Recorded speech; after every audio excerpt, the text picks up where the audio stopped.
Saturday to help us go through this new moon cycle that we're experiencing. And I told you guys, this new moon that we're experiencing has felt like a lot like a full moon.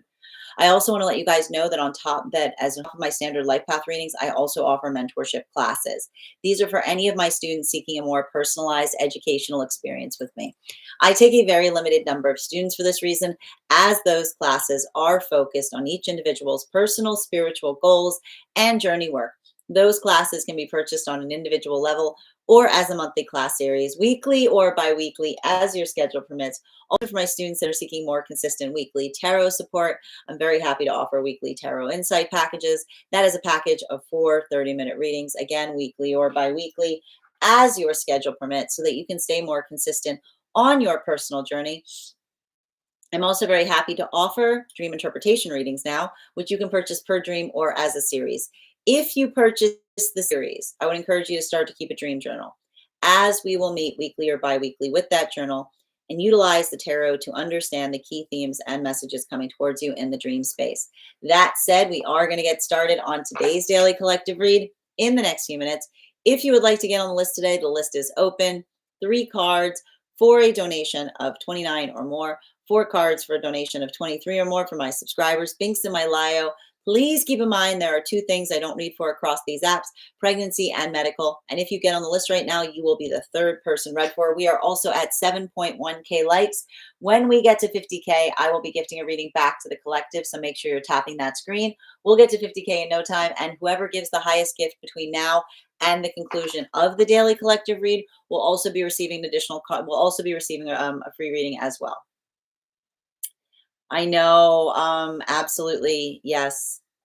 Yes, he had 3 dreams back to get back about issues we've had over the years. That's wild, Libby. But like I said, if you want to get on the list for a dream interpretation, just a reminder, if you are getting on the list for a dream interpretation, please go ahead and you can either send the dream in the notes when you send the donation, or you can post it in our subscriber-only Discord channel in the appropriate channels. Rosa, I created a boundary with someone, but I'm also aware it's because my patience with them isn't the best.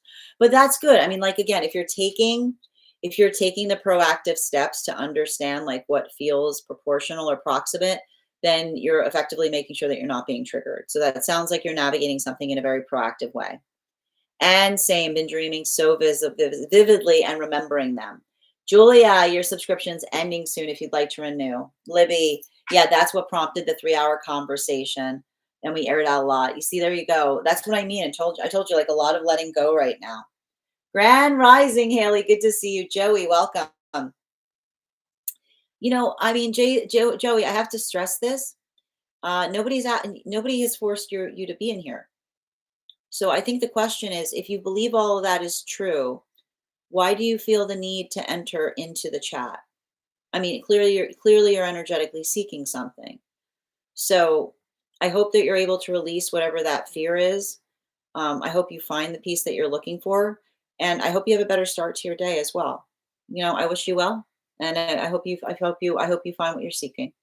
Dada, your subscription's ending soon if you'd like to renew. Hi there, dear. How are you doing today? Good to see you.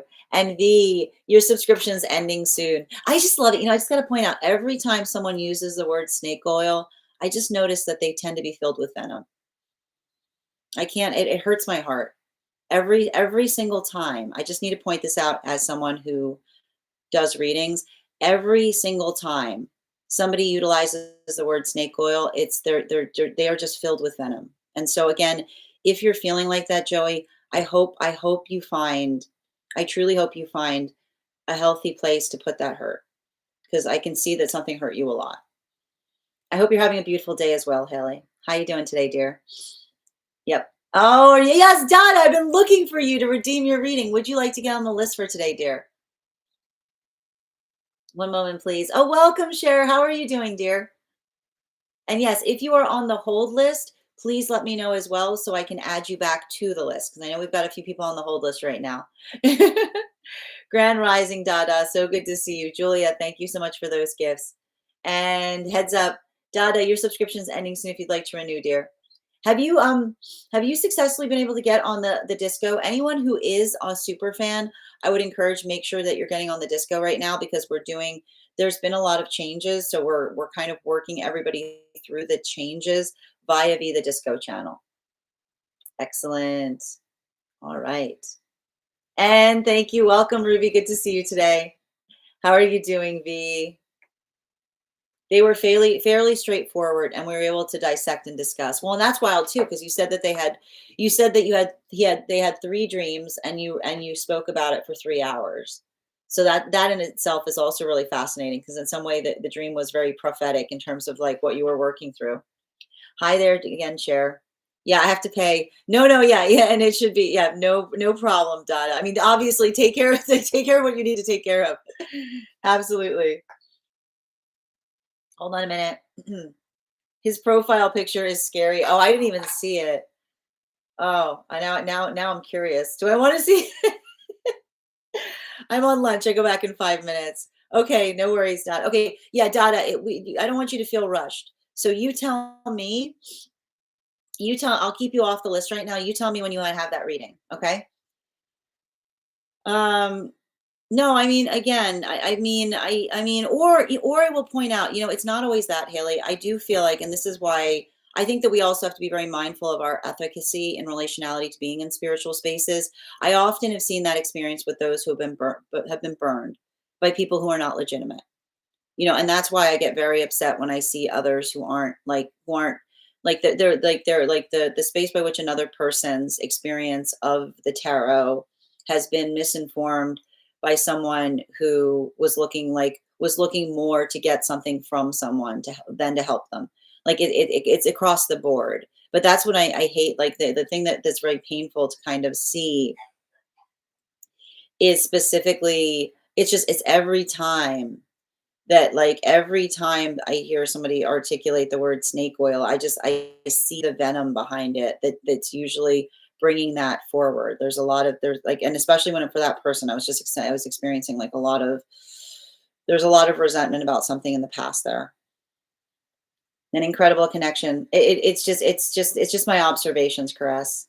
Yes, I would love to get on the list today. I got Per, I've already got you on the list here. The list I have right now for those who are interested is we have Bridget today, and we also have Per. So if anybody else wants to, and I also have Little Vamp. So if anybody else wants to get on the list for today, you will be the fourth person read for. All week I work from 6 a.m. to 2 p.m. I'm off Saturday and Sunday. Okay. Well, we can always do, if it's easier for you, Dada, we can always do that reading on a Saturday or Sunday. You just let me know. Absolutely. Great point. Yeah, you're the snake. That's a fair point. All right, friends, we are going to get started on today's daily collective read. But as I mentioned, if you'd like to get on the list for today, the list is open. It's a great time to get on the list. If you'd like a full reading, you'll be the fourth person read for. 3 cards for a donation of $29 or more. 4 cards for a donation of $23 or more for my subscribers. Binks in my Lio. Please keep in mind there are 2 things I don't read for across these apps: pregnancy and medical. Happy to give insight on anything in private readings, and you can book private readings on my site. Also, if you are a super fan, you will be eligible for 1 cards. We'll be doing those later this afternoon, later this evening at 6 p.m. So it's a great time to become a super fan if you would like to have those 1 card readings later today. That said, if you guys could do me a favor and share this live, I would appreciate it. Make sure anyone who'd like to catch this reading live is here to receive it. But before we begin, why don't we warm up those intuition muscles with an intuition check? I've got the animal spirit guide card here. We're going to count back from 10. And when I get to 1, I will reveal the card. 10, 9, 8, 7, 6, 5, 4, 3, 2, 1. The bull. Thank you so much. We'll do it again after the next reading. But that said, why don't we get into this? I am very intrigued. You know what helps? It helps if I have a mic ready to go live. Just bear with me one moment. You thought polar bear. Well, I gotta admit, Ash, polar bear. I mean, I could see, like, from a mind's eye perspective, I could see why that particular bull might look like a polar bear.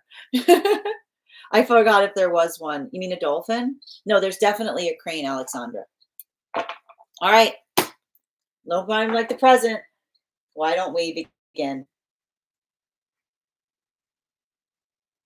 Welcome, everyone. Happy Monday. I'm the Grace Strega, and I'm here to give you your daily collective read for today, Monday, September 22nd, 2025. What do we have coming through in the cards for today? First two cards in our 5-card spread for today. Woo! 2 of Swords, 3 of Pentacles. Yeah, this is Libra energy coming in. We're kind of like, we're a little bit ahead in terms of this Libra energy right now. And the reason that we're currently a little bit ahead with this Libra energy is given the fact that Mercury is already in Libra.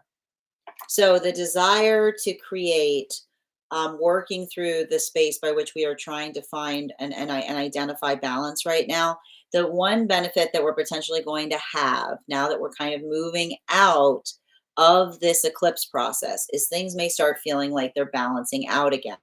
Now, one of the things to pay a lot of intention towards has to do, and I need to stress this right now, I'm sometimes get more concerned with the energy after an eclipse than when we are in the eclipse proper.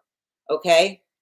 Because I like to describe it, and the reason I describe this, and we often see this even in the context of full moon energy, sometimes coming out of a full moon is harder than being in it because there's the amplification of energy that we experience when the moon is becoming full. There is the amplification of energy that we often experience as we're going through that eclipse process. And then when the eclipse process starts to go away, it can create a little bit of a feeling of an energetic sink, as it were, right? Like it's like, it's like, it's like it brings you back down. It's like the elevator going down real quick, So it can create a little bit of the it can create a little bit of feelings of exhaustion, of tiredness. I also can, and like this is why I often will tell you guys during eclipse processes, it's not about not talking about your feelings, but being very fortified in the feelings that you're expressing, right? Because sometimes, like the tendency that we often recognize that occurs in eclipse cycles is feeling an over emotionality of feelings on something that isn't necessarily super important. But that's why, and like this is why, like I got to tell you right now, that's why big things have a tendency of happening during eclipses, right? Because either it's predicated on doing something in a big way, or it's predicated on doing something like making a big deal out of something that wasn't energetically significant or necessary, right? It's like working through a lot of that over proportionality. Now, the one thing I'll tell you, and this is giving me more indications that the cycles that we're currently seeing right now that are coming into union are moon partnerships, because this is a lot of groundedness. This is a lot of energetic balance. This is a lot of working into the space on what it takes to feel and to be energetically grounded. It's not easy, right? It's often it's like it's giving me the message like grounding is something that we make for ourselves. And that's why often when we look for balance outside of the self, we can often feel or experience that emotional vertigo within, because we don't have the effective control outside. And that's why we were also talking about, like, one of the things that we were speaking a lot about during this eclipse process had to do with understanding what the call of perfect is. We were going through the reason that there was so much of that work here has to do with the fact that a lot of the anomalies that we were seeing that were going through this eclipse, one of the other ones we were identifying had to do with the fact that Mercury was also in Virgo during Virgo season. It just moved out of Libra a couple of days ago. It just moved into Libra a couple of days ago. And those with Virgo placements often come here specifically to heal their connection to perfection, right? When we have perfection within us, it often feels like we're falling short of it perpetually, right? It's the feeling that the gift, and this is what we have to think about, the ability to see perfection within, when we identify that as a calling, then we look towards the world around us with the aspiration or the hope of being able to make something energetically better. But when we are like, but when we hold on to perfection to such an extent that we're rigid in it, right? We see that everything feels like it's in violation of the perfection that we can observe within the self, then we often experience what can only best be described as misery, right? Because nothing, like nothing can ever be energetically perfect. Perfect is not something that is found. It is something that is made. And so the ability to like work towards perfection while also understanding that what happens outside of the self doesn't ruin our perception of perfection, but in a way often perfects it even more, right? I feel like there's a lot of the work that we identify in this eclipse season was also going through a retrograde, which is it's like it's working through how one hopes, like it's working through the desires of what one is hoping to energetically achieve while holding a point of energetic catharsis in relationality to what one is aspiring to desire or how one is able to bring it into being, as it were. Now, the reason I keep on seeing this for a lot of the energy and separation, this is giving me further context. Remember, I said, I literally, before I started the podcast today, I said it feels like 3 going into 2. And so that's why I was laughing when I saw the 3 of Pentacles coming up with the 2 of Swords being the first 2 cards that we pulled. Because the 3 different modalities that I'm identifying right now in separation have to do, all right, I'm going to just walk you guys through this again. It's not the fact that there isn't some energy of resolution here. It's not the fact that there isn't some energy of resolution here. There is some energy of resolution that may be occurring in this type of energetic vibration. I'm going to tell you exactly what that vibration is, though. Situations, potentially resolutions that are happening on situations that occurred during another eclipse cycle. Because why? Because often what happens during eclipse cycles, we take something marginal, not important, we make a big deal out of it because we're in our feels, right? This is what time can heal, because as we heal and as we move out of dispassion into compassion, because that's what happens as we continue through time, right? Not the ability of feeling like one is controlled by the emotions, right? But able to ascertain and assess the emotions that feel like they're energetically valid in terms of whether the work needs to be done outside or within. This often creates the space by which we can heal something, because it's the observation of what we could do in a better way. It's the observation of something that we were trying to articulate upon or trying to identify doing in a greater fashion. What time cannot heal are situations or circumstances wherein another person, when we hold an energetic standard, and when it feels like that energetic standard is being violated, and then another person moves away from us at the time that we feel energetically emotional about it. This is why I kept on hearing, if these were situations during this eclipse retrograde cycle where someone came back and said, are you done feeling that way? The energy is almost saying, I'm not done feeling that way. I've prepared a lecture. I prepared a whole explanation as to why it was so important, right? Because this is what we mean with time healing things. Time does not heal things by making things fade.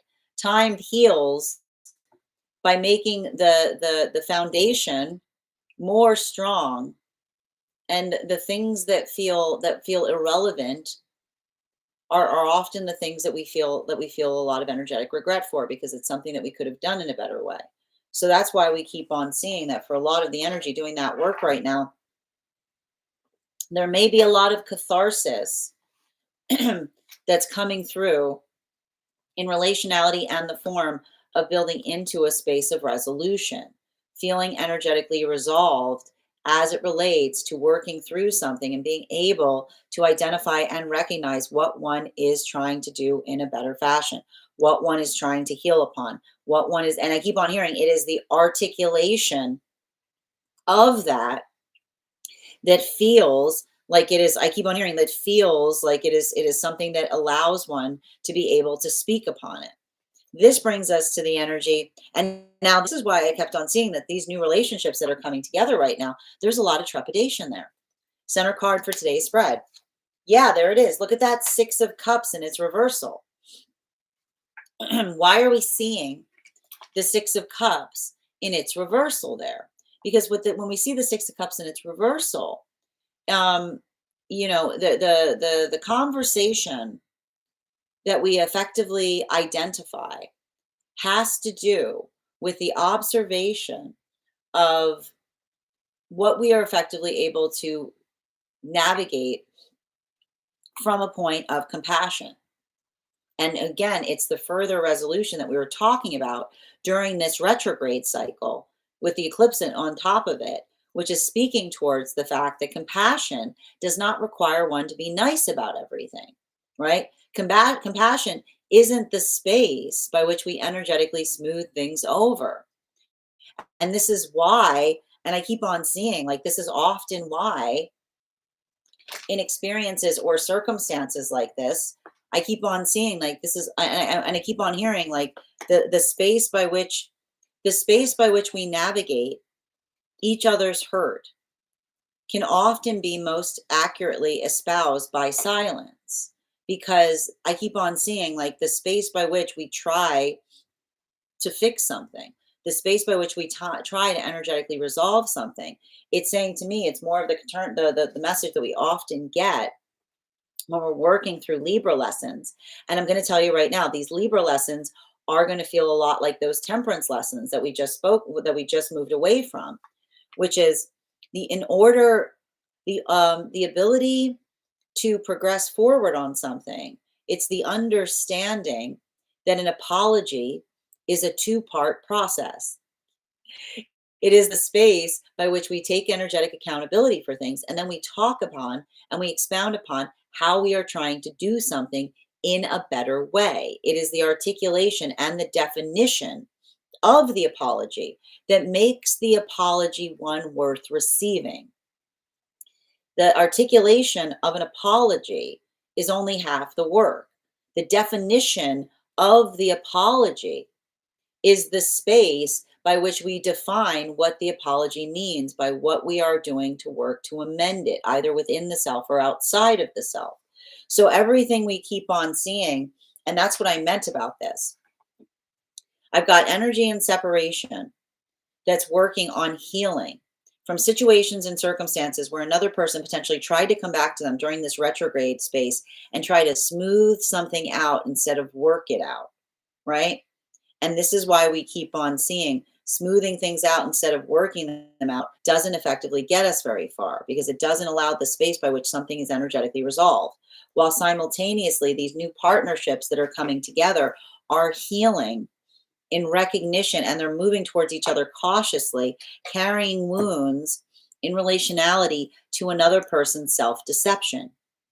And sometimes the wounds of self-deception are the hardest to heal from. They often create wariness in us, even in the space by which another person is coming towards us from a place of authenticity. Because this is why we talk about the reason we do our shadow work effectively. Why do you think you do your shadow work? We do our shadow work to understand our energetic aversions so that we don't sabotage ourselves, so that we don't articulate that we desire something, and then when it comes towards us, we move in the opposite direction.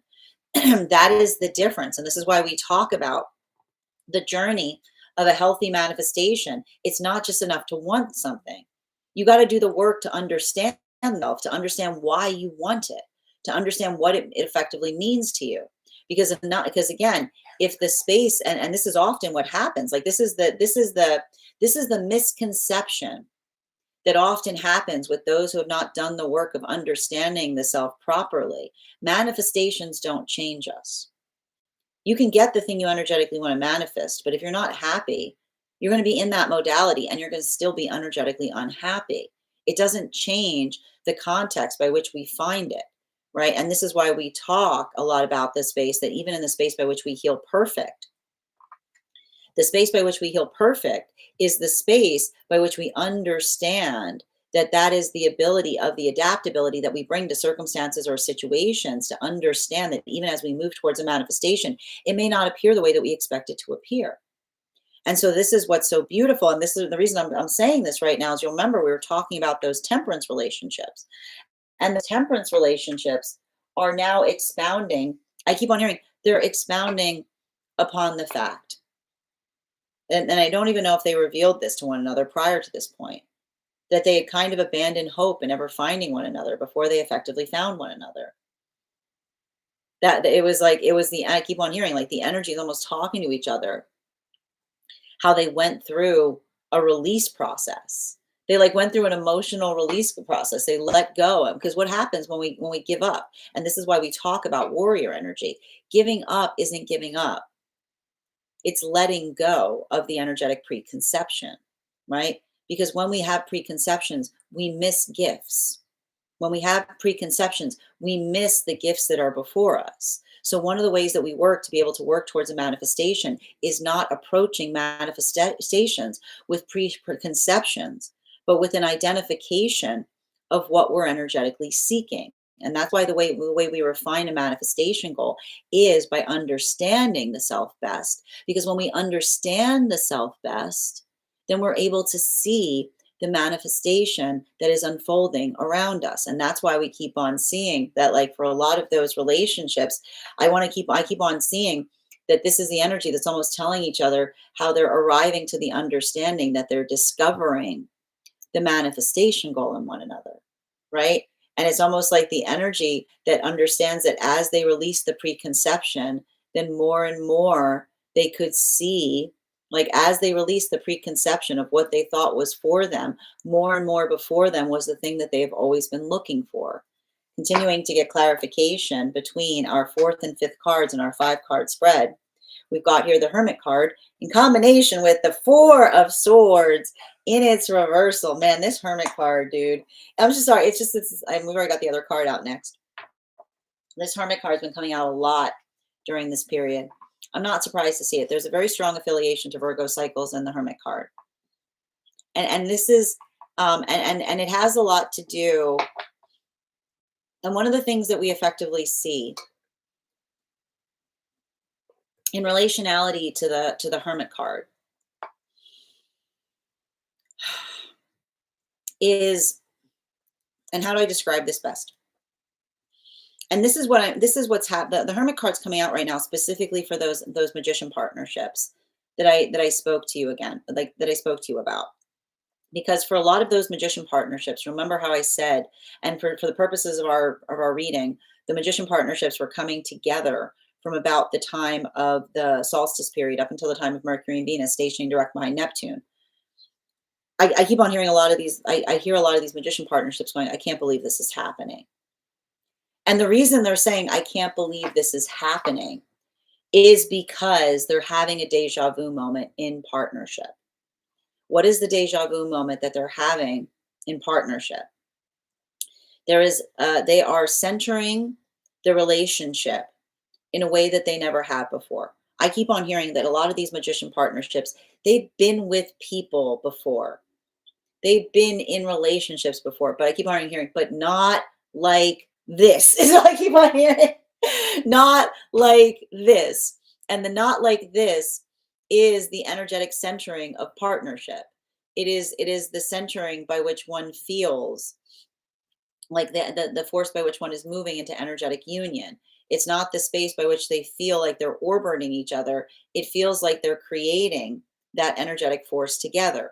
And when we energetically create that force together in partnership, it has an effect on relationships outside of partnership, for better frequently, but also, and this is the hard part about it, sometimes for worse. And I keep on seeing that this is the energy that is learning the experience of what it feels like to be within a partnership that they know is the best thing for them, but potentially experiencing weird energy outside of partnership that seems to have a problem with their joy. And often we experience that in maturation processes when we're going through something that feels like a celebration and another person is ruminating on our joy. It's the observation of something that we cannot fix, because we can't, it's like you can't, I keep on seeing the energy say the understanding of potentially even talking to someone and saying, what's wrong? And them saying nothing, and then they're nothing containing everything, which is why I keep on hearing these relationships are making friends with Saturn. They're making friends with Saturn because they remember a time. They remember a time that they too were also feeling that way. That's the worst part about it. They're talking to each other about what they can see, but they can't talk to the energy outside of partnership about it, because you can't force a maturation without causing trauma or potentially making something worse. So that's why we keep on seeing that for a lot of those relationships and a lot of those energies, I keep on seeing they're handing it to Saturn. They're literally handing it to Saturn and saying, "Do your work." It's funny because they're not handing it to Saturn and saying, "Do your worst." They're handing it to Saturn and they're saying, "Do your work. Do what you do. What you do so well, which is bring wisdom into situations via the perception." Continuing to get clarification for the energy and separation again between our Two of Swords and our Three of Pentacles. There's that 10 of Cups in its reversal. All these cards, I got to tell you, all the cards in the second row right now have been coming from the bottom of the deck. I'm not surprised to see that. Pluto's in retrograde. I told you, these are moon partnerships that are coming together. Further confirmation of the fact that these are effectively moon partnerships, because a lot of these cards are coming from the bottom of the deck. It's not ideal, right? This is what we keep on seeing that's happening right now. And you know what's wild too? You know what's wild for a lot of this energy and separation right now? What's interesting about a lot of the energy in separation, it's funny, I'm getting like it's weaving energy is what I'm getting, which is I keep on hearing perfect is what we make from less than ideal situations, right? It's the ability, I keep on hearing it's the ability to bring something together is what I keep on seeing. It's the ability, like I keep on seeing, like working through something and identifying and working to energetically perfect it. And I keep on seeing that for a lot of those relationships, either the energy in separation. Okay, so there's three different things that I'm seeing that's happening right now in separation. And we always get more complicated whenever we start cycles in terms of what's happening in separation, because there's a lot of moving parts. And again, I'm also not surprised to see this, because I've been seeing even now during this eclipse cycle a lot of like heavy closing out of energetic cycles. So the first thing that we're effectively seeing right now in relationality to the energy and separation is I do see the fact that there is some restoration that's happening here. There are some situations where there is a restoration that is energetically occurring. And I keep on getting that the space by which those restorations or resolutions are occurring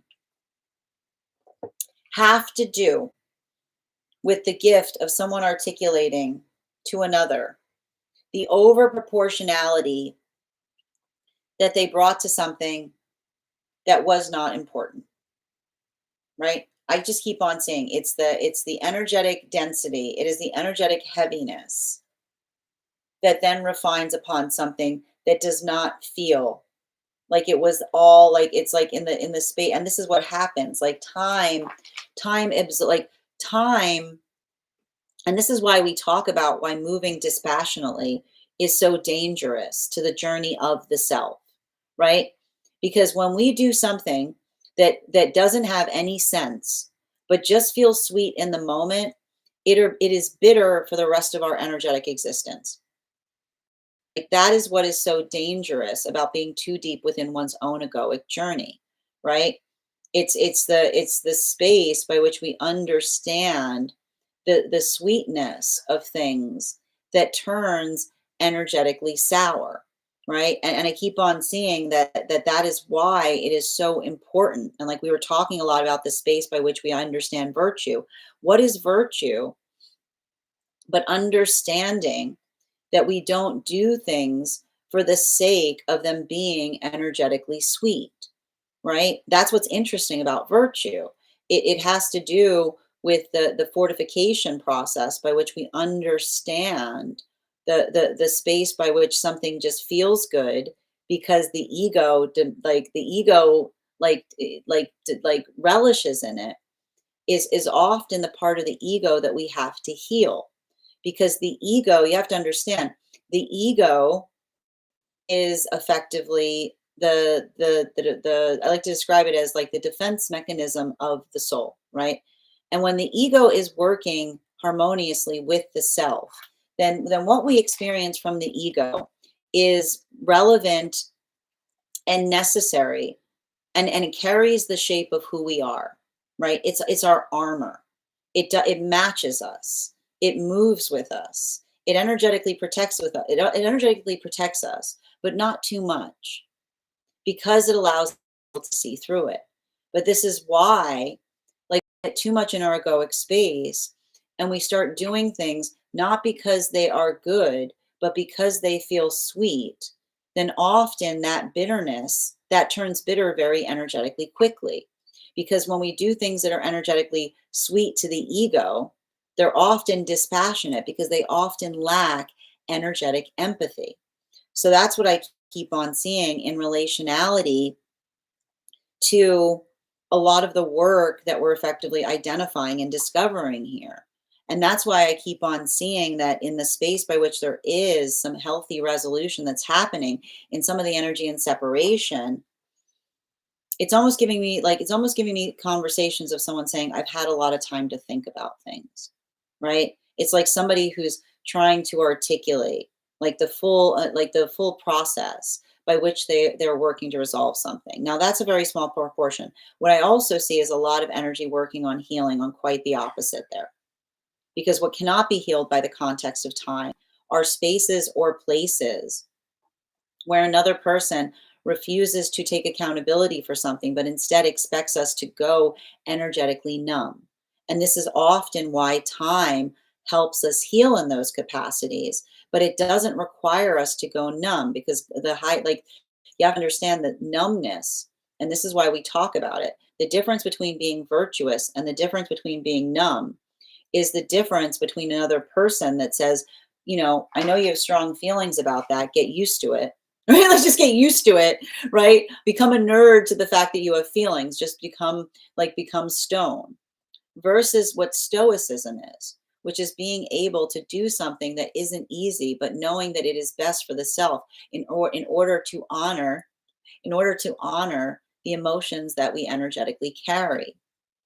And so for a lot of the energy doing that work, I keep on hearing that a lot of the energy in separation is healing on stoic lessons, which is potentially experiencing something through this retrograde, something that the past self would have found sweet, but the present self finds upsetting, right?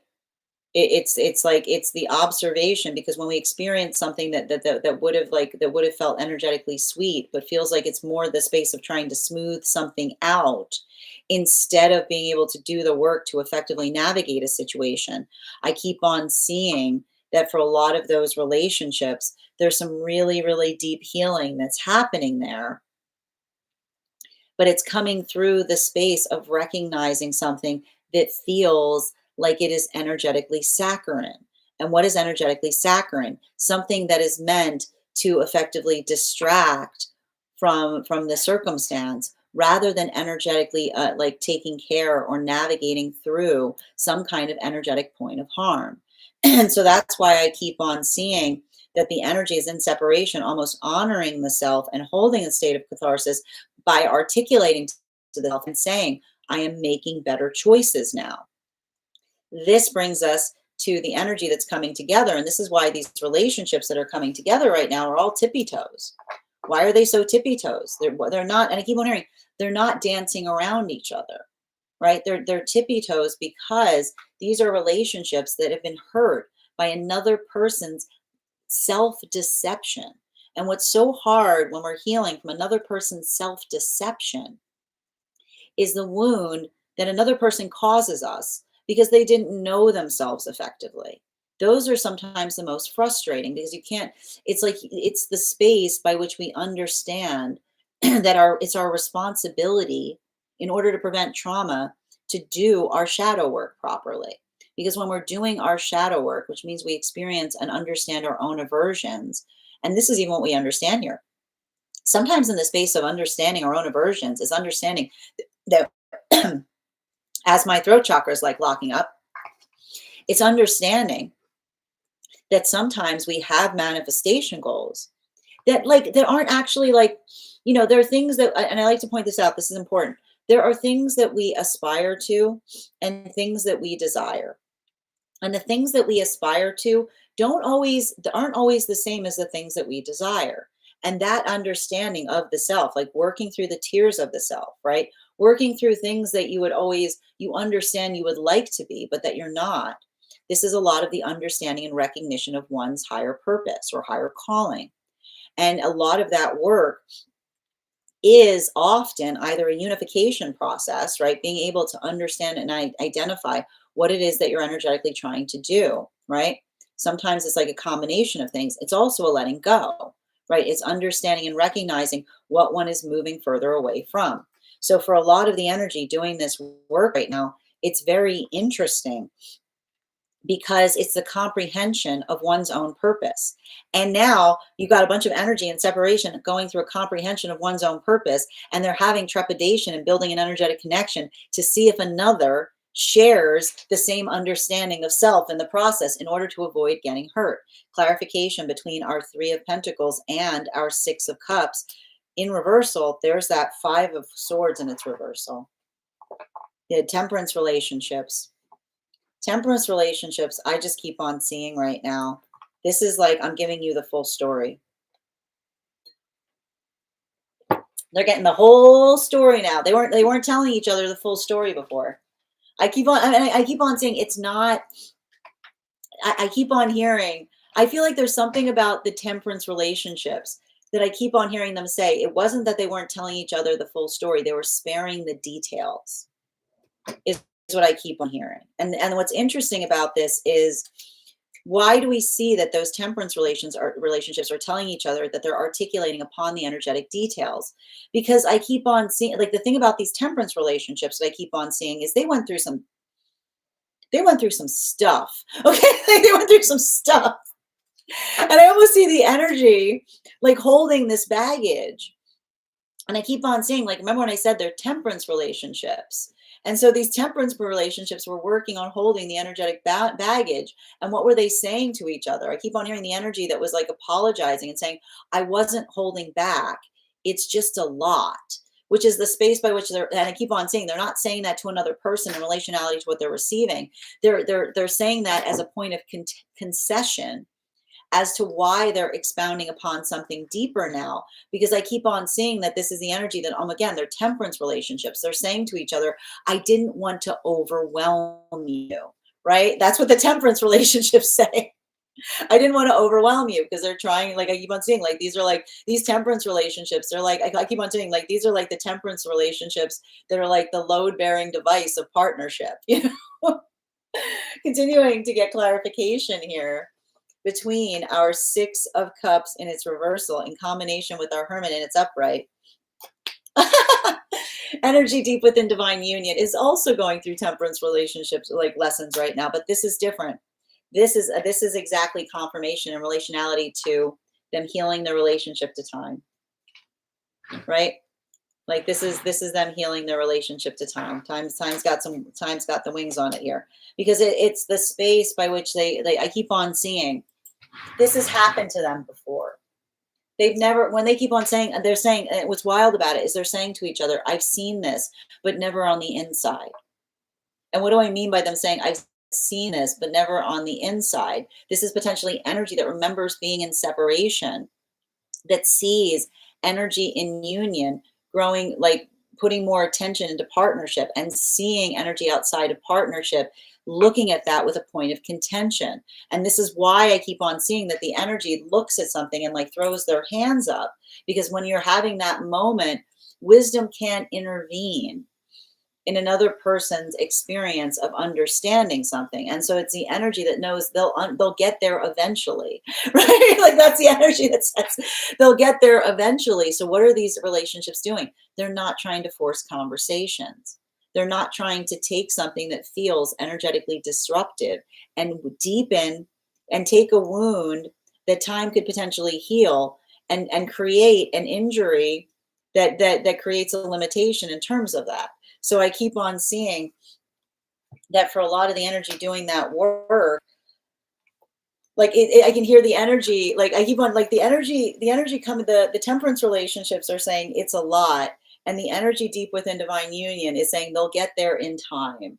Right? Like that's how they're supporting each other, continuing to get clarification back into the energy and separation between our Hermit card and that Four of Swords in its reversal. Ooh, five of Pentacles in its upright. Make sure that you take a moment to look at today's spread if you're heading over to the stack where we'll have a photo of it. This second spread is like it's apology energy. This second spread. This second spread is I owe you an apology. You know, like this is some of that. This is some of that heavy energy there. These cards. The only card upright is the Temperance card. But that's what I meant. That's why again I was articulating heavily about the fact that we don't like when we don't do things over proportionally in relationality to going through these eclipse cycles, right? We don't take we allow for the, and it's not the fact that you can't do something, but making sure that you're energetically intentional in relationality to what one does. Clarification between our 10 of Cups in its reversal and our 5 of Swords in its reversal. Ooh, we got our 3. We've got our 3 of Cups in its upright. So the thing about, I want to describe that when I'm seeing, like, and remember when I keep on, there's heavy 3s in this reading today.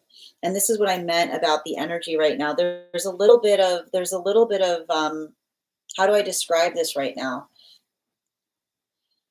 There's a little bit of fragmentation that's happening for the energy in separation, but I feel like it's positive fragmentation is what I keep on seeing, because I keep wondering, it's the fragmentation upon something that, how do I describe this best? It's the fragmentation upon something that allows, and we're going to see this a lot as we're going through Uranus in Gemini. Uranus in Gemini is all about working through nuance. It's all about understanding and recognizing what that energetic force of power is, and the ability to identify the difference between things. And this is why I see something in the energy in separation, working through situations on case-by-case basis.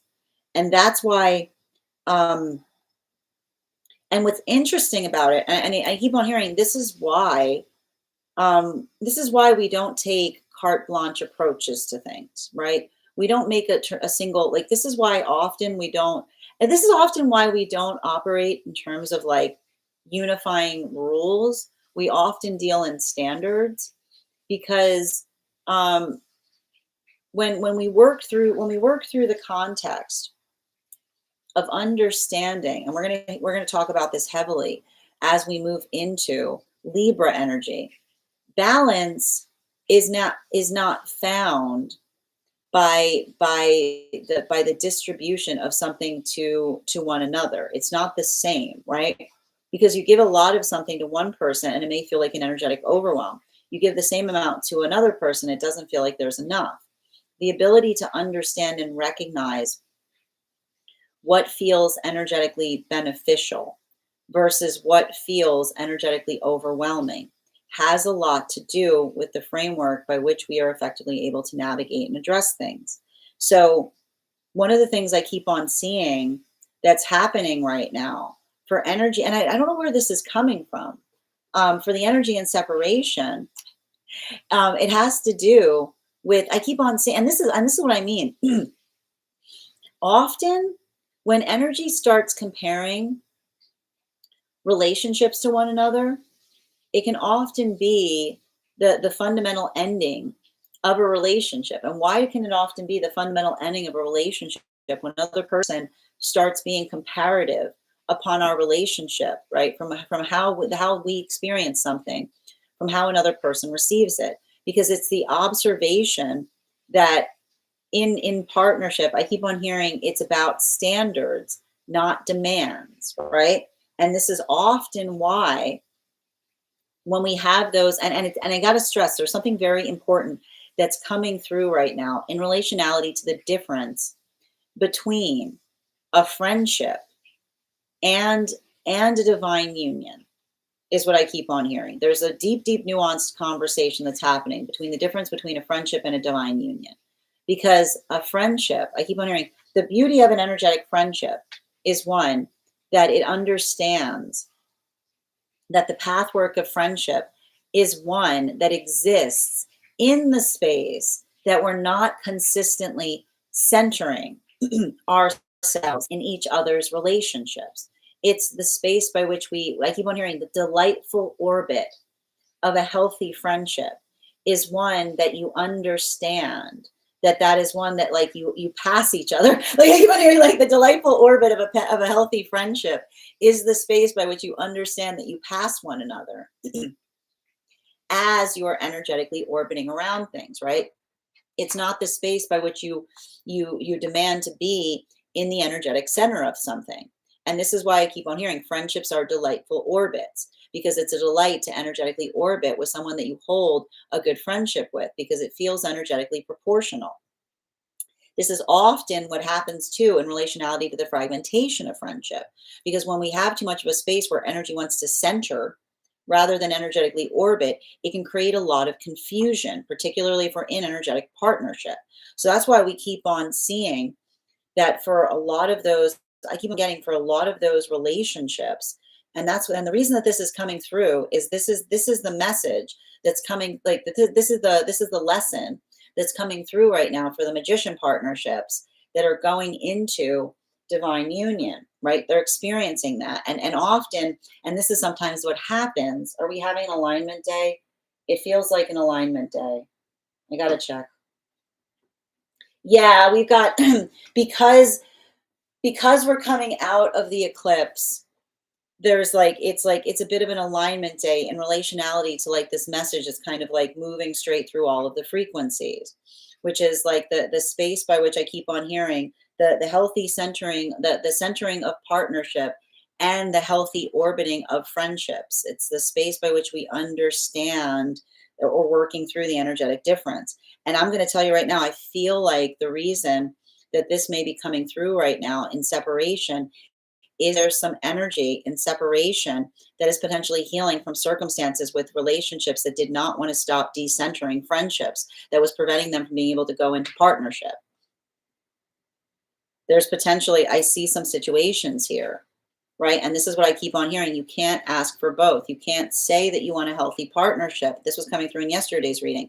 You can't say that you want a healthy partnership and then see someone giving you attention and say that they're being needy, right? You can't say that you want to you can't say that you want a healthy union. And then when there's something coming towards you that requires that work, say that it feels like it's too much of an energetic burden. The centering that we bring into partnership is the space by which we move towards it joyfully. We don't shirk away from it. But I keep on hearing sometimes that shirking, right? That sense of feeling the energetic shirk in relationality to experiencing something, right? The space by which we understand that. I just keep on seeing that for a lot of the energy doing that work, it's the observation and the energetic recognition that is often indicative of some, and like keep on hearing, it's still a fear of commitment if you're not willing to deprioritize friendship in the journey of moving into energetic partnership. Like that is, I keep on hearing that is still a commitment issue, because you have to understand a commitment issue is not the problem of having a lack of commitment. A commitment issue has to do with what you are committed upon. So I keep on seeing that that is something that that's very fundamental that's occurring, or some kind of conversation that may be occurring in the space of some of the energy and separation. Continuing through as well, I keep on seeing that for some of this energy that's moving deeper into union right now.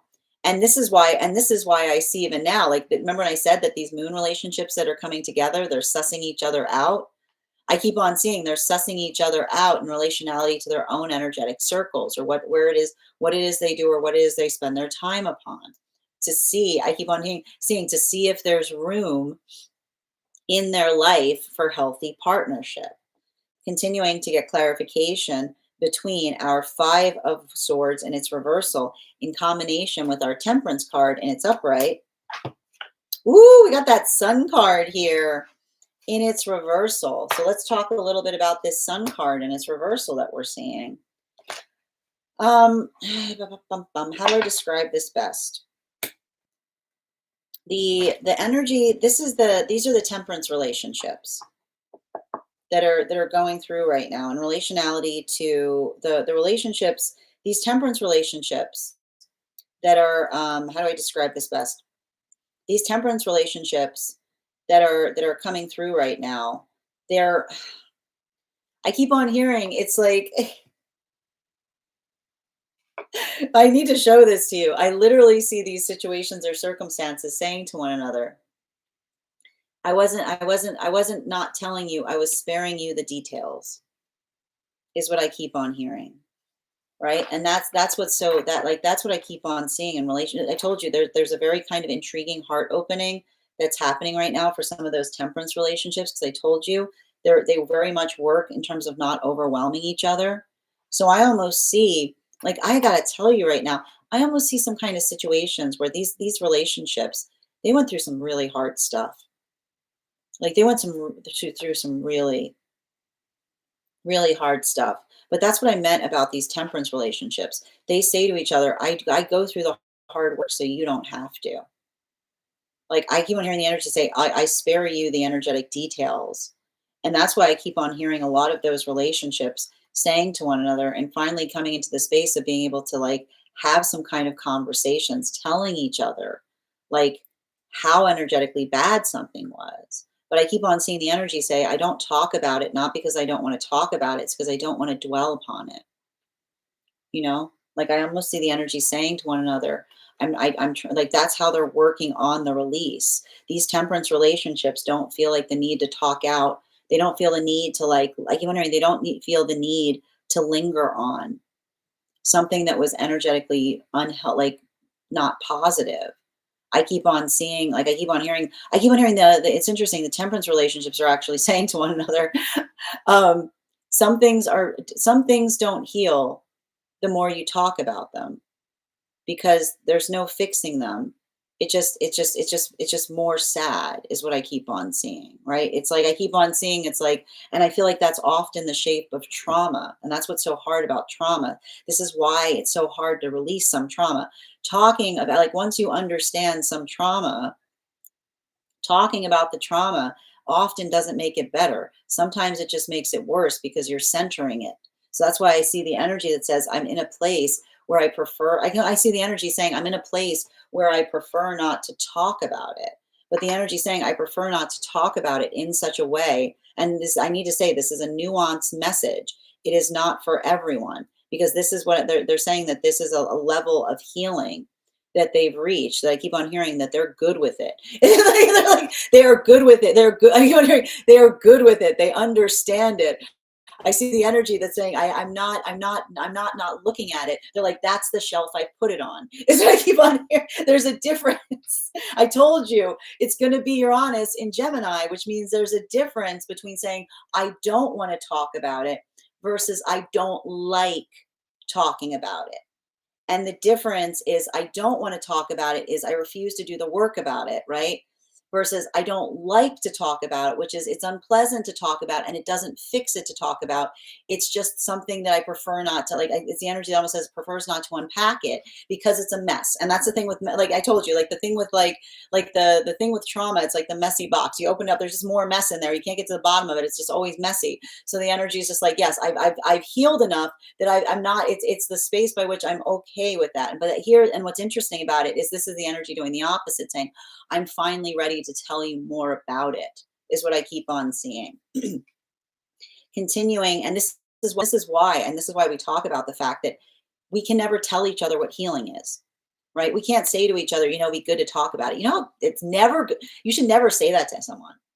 You know, you should never tell someone, you know, it'd be good to talk about it. No, that's not necessarily the case. Some things, it's good to heal from it. But sometimes healing is not the space by which you have to talk about it. It's the space by which we give each other the grace to navigate something the way we choose to do so, is what I keep on seeing. Continuing to get clarification. It's like salty energy today. Between our temperance card and our 5 of pentacles and it's upright. It's the come down from the eclipse. Yeah, the Ace of Wands. Ace of Wands. Ace of Wands and it's upright. Ace of Wands and it's upright for the energy that is moving deeper into divine union. I told you. This is the baton. Look, this is all there. This is all it is to it. Look, this is how this is that they're having like a Saturn return moment because they're handing Saturn the baton, right? That's what happens when we see something and we know what's happening, but we can't energetically intervene. And I keep on seeing this is happening for a lot of those energetic relationships that are centering partnership, and they're seeing the distortion it's having in some of the relationships outside of partnership. They're handing the wand to Saturn because when you see those type of distortions in a moment of celebration, you know that you can't necessarily energetically affect it. You might even make it worse and not be able to fix. So there's a lot of that energy saying, you take that. I leave it to you. Continuing to get clarification between our 3 of Cups in its upright and our Sun card in its reversal. We got this Strength card in its reversal. This is like, I mean, I'm going to say the same things that I always say. So we always have to, I always say this, you know, I know how intense the eclipses are. I get worried for the time after the eclipses, because especially with eclipses like this, you have to understand, the energy was already going through a retrograde before the eclipse process. Now the eclipse process is waning. So now it's just retrograde again.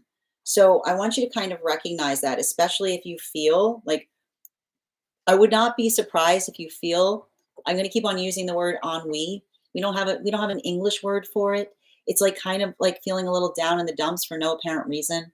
You know, it's a little bit of like, you know, it's like a little bit of that type of energy. Make sure that you're doing things that feel energetically supportive for the self.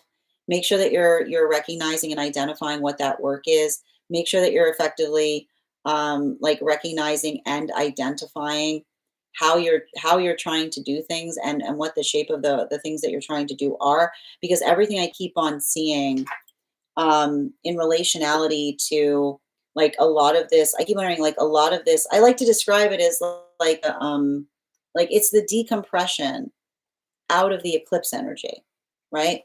So I want you to understand, I don't want you to over internalize that decompress. Continuing to get clarification between our Sun card and the Ace of Wands and its upright. Ooh, there's that 9 of Wands and a 9 of Swords and its upright. So how do I describe this best in relationality to the 9 of Swords in its upright? I want to kind of walk this through quickly for all of the energies that they're going through this right now. There is a density point that we're effectively experiencing today.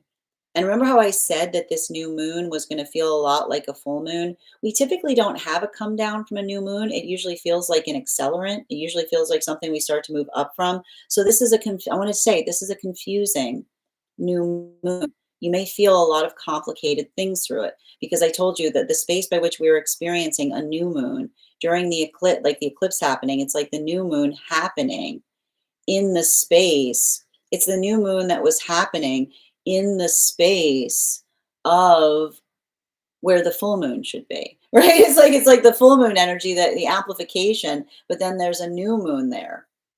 So sometimes, and that's why, again, it's a little bit easier if you're doing your shadow work properly, or it's a little bit easier if you're working through a lot of that like internal space.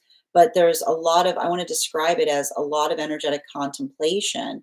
And I keep on seeing like working through the stillness of the energy, as it were, that it can, I keep on hearing, it can feel frustrating, but also it can feel energetically stabilizing. So make sure that you're communicating upon that. And again, I keep on saying, for the most part, as long as one, like the one thing we always, and as long as you weren't being super reactive during the eclipse process, this should be like feeling like a little bit of a decompress. If you were more in a space, and this is why I was trying to warn you guys, like not to be emotionally reactive to something that was energetically small in the space of the retrograde, but being able to articulate upon it as it relates to like being able to like have a little bit of that easement. I keep on seeing it's communicating upon, like I keep on seeing like a lot of the energy that we're seeing right now is drawing upon how to effectively um like work work through a little bit of this energetic uncomfortable, like it feels quiet is kind of the best way I can describe it. But the clarification between our strength card and the 9 of swords and its upright is, there's that 8 of cups in its reversal. So the thing that we're seeing right now with the 8 of cups in its reversal has to do, I keep on getting, it has to do with the space by which we articulate upon, um, like how to like, and I want to describe this. One of the things that we were seeing with a lot of the eclipse cycle right now is there's a lot of that deepening of comprehension, right? There's a lot of that expansion point. And so there's a lot of that space that we may, I want to describe that during the eclipse, it may have felt like there were a lot of things happening all at once, right? And it's hard to kind of like, I keep on hearing like feeling like kind of hard to get your head up around it. But that's why there's something about this type of energy that almost like creates a little bit of stillness. It allows for a little bit of like the space by which one is able to plan. Like this is the type of energy I would say is great for planning. It's great for communication. It's great for kind of like articulating upon things or doing something in a better fashion. So like allow that, like if you're feeling a lot of this density, take the density and let it move you into, I keep on hearing like density as sanctuary. And like density as sanctuary is like the quietude and the peace that allows you to like get your head down and work upon something, right? It's like it's like it can be productive energy as long as like you're working into a space of identifying what the energetic purpose is, right? So allow that. If you're feeling like, I want to say, if you're feeling like, if you're, and I'm going to say the same thing that I was saying when we were going through that eclipse process, when we were going through a lot of that intensity. If things feel like they are low around you, don't match the vibration of low. Remember who you are. Like allow the reorientation of the self to center the self, because that is the space by which, again, it's not navigating the imperfectitude of a circumstance. It's understanding that when we encounter an energetic imperfection point, we can salve it. We can effectively be the salve upon it, right? That is how we are effectively able to heal. It's like it's looking at imperfectitude and bringing the energetic salve to it, which is the space by which we try to work into a better way. Bottom of the deck on today's reading, Queen of Swords in her upright. It's the same message. It's the same message that we've been getting for a while. Compassion is not about being nice about everything. Compassion is not about being nice about things. It's about communicating why you're not being energetic. Like it's the space, and I keep on saying it's the space by which we communicate why we're energetically bothered about something. And I keep on seeing, and one of the things that we understand too is that when we articulate upon our energetic feelings, and this is why I keep on seeing this, like we don't put our we don't like when another person has made us feel like when another like let's walk through this because this is complicated. When another person makes us feel energetically hurt, right? The space by which we articulate upon how we feel allows us the space by which something is able to be resolved. But this is also very difficult because when energy isn't in a healthy space, we also understand, and this is what we identify. This is why not everything is worthy of an energetic conversation. Because when energy is not in a healthy space, but they want to preserve connection, they'll do things with the intention of causing harm, understanding that attention over supersedes intention, right? That's often what we find with like unhealed energy. It's the space by which we understand that often another may try to energetically hurt us for attention. But this is why I keep on hearing, like when we work through a space of maturation, this is why we often talk about the fact that not everything is worthy of conversation. Because the space by which we identify the difference between productive conversation, which is the space by which another person tells us how they feel in order to do something in a better way, that is restorative. But when we notice an energetic pattern of someone that does not articulate upon how they feel, but instead tries to react to get us to feel energetically hurt, so then they feel the energetic control and being able to have a conversation where it feels like they're navigating our emotions, then often those are the spaces by which we build upon separation because it's the understanding that what we mean, like when we're being energetically mindful, not only do we understand and recognize how we feel, but we are attentive to not creating those energetic wounds. And everything is proportional, which is, again, it's the space by understanding. And often the way we can vibrate upon understanding what our standards are. And this is most important.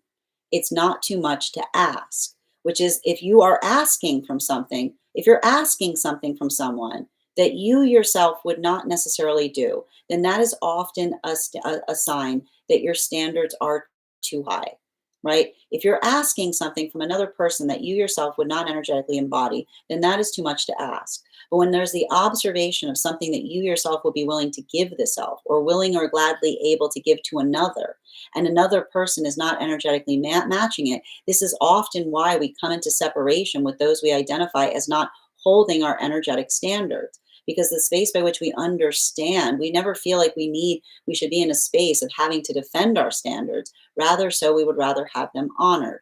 So I keep on seeing like that's a lot of the vibration that we're having here. It's working through the nuance of standards versus the difference between working in a virtuous way, which is the ability of trying to do the best that you can and articulating to others when they're not able, like when we feel that we're falling short, versus being energetically reactive to effectively cause an effect when we feel that our standards are not being held. One is okay.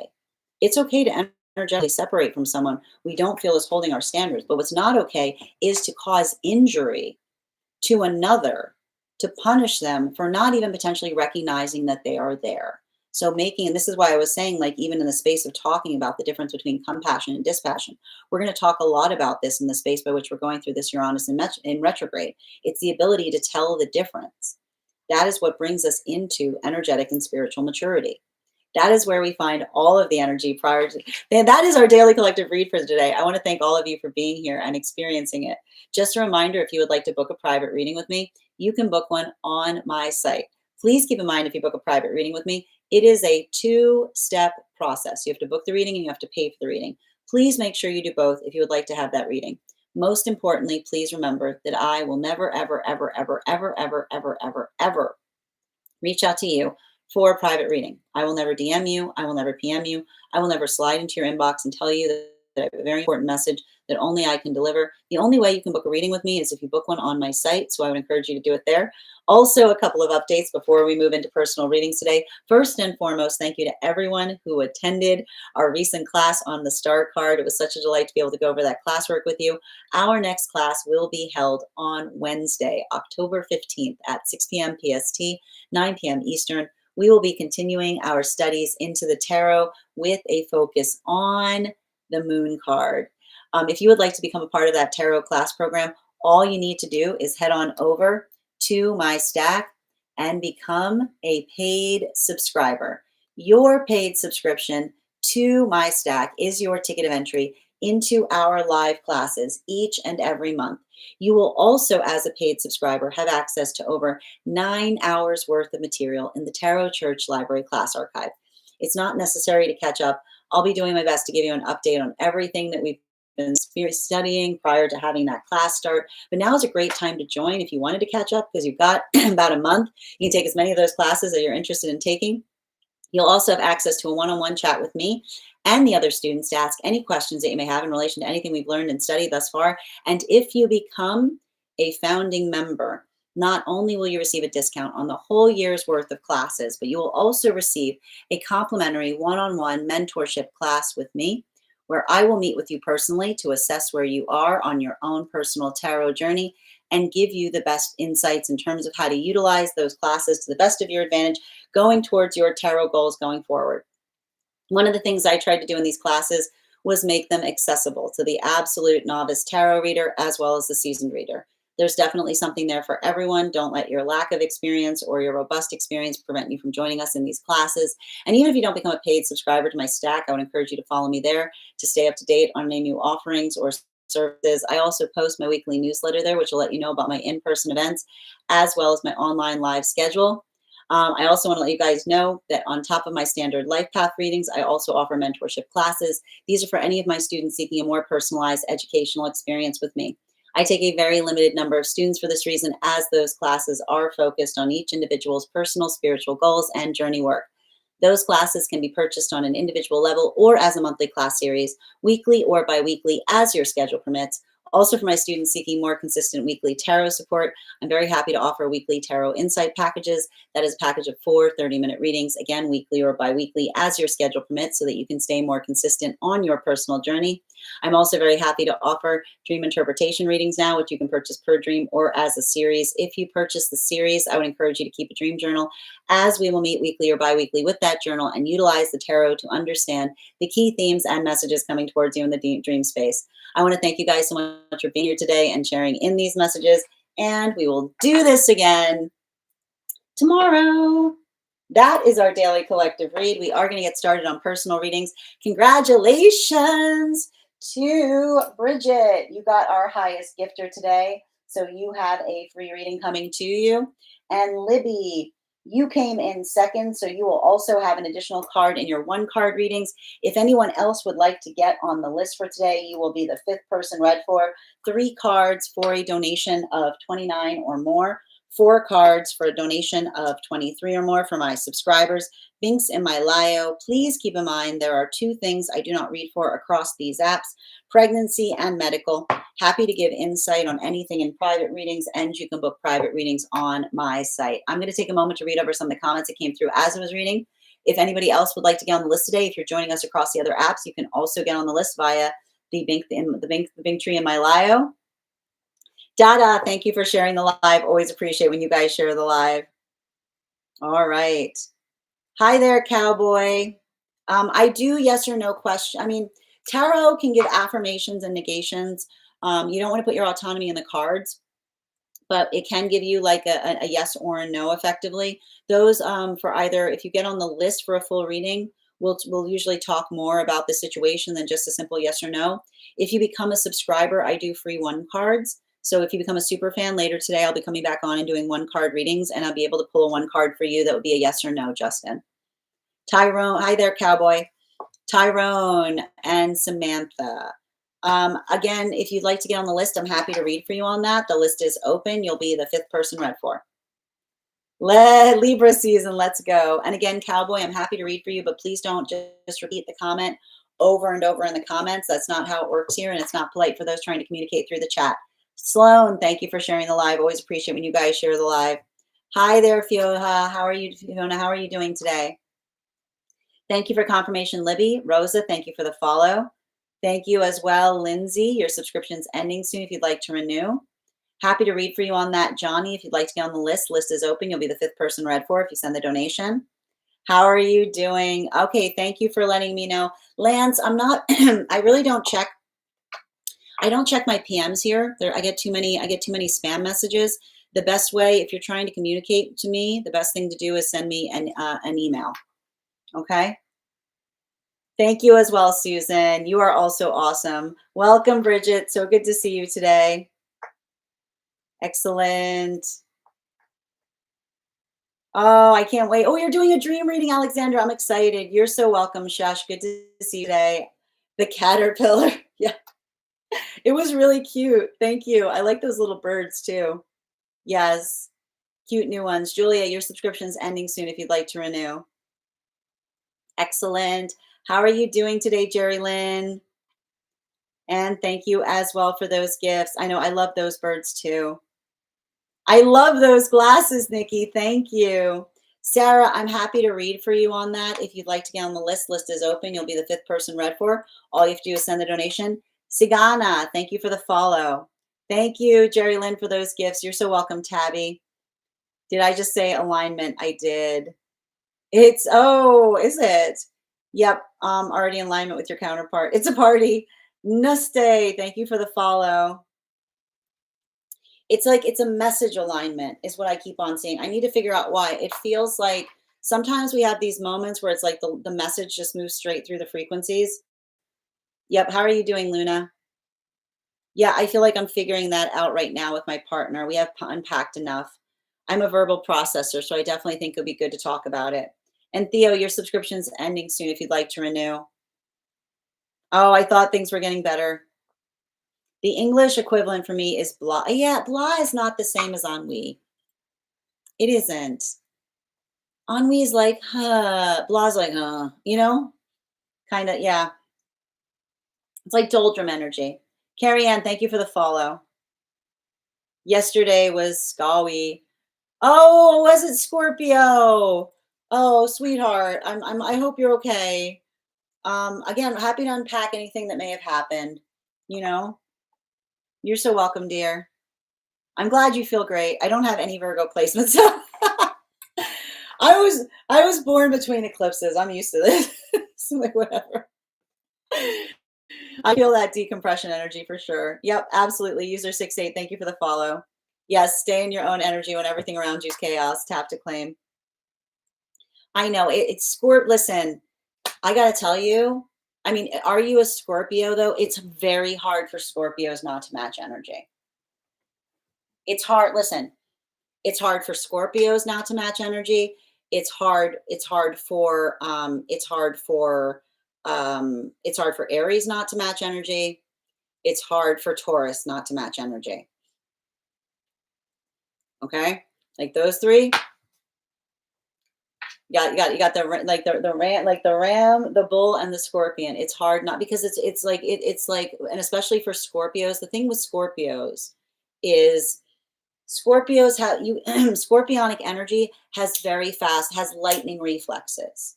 That's often the thing with scorpionic energy. Scorpionic energy, sometimes the reactivity is so fast that before you even stop yourself, you know what I mean? Like it's like, and that can often be this type of energy like that. Yeah, like when we say like for me, the hardest energy not to match energy is scorpionic, because it's like it's a lot of that. It's like the tail energy. It's that snap, you know?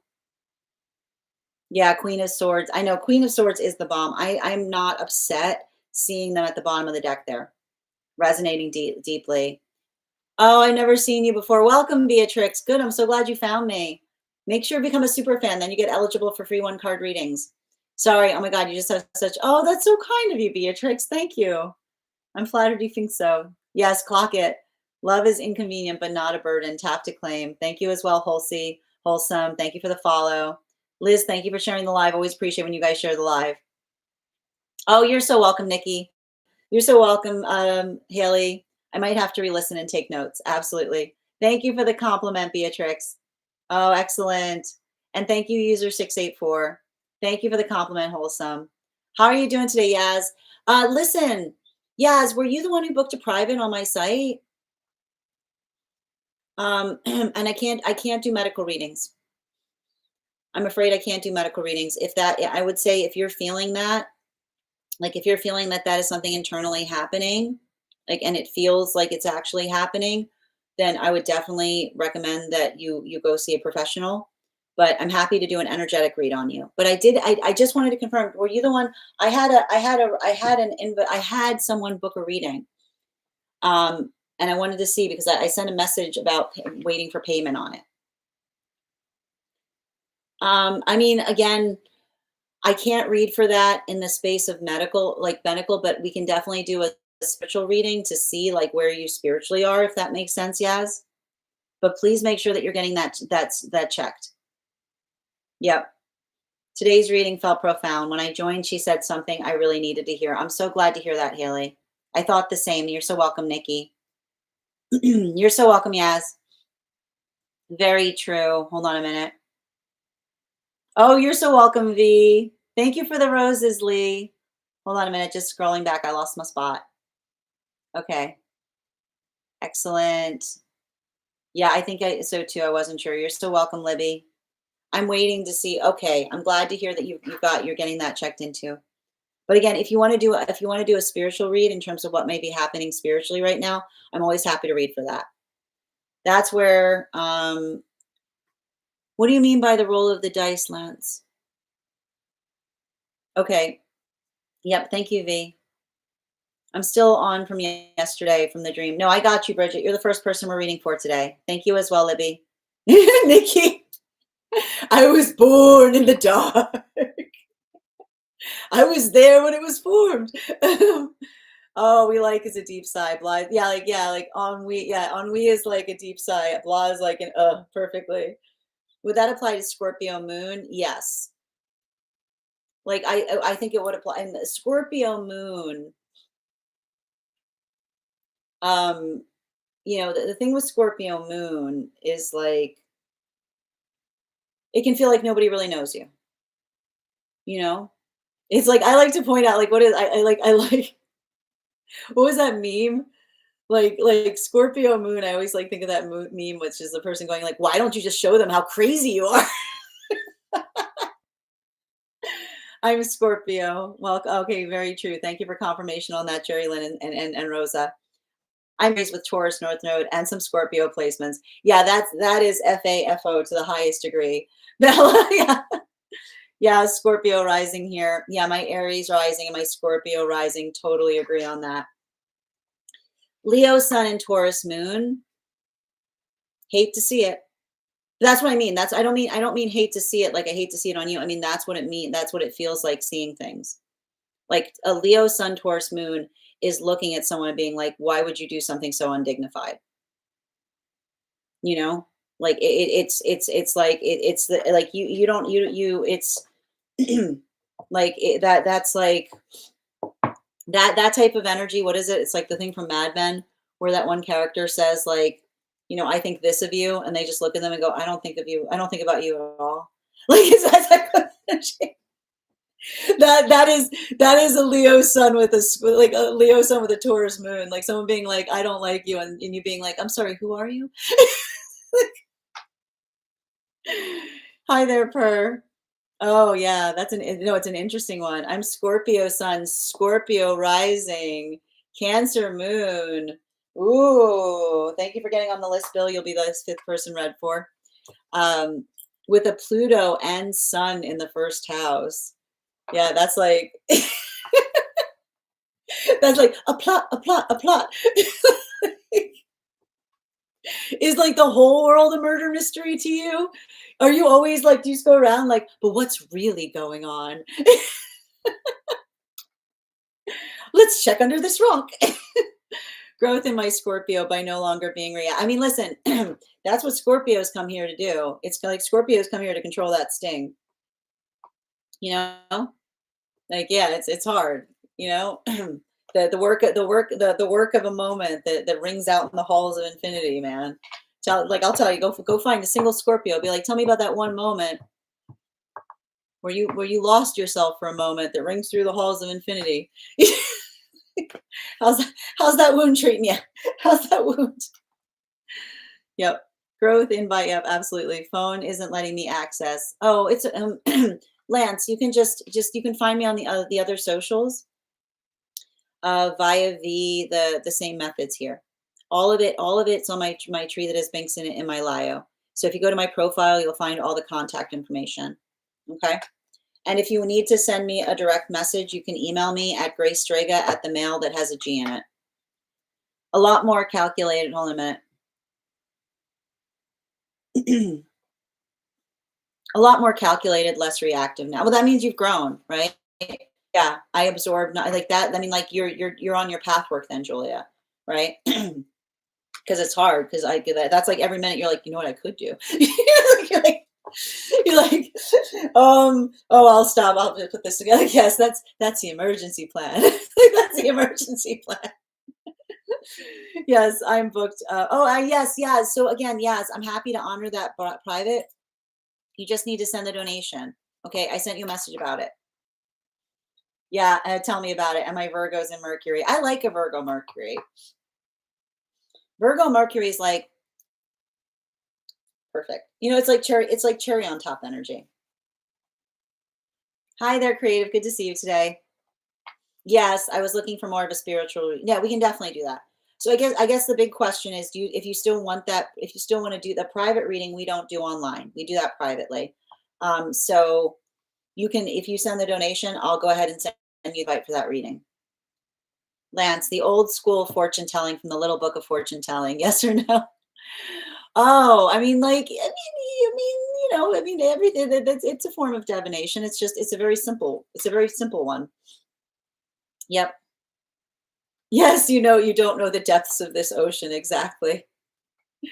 It's like it's quicksand. Yes, absolutely, Libby.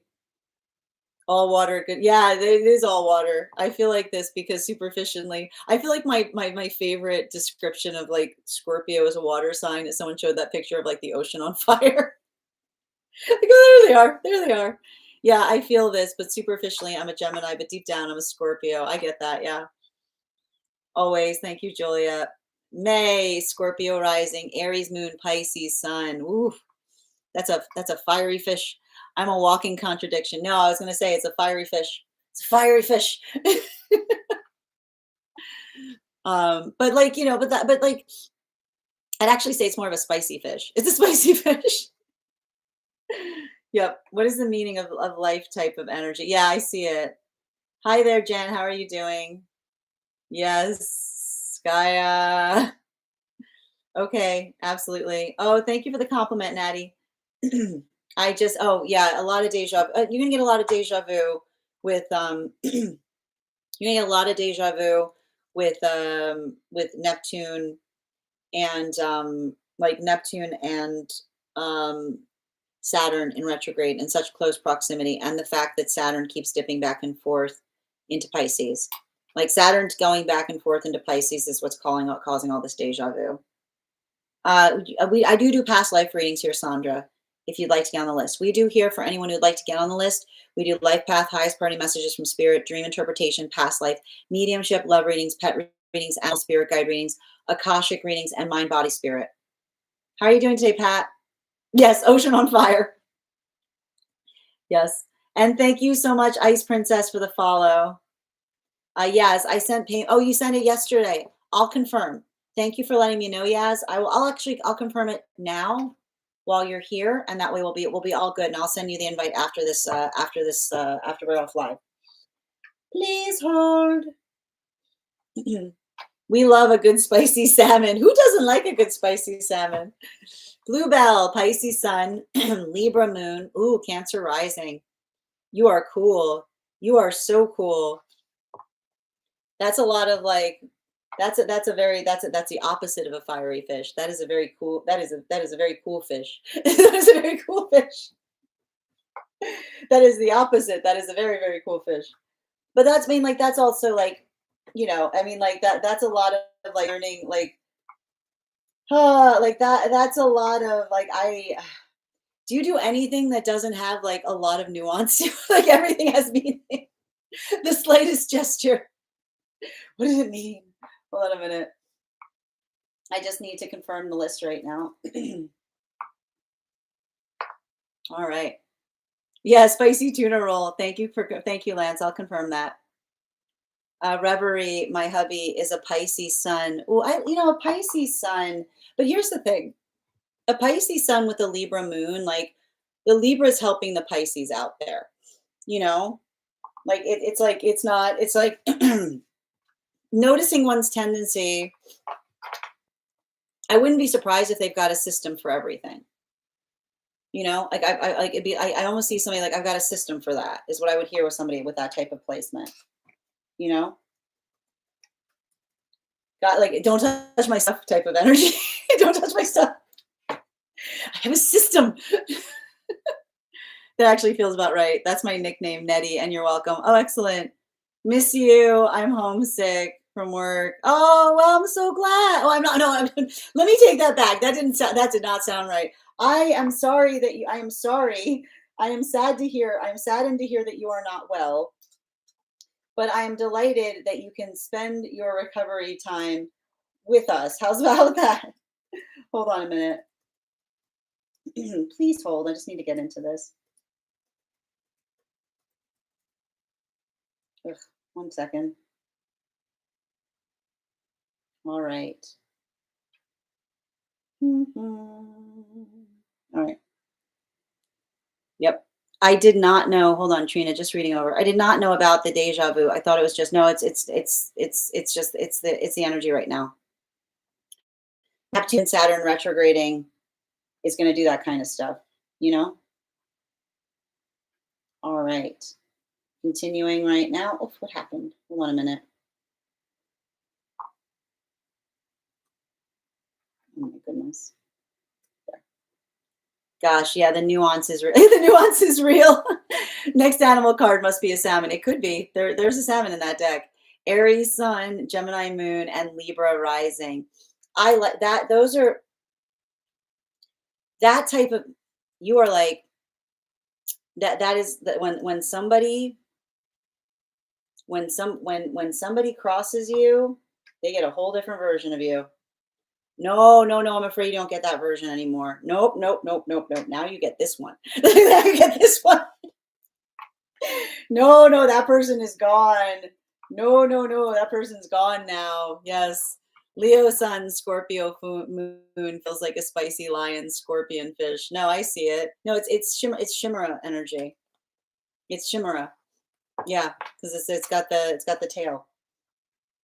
1 minute. Da, da, da. Come on. Hold on a minute.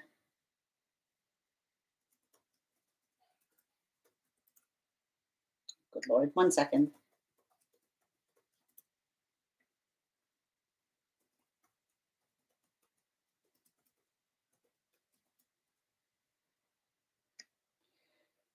One moment, please. Just hold up. There we go. Okay, cool.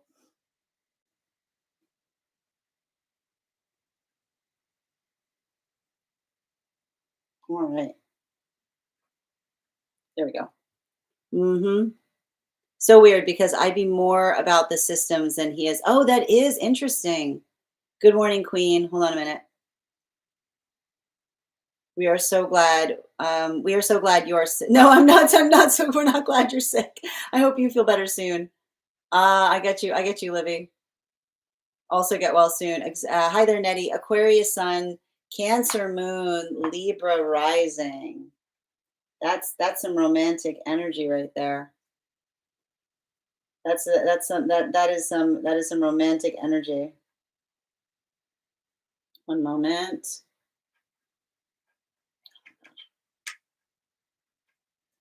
Okay. Hold on a minute, guys. Just bear with me a second.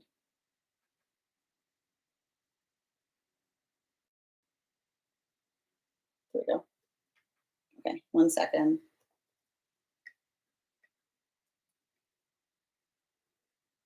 Okay. Yep, totally going through that right now. Thank you for confirmation. Bella Bluebell, I don't know how to reply to live comments, but Libby, shout out to your hubby. Oh, that's sweet. Hold on, let me just see who sent. Sandra, can you just give me the initial on where you sent the donation and I will confirm? Oh my gosh, stop being so problematic right now. Sorry about that, guys.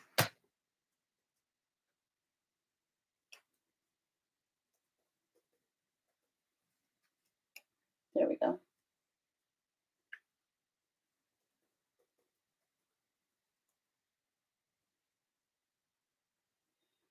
Oh, come on.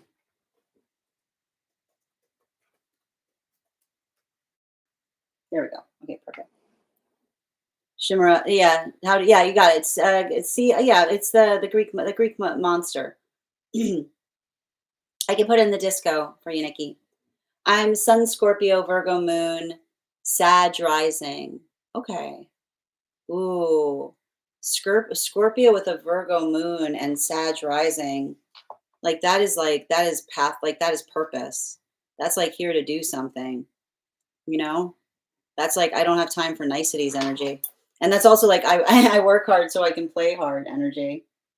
All right, 1 second. Okay. I've got you, Yaz. I see it there. Thank you for confirming. And Sandra, I just need the initial where you sent the donation, and I'll confirm you're on the list as well. Are you doing? No, I was trying to get in some. I was trying to check the list. What if someone is Gemini Sun, Scorpio Moon, Cancer Rising? That is a very complex person. I imagine they probably have a lot of friends, but nobody really knows them, right? Like that's like a lot of like that is like there are a lot of different people to a lot like there are a lot of different people to a lot of different people. Um, but like very few actually know who they are. Kind of energy. Super spy. We'll do also a long hold comment. A pop up will appear. Yep, I'm Cancer Sun, Aries Moon, Pisces rising. I like that. Cancer and Pisces placements together can sometimes be very overwhelming, but I feel like the Aries moon is probably going to balance you out there because um that's like the type of energy that says like it's like that's giving me a lot of in order to make an omelet, you have to crack a few eggs kind of energy. It's the understanding of like understanding that the dreams require work. Hi there. Oh, thank you for confirming, Sandra. I'll check now. And if anybody else wants to get on the list right now, you will be the 6th person read for. And please remember, we'll be doing 1-card readings for super fans later this evening. If you want to become a super fan, you can have one of those readings as well.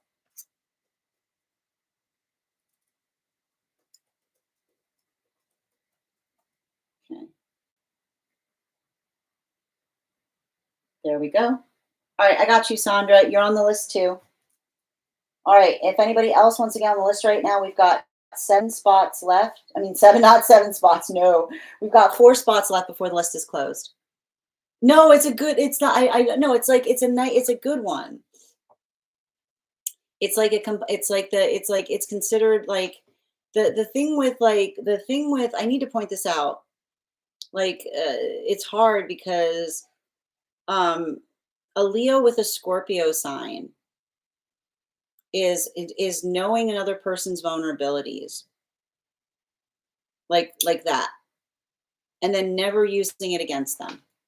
And that's why I would tell you right now, like you probably are the type of person that when the first time someone does something where you've given them something vulnerable and they hurt you with it, like there's no coming back from that.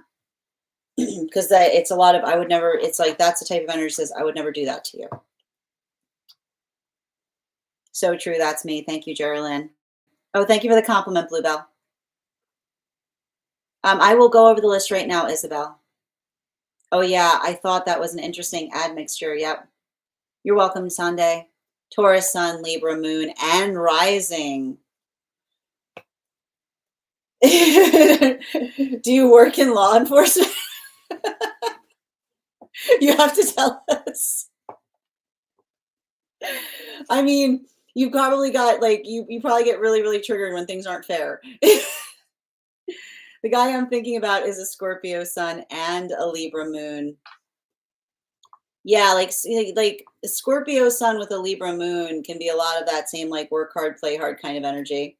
Hi there, powered by flowers. Popped in to say hi. Sag sun, Cancer moon. How do you figure out your rising? So in order to figure out your three signs, you need to know the place that you were born. You need to know the time that you were born, and you need to know the date you were born. So as long as you have those three, the one that's in your ascendant will be a rising. You can go like you can usually either go to an astrologer with those and they can give it to you. There's also apps you can utilize to get that information. My son came here to teach me lessons. He's Cancer, Libra, Scorpio, and I'm Gemini, Sag, Scorpio. Yeah, but like, and you can see, like, I like to point out you're definitely karmically connected because you have the same sign work, right? Like you guys have karmic attachment there, which is probably like you. So yeah, that's confirmation on that.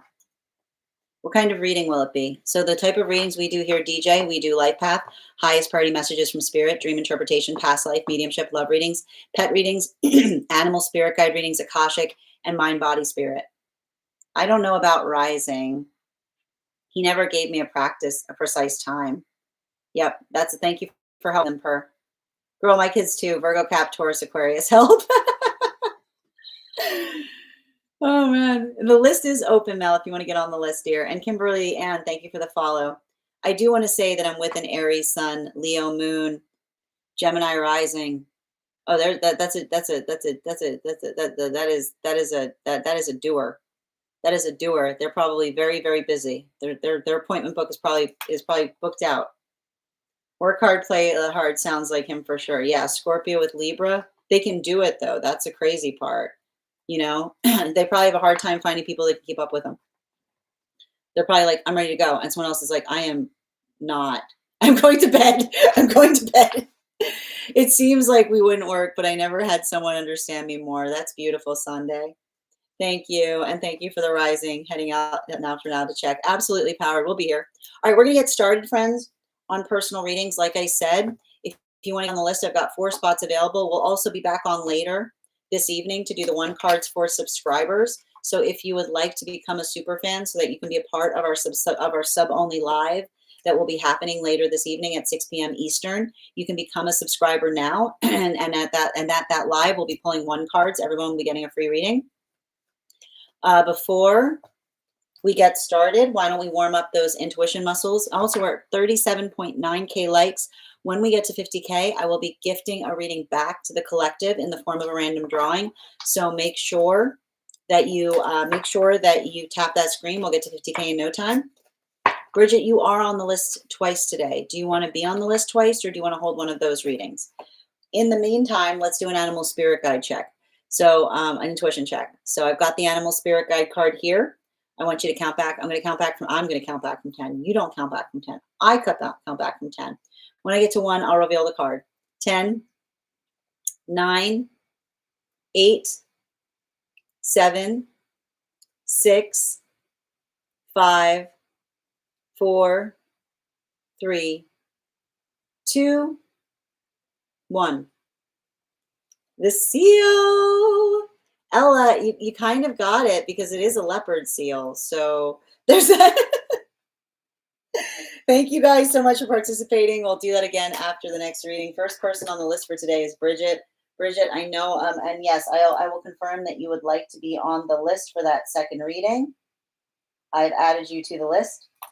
All right, let me get to our reading right now. So just a reminder for anyone who's interested in getting on the list, we do here life path, highest priority messages from spirit, past life, dream interpretation, mediumship, love reading, pet readings, animal spirit guide readings, Akashic, and mind, body, spirit. 1 minute, please.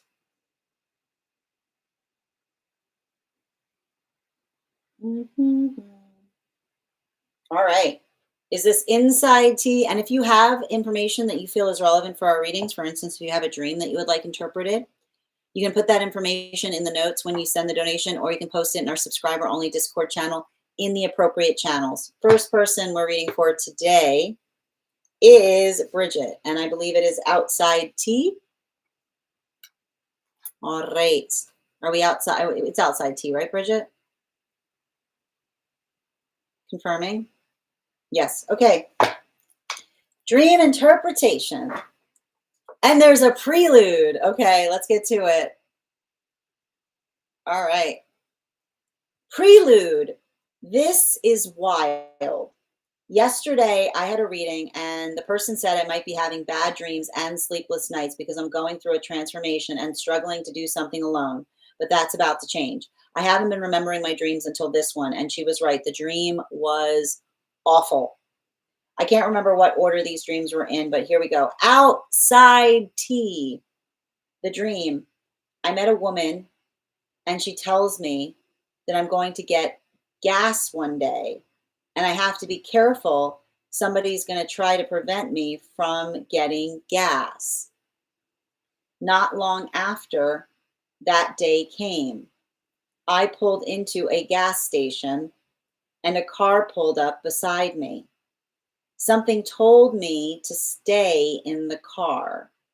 Suddenly, the highway I'd been on changed. Cars lined up single file against the median, all as if forming a barrier. Police were everywhere. I drove around the corner, but in a blur, I couldn't tell if I was still driving or on foot. Then there were explosions and gunfire. Realizing I'd taken the wrong turn and was going in a circle, I turned back, but I had already gotten too close. I was out of the car when I saw a little boy standing directly in front of me, someone I used to take care of in real life. I told him it would be okay. He seemed scared, but better now that I was with him. He made me promise to find him in heaven, and I promised. As I hugged him and pressed my forehead to his, the last thing I remember was the sting of a bullet passing through us right into my third eye. The next scene, I'm in a mansion that isn't mine. And at first, it feels empty. I'm a child in this dream, small and vulnerable, clutching a stuffed animal. Then a man appears and reassures me that everything is okay.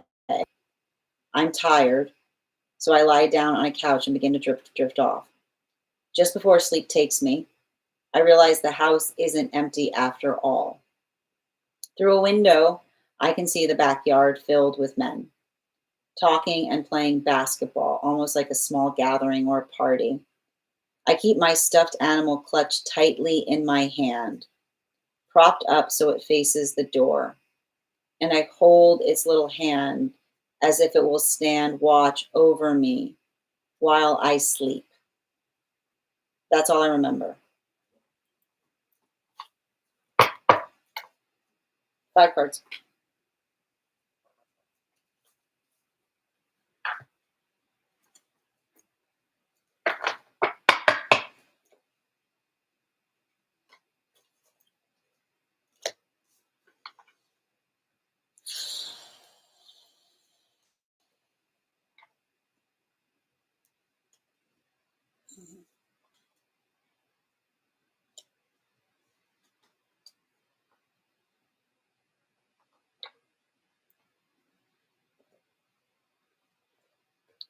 Okay.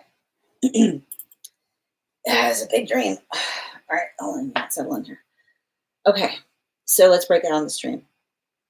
It's a guide dream.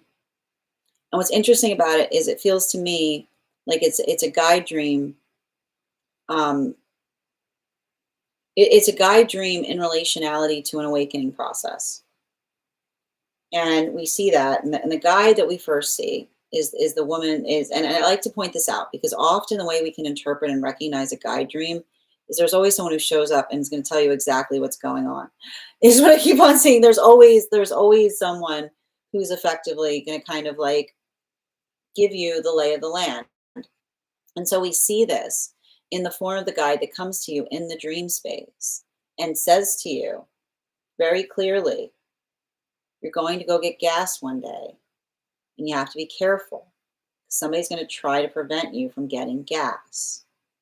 Now, then in the space of the dream, we saw that basically play out.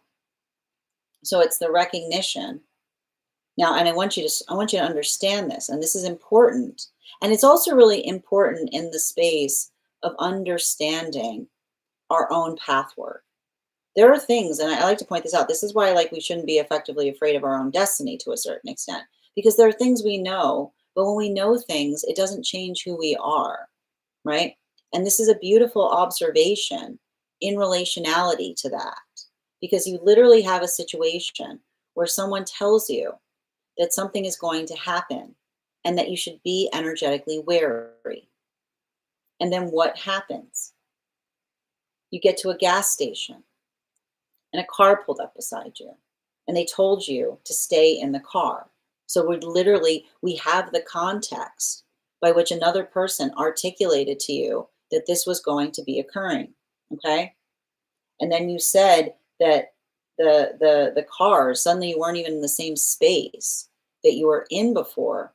And there were all of these cars piled up, right? Trying to basically, in some way, shape, or form, block your energetic progress. You even said that there were armed forces everywhere.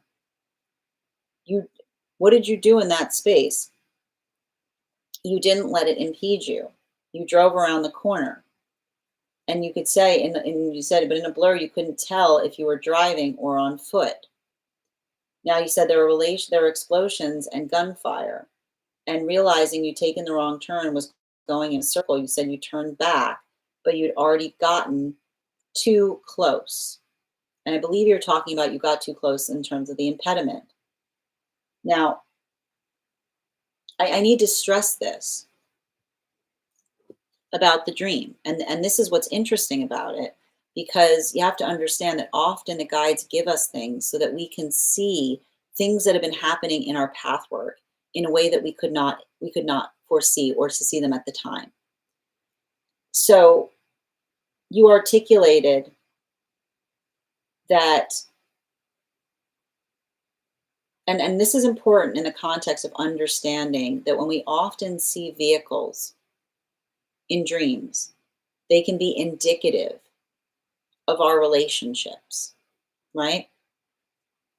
Now, the space by which you talked about, and what did we effectively see that was happening? You said that you were in a car trying to get gas. So this is effectively the space by which we talk about the fact that you're doing the work on the self and you're trying to move towards healthy relationship, right? And then we see this space now, and I need to stress this because there's two different tiers on this dream that we need to work through. The one is the relationship to partner, and the other is the relationship to the self. Because in the context of the relationship to the partner, they're talking about the fact that there's a tendency that you may effectively have when you're trying to build into, and this is what's beautiful about the dream space, is it's going to talk about the nuances or refinements of yourself, right? You may have an energetic tendency of potentially welcoming in relationships wherein you feel the need to take energetic care of someone. And that often feels like it sometimes impedes your own progress and partnership, because in the space by which you feel like you're trying to go somewhere, right? You feel energetically protective. You feel that space by which there are things that you would effectively do to navigate a situation, but then you feel the space of having to take care of or parent another's inner child, and potentially feeling like that experience has led to your own energetic devastation. Now, that's the first half of the dream. The second half, though, is more important. That is not necessarily a bad thing, so long as it is energetically proportional. Because in the space by which we saw that this was occurring, what did we see in the context of the child that was before you? You didn't see someone that you used to be in relationship with. You saw somebody that was actually a child. And that is and so the dream itself, and this is what's beautiful about guide dreams, is guides often provide us koans, and the guide gave you a koan at the beginning of the dream, a mantra that's shape changes depending on how you receive it. So the guide basically told you something about your own Akashic work, right? They gave you the landscape of saying, you're going to try to get gas one day. Someone's going to try to stop you. Gas being what allows you to propel yourself forward, like moving forward, your own sense of propulsion. Now, the thing is, we do this in every factor. Love, right? Love is where we slow things down. Love is where we feel the need of being energetically protective for things. It's the space by which we don't ever feel bad, in the space by which we're self sacrificing. But what's interesting about the space of this dream is it's a reminder of understanding the shape by which that kind of slowing down is most effective. In the space by which you sacrificed yourself for the sake of a child, it's your highest gift, right? It's the space by which, and again, that's why that bullet went through your third eye, because it's the space by which you understand that that is not something that you will ever take away from yourself. That is not a negative. That is a positive of the highest degree. That's why the shot was through the third eye, because it's something that you realize is potentially a weakness, but it is also your greatest strength, because who would you be were it not for having that energetic weakness? That is the blessed vulnerability of being energetically virtuous, the space by which you will always put the care of the self first in order to protect someone who is not capable of protecting themselves. However, the guides are articulating with the fact that there's a car here, that has not served you in some relationships, because when you see grown art, when you see grown personhood, but instead see a child that needs rescuing, well, then you get into the space, and that's when you're in the danger zone, right? That's in the space where it leads you moving in circles, because it doesn't necessarily get you there, because what happens? You're alone in the car, right? It's not the space that you're protecting anyone. It's the space that you're doing all of the work and nobody's there protecting you. And this is why I'm very interested. I am very interested about the shot that went through you in the space of the dream, because every indication that I'm having in relationality to what you experienced in that dream space is potentially either an actual childhood memory. I would be very curious if the space that you were in looked familiar, if it was a place that you inhabited, or if it was a past life memory, because I need to articulate the fact that often when we see mansions, they talk about our inner self, right? They talk about the space by which we embody. So you articulated that the fact that you identified that suddenly you were in a mansion that was not yours, it would almost say to me that this is something that's taking you backwards in time rather than forwards, because again, you're young there. And the fact that, you said, remember when I said somebody's going to try to stop you, right? Means they're going to try to send you back, which is what we see. Like that's what happened in the space of the dream, right? Someone wanting to make you feel triggered, to make you energetically regress back into a former version of self. And what did we see the former version of self doing, right? Becoming helpless, becoming absolutely helpless, which is, again, what did you say? I was a child in the dream. I was small and vulnerable. I was clutching a stuffed animal. And then you said there was a man there and it reassured you that everything would be okay. And you said you're tired and you lay down on the couch and begin to drift off. And then you said before you went to sleep, you said the house wasn't empty. You looked outside and you said it was filled with all these men talking and playing basketball, like a small gathering or a party. You kept this small animal clutched tightly there, propped up so it faces the door. And you said you hold this little hand as if you stand to watch over me as you slept. Now I need to stress, these are the same circumstances by which we're experiencing the dream. In the first one, you're like, I got to get out of here. I'm taking my autonomy. I'm leaving. Right. And then all of a sudden, everyone's saying, where are you going? They're trying to stop you from going somewhere. Again, in that space, right, it talks about the proportionality by which we experience trauma. So when we're in a space of being energetically autonomous and someone's trying to stop us from doing something, even in the space of potentially articulating they're doing it for the sake of our safety, it's the space by which we articulate to them and say, no, thank you. I'm capable of taking care of myself. This is potentially talking about the fact that there are moments that you've tried to progress on your own path work, and someone has tried to get in your headspace to make you feel like you could not take care of yourself. That again, that you were small and vulnerable and you just needed someone to take care of you. So it's almost like the space by which you're understanding that when what the guide was actually talking about, right? When the guide was saying, remember, right? And that's almost like the space by which you forgot that in the second part of the dream. Because in the space of the dream where you became a little child, you forgot everything that the guide said to you because the guide told you and said, remember, what did the guide say? Remember, you're going to try to go get gas one day. You have to be careful because someone's going to try to prevent you from getting gas. It's not the thing you have to worry about is not the energy that tries to prevent you from getting gas by trying to stop you, by trying to fight against you. Because we're clear in the space of the guide dream that you're gonna fight that tooth and nail. What you have to be wary of is someone that tries to dear you, someone that tries to say you poor thing. Like it's a space by which you're working on healing the inner child in the space of someone trying to articulate that you are someone that needs to be cared for, right? And almost the space by which it's the space by which it creates that restive state in you, right? That effectively creates the space by which you look outside. And again, it's the same thing. Who are all these men? Why is there a child with all these men outside? Right? It's the same thing, but it's the observation of what the guide was actually warning you about is someone that tries to disempower you by making you by trying to articulate that you are someone that is in need of being cared for, someone that isn't capable of making their own decisions, someone who tries to put you in the space of being like a child.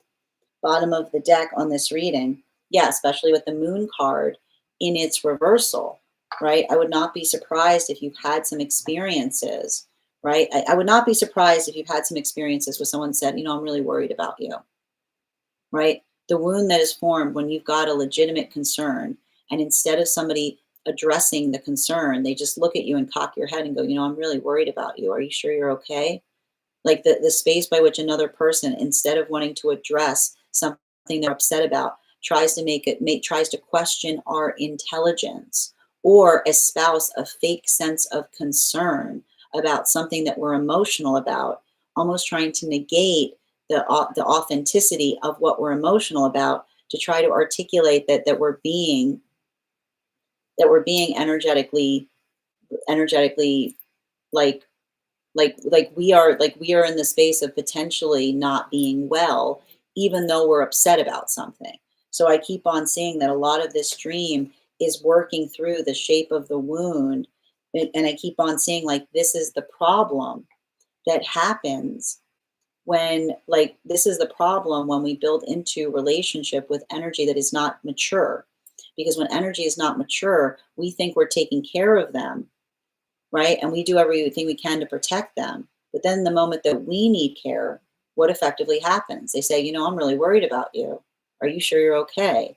Because it's the space by which you understand that you're alone in the car. They're not prioritizing their safety. They're prioritizing a space where they just feel energetically protected. Thank you so much, Bridget, for having that reading with me. And if this message connected to you as well, it's very common for those who need these messages to be here to experience them. We are doing personal readings right now.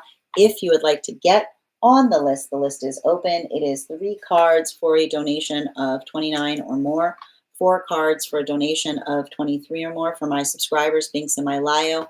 Please keep in mind there are 2 things I do not read for across these apps, pregnancy and medical. Happy to give insight on anything in private readings, and you can book private readings on my site. Next person on the list for today. I'm going to take a moment to read over some of the comments that came through as I was reading. I know that was a really, really heavy dream. I can see it. It was very, very heavy. But I keep wondering, it's the type of dream, like it's saying to me, it's a guided dream to show you the shape of a wound, right? To show you why something was energetically bothering you and why something wasn't okay. And Karina, thank you for the follow. You're welcome, Shush. Yeah, hold on a minute. Yep. Oh my God. Everybody's losing it with the dream. Yeah, Isabel, I'll read the list right now, dear. Apologies. So the list right now we have is going to be Per, Little Vamp, Isabel, Bill, Sandra, and Bridget. And if anybody else wants to get on the list right now, you'll be read for after Bridget. Dream. Oh my God, Ella, yes. You sure didn't have a boring night. No, you did not. Woke me up like I was actually filling that bowl. Yeah, I can imagine. That was intense. I know, it was wild. And I need, yeah, absolutely. And Karina, thank you for the follow. This is making me so emotional. It's an emotional dream. I know it's terrifying. I would and will always put myself in front of a child. And that's why I keep on saying the guides are saying, make sure you can tell the difference. Make sure that you can tell the difference between a child that needs caring for versus an adult that tries to say that they need care until the moment you need care. And then I keep on hearing they walk away because they say, oh, you're not well. I didn't recognize the mansion. And that's what I keep on, that's because you're in someone else's mansion, right? And that's what's important about the fact that you said it was a mansion I did not recognize, which is the fear, like the space by which it's the space by which something changes, where you feel like you're taking care of someone until the moment that you need support. And suddenly, I keep wondering, and then suddenly they're saying it's working through the wound of doing everything you can to support someone until the moment that you yourself need support, and then they say, oh, I'm worried about you, right? It's the mansion that you created for them. So basically the guide saying, be wary of building a mansion for someone where you're putting in all the effort because you're articulating that they need support, and then the moment that you say that you need support, they say, I'm worried about you, right? Like, I'm worried about you. Maybe you should go lie down. Yep, past life too. And I do feel like there's connected to a past life there in that remembering. Forgetting's not an option after this reading. Exactly. Seaway, thank you for the follow. Oh, I'm sending you so much support on that journey, Bridget. You deserve someone to take care of. Like, you deserve a relationship where you receive the same portion of care that you give back. Grand Rising Team Ilsana, it was very heavy. Akashic, thank you for the follow. Hold on a minute. I have it the other way around. I refuse to be taken care of. Well, and that's why, I mean, that's why every time I do a read for you, your counterpart's coming to you in the spirit animal form of a dog. It's like, do you see that, right? Like, you've literally got in your dream space, we've seen the energy of your counterpart coming to you in the form of a dog because you're like, you're okay with that. That resonated with me too. And it's my first time on your page. Oh, thank you, Akashic. I appreciate that. Thank you. And thank you for joining us. I think the dream will correlate with my next reading. Exciting. That was my ex. That was a great interpretation. Thank you, Alexandra. I do my best. Lots of trauma from childhood. And then when my friend passed away, he ran, sending you so much support. That's the empty mansion. 100%. Thank you as well, Ella. And thank you, Crystal, for the follow. Thank you as well, Per. You joyful rising, Erica. Good to see you. All right, we're going to continue right now. Just a reminder, if anyone else would like to get on the list today, we are doing Life Path, highest priority messages from spirit, dream interpretation, past life, mediumship, love readings, pet readings, animal spirit guide readings, Akashic, mind, body, spirit. If you have a dream or information that you feel you need to share with me for the purposes of our reading, you can include it in the notes when you send a donation. You can also post it in our subscriber only Discord channel in the appropriate channels. Next person on the list for today is her. If you're here, can you respond in all caps? Let me know if you'd like a general reading or if you have a specific question you'd like me to answer. We're also at 45.9K likes. When we get to 50K, I'll be gifting a reading back to the collective in the form of a random drawing. So make sure you're tapping that screen. We'll get to 50K in no time. While we wait for Per's question, let's do an intuition check. I've got the animal spirit guide card here. We're going to count back from 10. When we get to 1, I will reveal the card. 10, 9, 8, 7, 6, 5, 4, 3, 2, 1. Blackbird. All right, let's continue. Purr, what are we doing? Are you here? Purr, calling purr. Purr, step out. Second call for purr. Second call for purr. If purr is not available, we're going to continue forward in the list. Next person on the list for today is, I saw she was here a minute ago. Maybe she had to step away for a sec. It's all right. Oh, purr, you're here. Hi, purr. Can you let me know if we're doing a general or if you have a specific question you'd like me to answer? And if anyone else would like to get on the list today, we've got 4 spots left before the list will be closed. We actually never read on past life except for fragments related to the dreams. Can we do it? Yeah, absolutely. You're not too late, Powered. If you want to get on the list, yeah, the list is open. We've got 4 spots left today. All right, we're reading for purr right now. All right. I'm just making sure I caught all the messages before of that. It was an incredibly heavy dream. And thank you so much, Mate, for sharing the live. Always appreciate when you guys share the live. Oop, hold on a minute. Absolutely. All right, let's get to it. I think I internalized my scales over law-driven just with myself and wanting to treat people fair. That's okay. I mean, I think that internalizing scales is not a bad thing for a Libra, right? All right, let's get to it. Can I get 4 cards for purr, past life, please? 4 cards.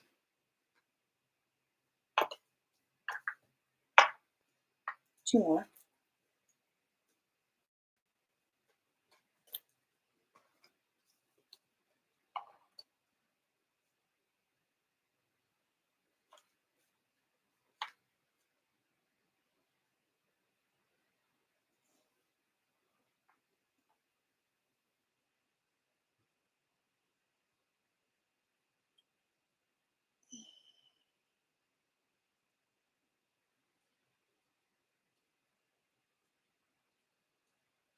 Well, I need clarification.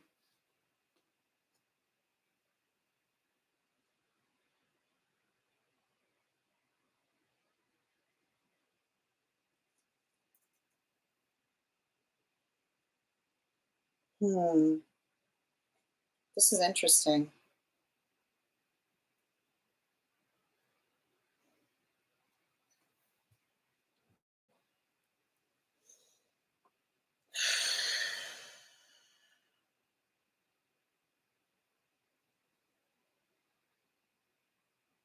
Um,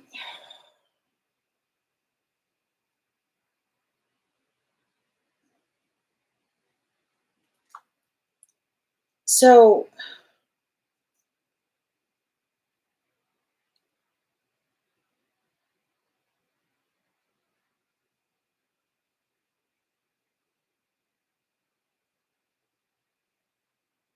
hold on, I'm just trying to dig into what I'm reading here.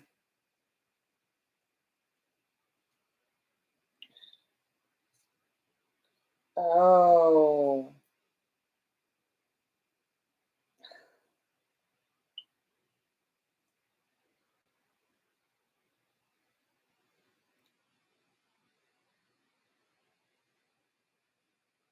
So I gotta like, I am getting some strong indications. Like I am seeing a remarkably strong bond between you and another person in a past life. Just absolutely, like absolutely remarkably strong. Um, and it's interesting too because I keep on, and it has to. And I need to stress this. It has to do with a bit of that wound that you articulated upon, which says, "I don't need anyone to care for me, because I see somebody having done something really, really like stupid. I don't use that. I don't use that word. I don't use that word. I don't use that word a lot. I keep on hearing stupid for chivalry is what I keep on getting. It's saying to me, stupid for chivalry. You're going to have a bone to pick with this person. I would not be surprised when you meet this person if there's something about them that just annoys you to no end, because I keep on hearing someone say, I got a code, and I like to say stupid for chivalry, because stupid for chivalry is, and the reason I keep on hearing stupid for chivalry is because stupid for chivalry it's not about, like, they didn't do something because of them. They did something because someone insulted you, is what I keep on seeing. Somebody insulted you and they got themselves unalived, is all I keep on seeing here. And now we're like, I keep on like this, like that's like I literally, like I see, and like, and that's what I literally, I see some kind of like energetic argument between you and another person. And like I almost see, like I keep on seeing you almost say, let it lie. And someone being like, I won't let them, like I will not let this stand. I keep on hearing you say to someone, let it lie, and they're going, I will not let this stand. And so, and I feel like they're, and that's the thing. And I keep on seeing, and I keep on hearing like the thing about it. And I keep on seeing it's the kind of stuff that people write songs about unless you're in it, in which you just look at someone and you're like, you're an idiot. Is what I keep on. And I think that it's interesting because like I literally, like I see a situation where like others were like singing songs about it, and I almost see you getting mad at the songs and being like, I don't want to hear that song about what an idiot they were. It's what I keep, like it's I keep on hearing it's not, I keep on seeing a situation of you saying it's not romantic. It was, and it's funny, I don't even hear you saying it was stupid, like tragic. I keep on hearing you saying it was stupid. Like I keep on, like it's like it's literally, it's like, you know what I mean? Like it's so funny because I'm not, I have to stress this. If you know me from my readings, I am not one to, these words, I do not say these words lightly. I'm not someone I'm not someone who likes to utilize these types of words. So the fact that like I literally see a situation where everything was fine until someone tried to go defend your name, and they got them, and I keep on hearing they got themselves energetically unalived in the process. And what was worst about it is it's something about it, like it was like it was, everybody was, I keep on hearing everybody was singing songs about it. And I'm like, and I keep on hearing like, and I keep on hearing you like literally being like, I don't ever want to like literally being sick, because you're like, there was nothing romantic, like there was nothing romantic about it. There was nothing romantic. It was, I see, I can literally see you saying to someone like, I would rather have them than that stupid song, is all I keep on hearing. I would rather have them than that stupid song. Um, and so I feel like, and that's like, and that's why And that's why they're coming to you in the form of a dog in the dream, because they're testing the waters. They're energetically testing the waters to see if you're still mad at them. They are energetically testing the waters. If you have, I gotta say, if you are someone who skin crawls when you see romantic things, if someone tries to get romantic for you and you start getting sick and you need to go, like this is why. But I also see the fact that like someone is now, like the energy is trying to come back towards you. I mean, they don't know this because this is all happening in spirit, but they know, like they never heard the end of it. Like they couldn't even like what like they couldn't even talk to you in spirit because you were so like it's giving me a lot of this like, are you still mad at me kind of energy. I see somebody come. I was wondering. I was wondering why your counterpart was. I literally started this by saying I was wondering why your counterpart kept coming to you in the form of a dog in the space of the dream, and this is why, because they don't want to walk in. They're feeling it out. They're energetically feeling it out to see if it's safe to come in. They're energetically feeling they're energetically feeling it out. Or I keep on getting, are you still mad at me? I would be very curious, like it's giving me a lot of this, like, are you still mad at me about that?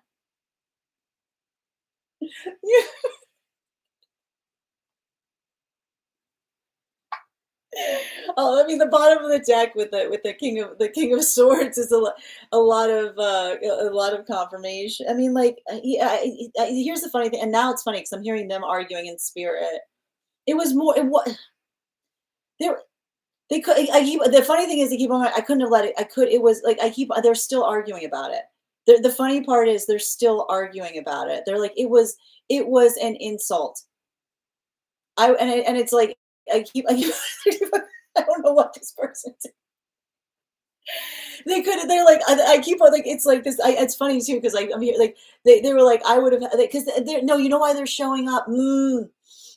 I feel like there was something in the argument. I feel like there was something in the argument that you were having in terms of them saying, "I will not be their dog," is what I keep on hearing. Which is the space. I feel like somebody said something that was energetically mocking you. It felt like I keep on hearing it felt like an energetic provocation to such an extent that I literally see someone say, I would not, like, I will not stand for that. I will not stand for them.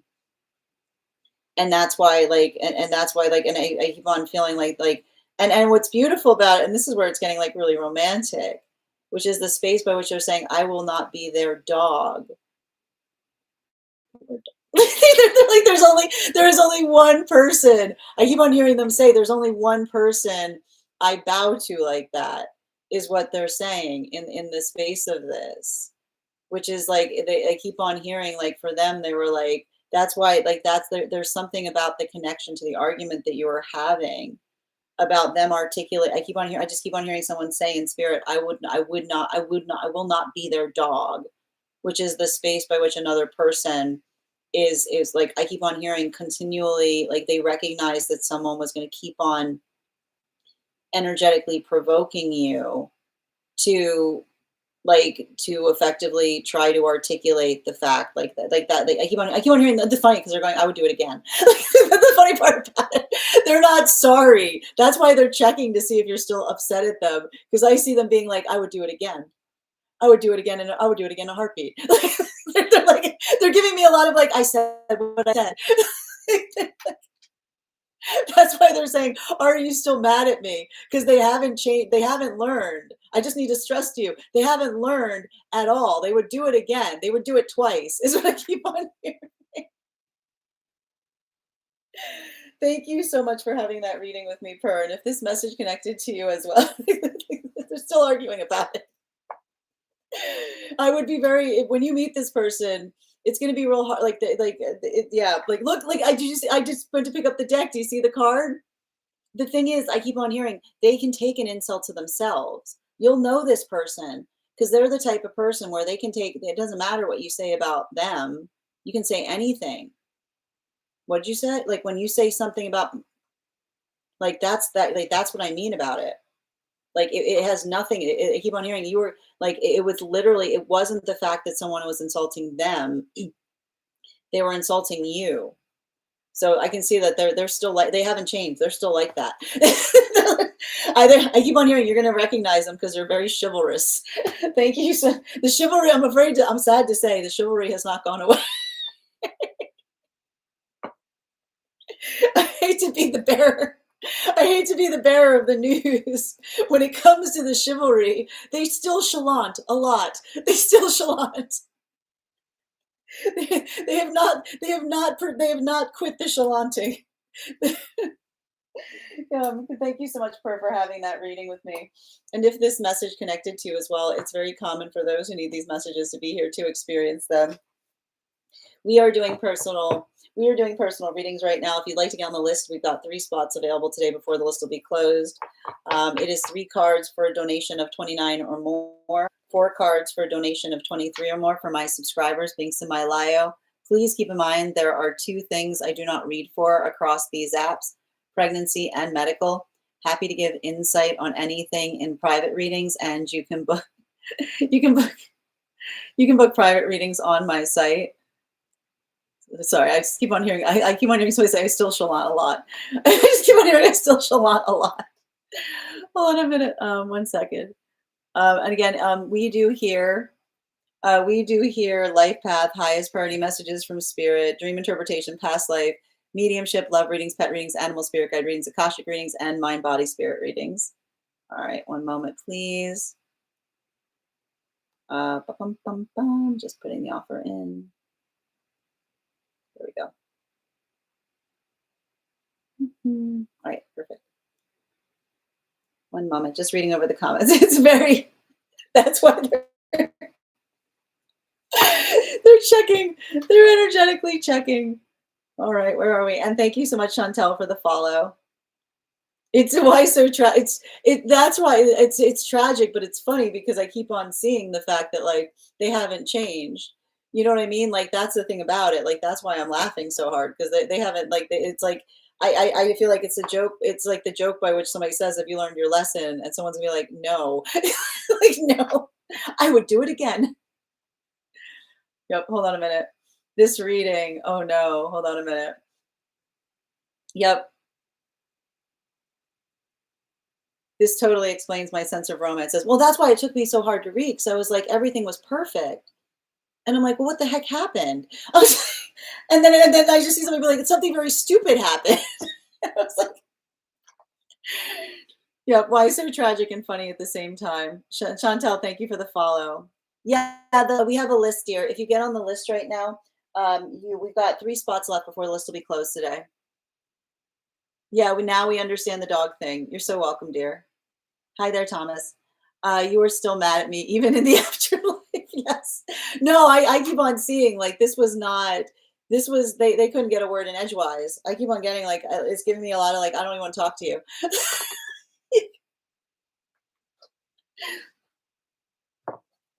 Yep. Fickleness is not my middle name. They learned nothing. Sorry, not sorry. I picture a dog pushing your hand with his nose at. Yeah, exactly. That's what I was seeing too. Yeah, like it's giving me a lot of like. You're welcome, Purr. And I definitely have ick towards you, and this is why you brought that. I keep on hearing you brought that ick in. Because I keep on hearing for the rest of your life, your life, you had to hear people talk about like how exquisite that was. And I keep on you saying like it's not exquisite, it's sickening. It was stupid. Like I literally see that you spent the rest of your life correcting people and being like, it is not like I keep on seeing you say to someone, it is not something I'm proud of. I think it was stupid. I think it was stupid then. I think it's stupid now. It was unnecessary, is what I keep on seeing. How many are on the list right now, Chrissy? We've got 1, 2, 3, 4, 5, 6. I hopped on the list through Ven for past life. Libby, yes, I think I got you. Was it under, yeah, I think it was under a different name, correct? Can you just give me the name it was under or the first initial of the name? Or yeah, I think you're running under a nickname here. Yeah, it's giving a lot of sorry, not sorry energy. Yeah, I picture, yep. You're so welcome, Purr. Yep. All right. So if you get on the list right now, Chrissy, we've got 1, 2, 3, 4, 5, 6, 7th person. All right. Thank you for the compliment, Z. Hi there, user 632. Okay, where are we? I feel bad for you in this life. Like you just went through it all over again. Thank you for confirming, Livy. It's no, I mean, like I don't think it's not. I don't think it's no. It's not going to be the same thing because I see like I keep on hearing like the way that the way that reading was coming through is the space by which you'll understand someone's chivalrous. But I keep on hearing chivalry does not require one to extend the way that it used to, is what I keep on hearing. I can't stop laughing either. It was like when I was like, as the reading was coming together, I'm like, oh, it's all making sense. And it's very, I mean, it's funny now. It wasn't funny then. Is what I keep on saying. All right, let's continue right now. Next person on the list for today is Little Vamp. Little Vamp, if you are here, can you respond in all caps? Let me know if you'd like a general reading or if you have a specific question you'd like me to answer. And before we continue, why don't we do an intuition check? I've got the animal spirit guide card here. We're going to count back from 10. And when we get to 1, I will reveal the card. 10, 9, 8, 7, 6, 5, 4, 3, 2, 1. Got the crane. All right, let's continue right now. Alexandra, didn't you say the crane before? Oh, that's wild. All right, where are we?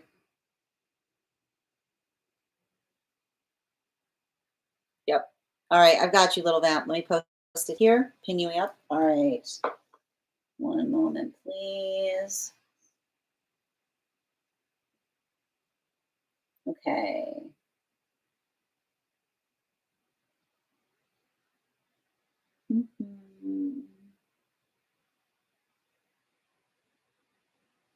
I got you. And you said, okay, is this inside tea or outside tea, Little Vamp?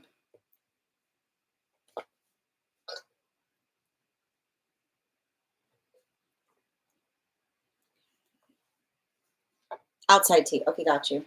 I made a huge career move and change that feels like I'm finally becoming my true authentic self. Do my guides think this is the right path as well?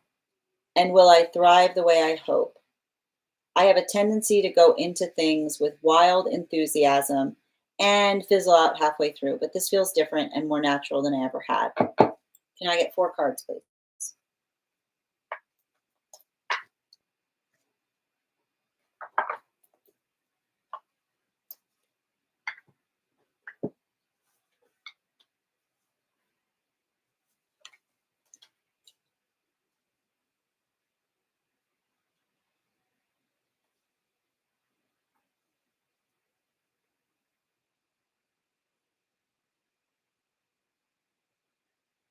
This is feeling positive, is what I'm seeing.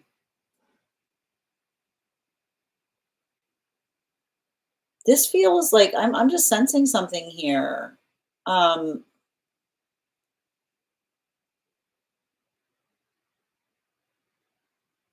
it feels more creative. Are you doing something more like it feels like I'm seeing a lot of creativity.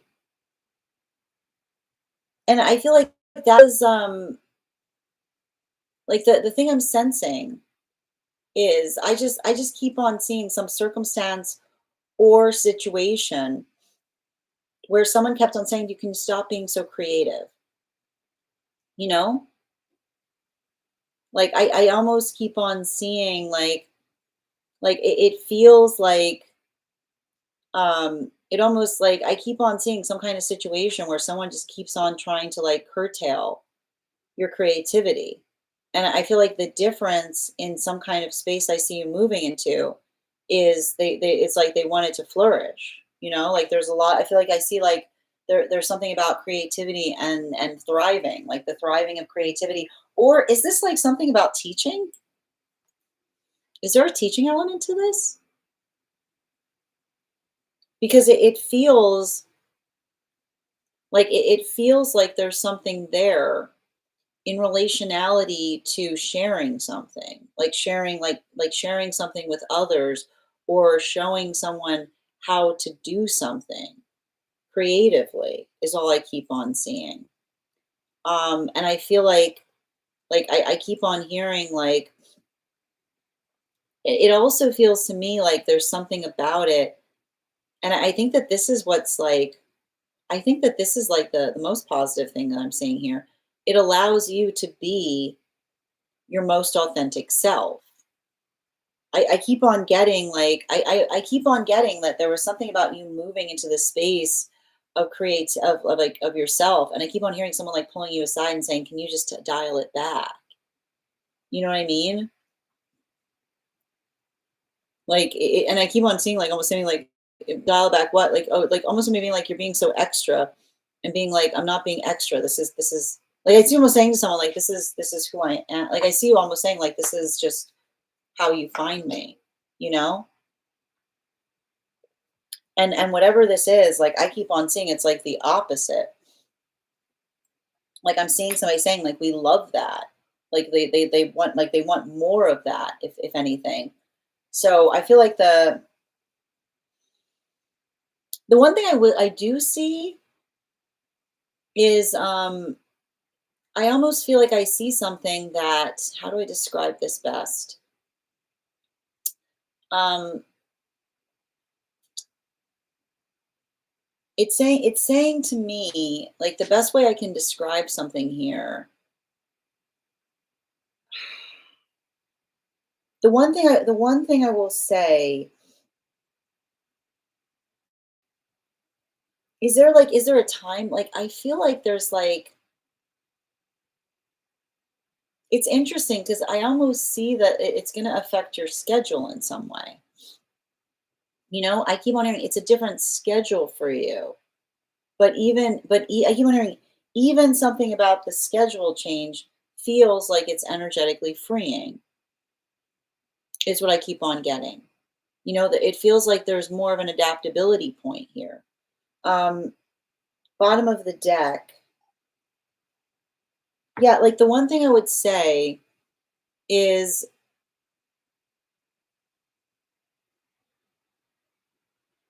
I feel like it's really important. I don't know why I keep on feeling like there's something here that almost feels like it requires one to keep one's own hours, which is to say, like making sure that you're able to like set your own schedule or make sure that you're being able to like energetically prioritize in some way is what I keep on getting.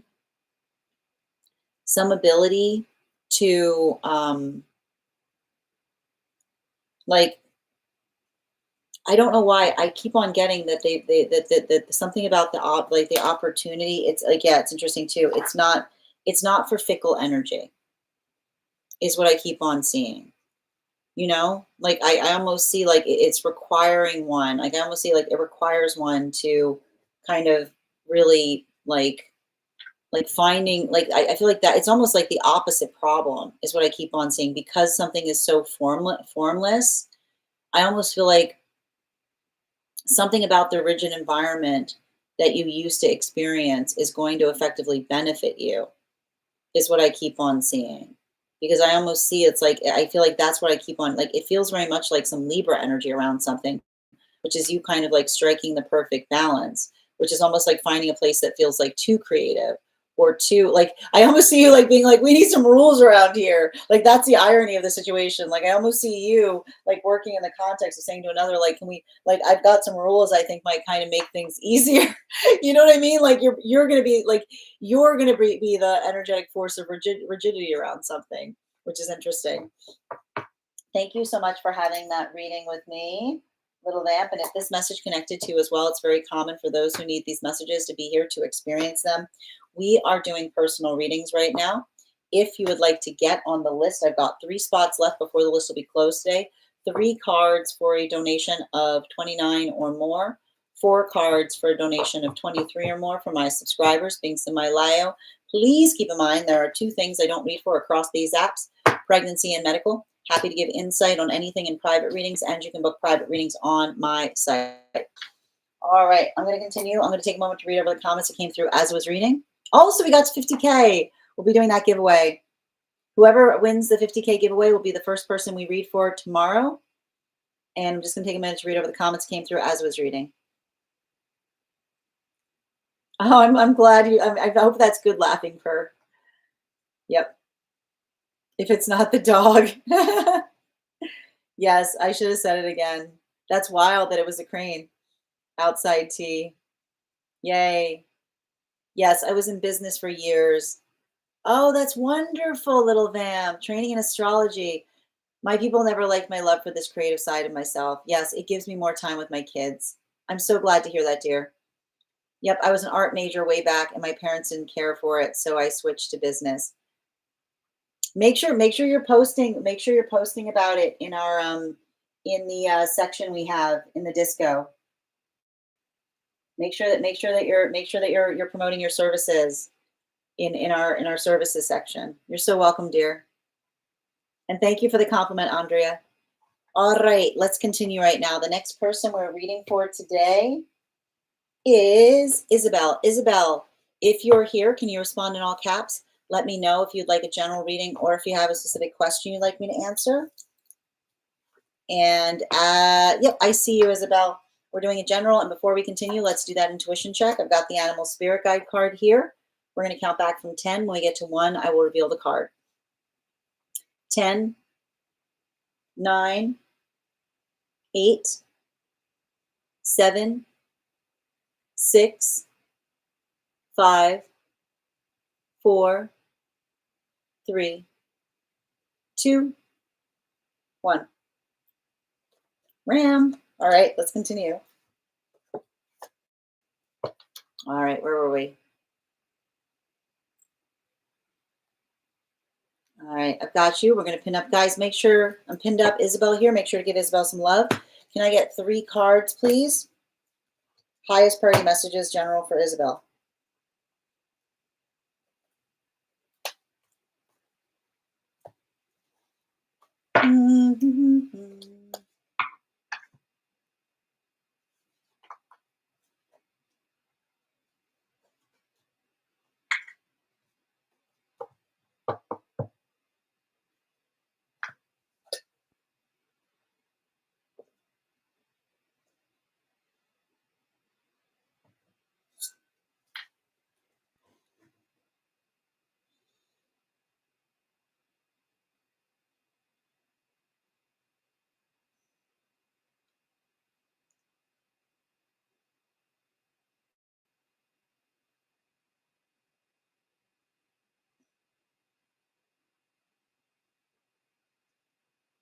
You know,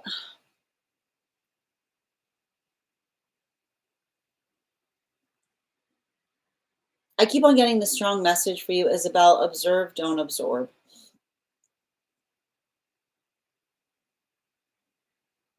Observe, don't absorb.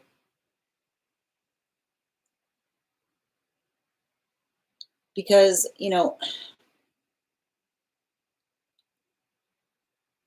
I feel like one of the things I'm identifying in this reading has to do,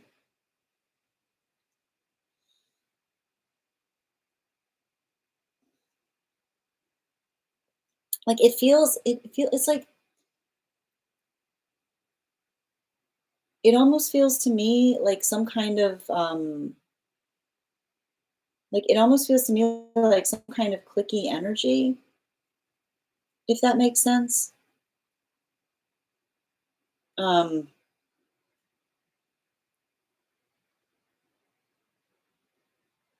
and I keep on hearing like I keep on hearing a message that says it's immature to click, you know? Like that's almost like that's the message that's almost like coming through in some kind of space. Like I keep on hearing when you see someone being like energetically clicky, like you should just carry sympathy, is what I keep on getting. Because like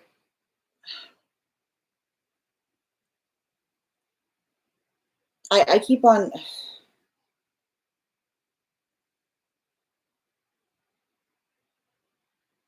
I feel like there's like it's giving like how do I describe this? Like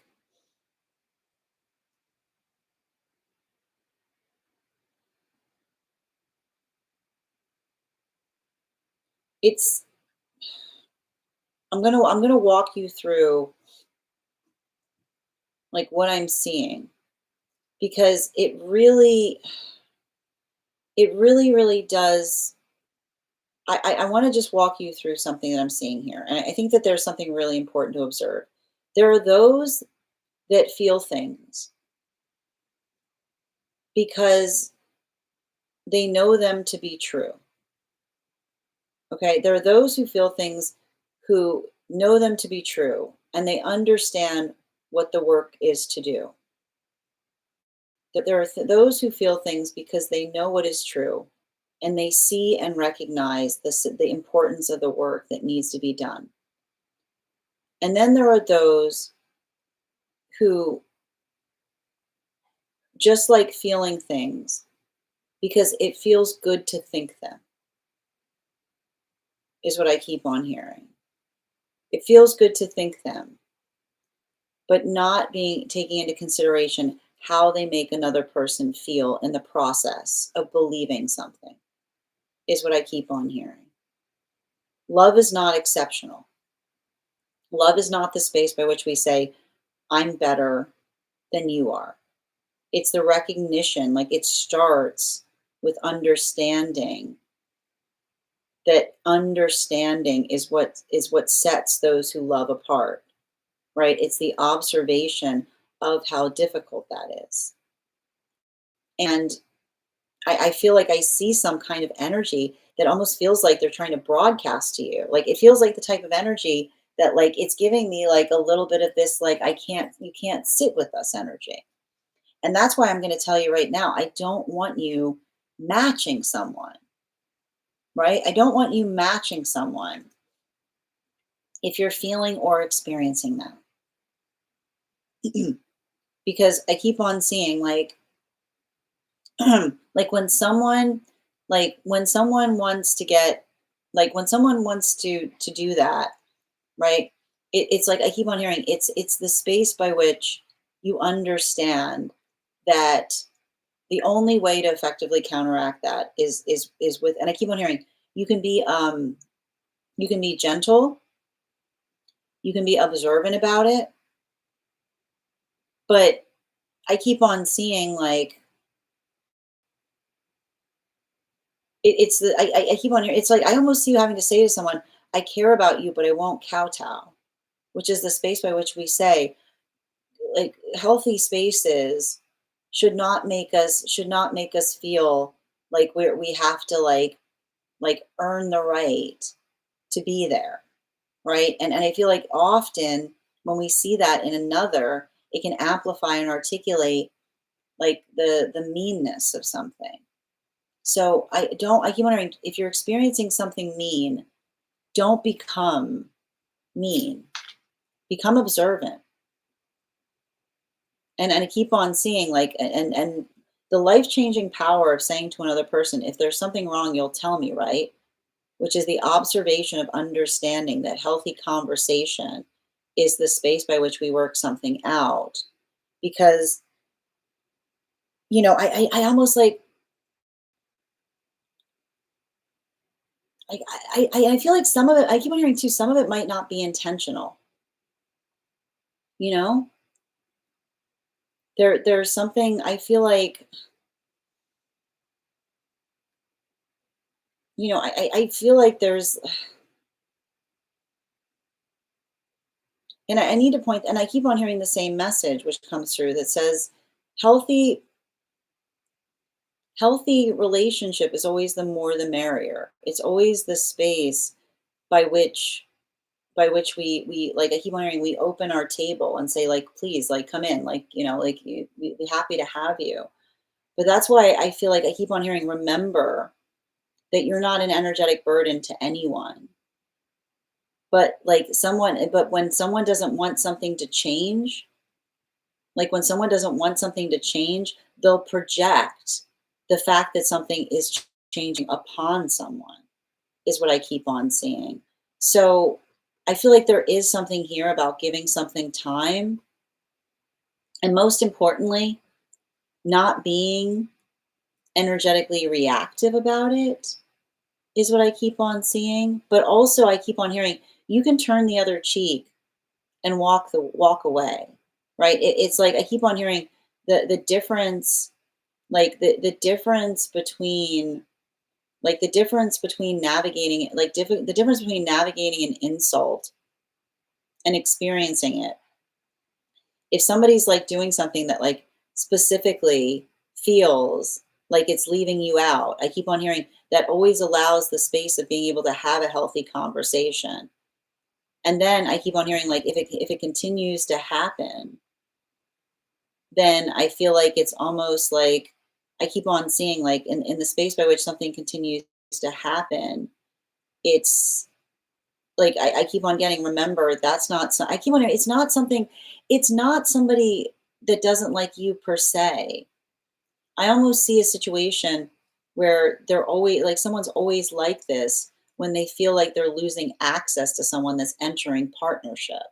You know what I mean? Like I keep on hearing like that's what I mean. And we've been reading like it feels very similar to what we've been reading for the energy that's moving deeper into divine union right now, which is like we've been reading for some energy that's moving into divine union, and it should feel like celebration. But that's why it's so weird when we feel like we're doing something that should be a celebration and everyone around us is carrying sour grapes, because it helps us really identify what their manifestation goals are. Bottom of the deck on this reading. Yeah, especially like I keep on hearing a cause for celebration will help you, like a healthy union will help you see everything as it relates to others' intentions. Because the song of like the ability to say, this is a good thing, you should be happy for me, right? And when something happy is happening, but others are energetically ruminating, then it creates a lot of the space of identifying and saying what was their manifestation goal? What was their energetic intention? You know? Like I feel like it's a lot of the space by which you have to like I keep wondering like you have to make peace with the fact that I feel like, and this is why I feel like it's hard because I don't even feel like it's directed towards you. Like I keep on hearing like somebody is like I keep on hearing, and this is what we can often identify trauma in the space by which something beautiful is happening and another person is energetically mourning, right? Like it's the space by which I see you recognizing and identifying and articulating to another and saying, this is a good thing. This is a celebration.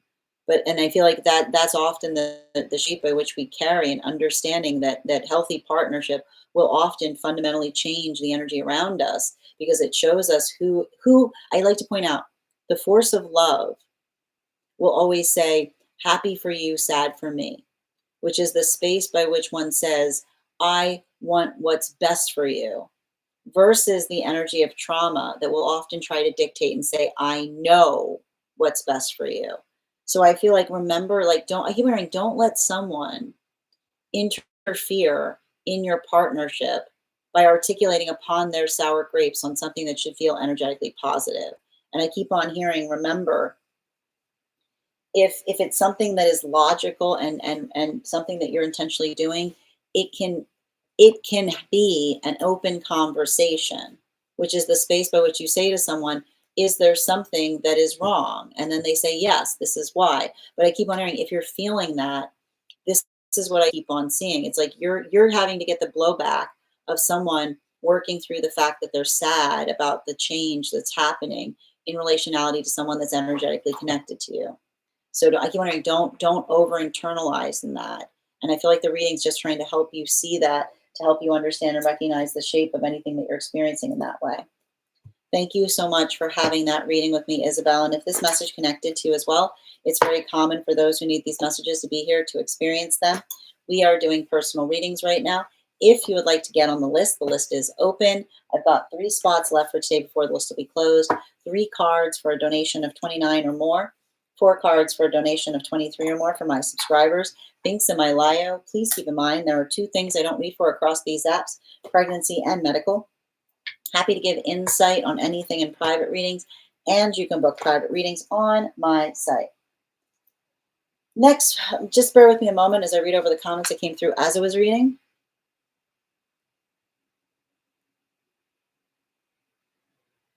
Hey, how are you doing there, witches? Good to see you today.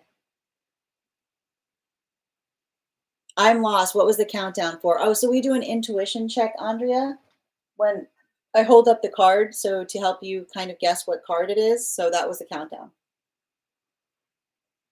All right. Hi, good to see you, witches. I'm glad you made it out of the eclipse. Seriously, the season for click energy. It is. It's this type of energy right now, man. Like those people who have a lack of self-awareness. Beautifully stated, Aunt Andrea. Yes, I think I know what they're referring to. It could be BF's family. That's all I could think. Is this why I feel like someone is sending me energy? Yeah, I mean, I keep on hearing, don't over internalize it, is what I'm getting. If that's what you've been feeling, like that's what I'm kind of sensing is happening.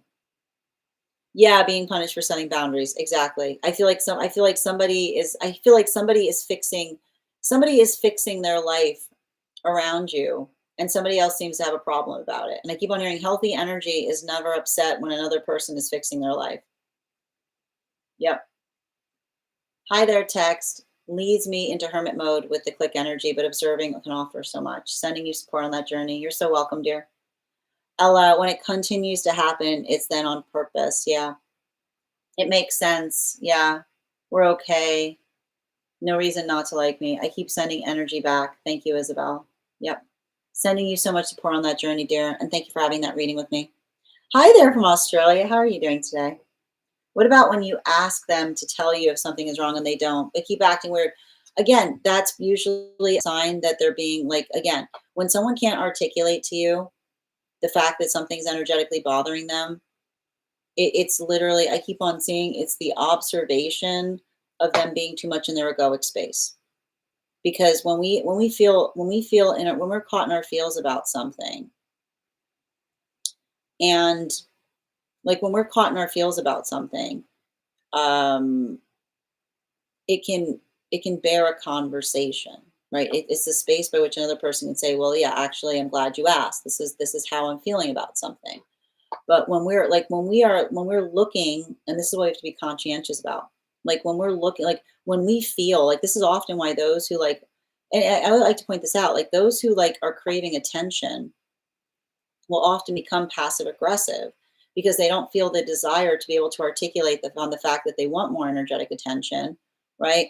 So they become energetically like they become passive aggressive, and then you're like, what's wrong? And they're like, nothing. And you're like, there's clearly something wrong, because why? They feel like another person feels silly saying, I need more attention. But that's the thing. Like if you feel silly saying something, that's something you have to work on internally, right? And so it's almost giving me like that's the type of vibration that I'm picking up in some kind of situation. Like I see somebody fixing their life around you and another person taking it personally, you know?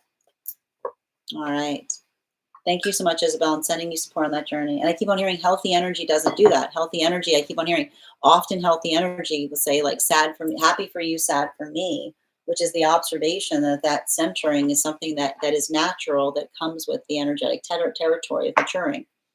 Continuing to get clarification, next person we're reading for today is Bill. Bill, if you're here, can you respond in all caps? Let me know if you'd like a general reading or if you have a specific question you'd like me to answer. And wait, pause before we continue. We got to our 50K milestone, so we are going to be doing our 50K giveaway. I am going to be thinking of a number right now between.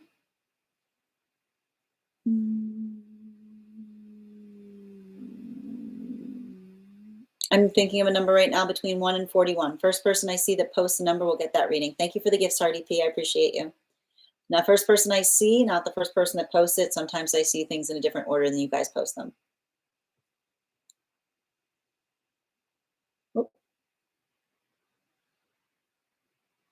Nope.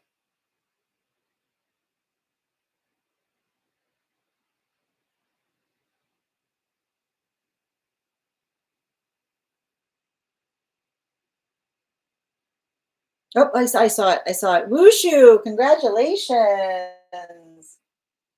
We will do that again when we get to 100K. All right. And thank you guys so much. And so Wushu, that reading will be eligible for you to receive at tomorrow's reading. So congratulations. And the next person we are reading for today is Bill. Bill, if you're here, can you respond in all caps? 15. I know it was wild. Everyone kept putting 14 and it was 15. All right, I got you. Bill, it's been a minute. I hope you're well, dear. All right, let me just pin up Bill here. Let's give Bill some love. And guys, if anybody else wants to get on the list right now, please remember we've got 3 spots available today. If you want to get on the list, before the list will be closed, we do here life path, highest priority messages from spirit, dream interpretation, past life, mediumship, love reading, pet readings, animal spirit guide readings, Akashic, mind, body, spirit. All right. And if you have information you feel is relevant for the purposes of our reading, for instance, if you're doing a dream interpretation, you can put that information in the notes when you send the donation, or you can post it in our subscriber only Discord channel in the appropriate channels. All right. We're doing a general spirit for Bill, please. 3 cards. Please remember also we're doing 1 card free, 1 card readings for super fans. We'll be doing that later this evening at 6 p.m. Eastern.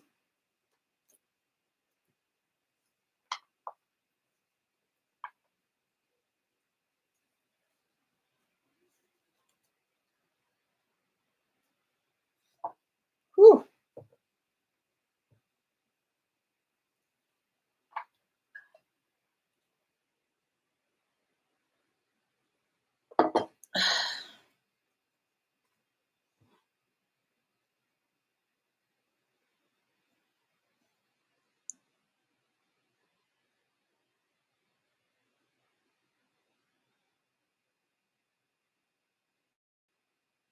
Hmm.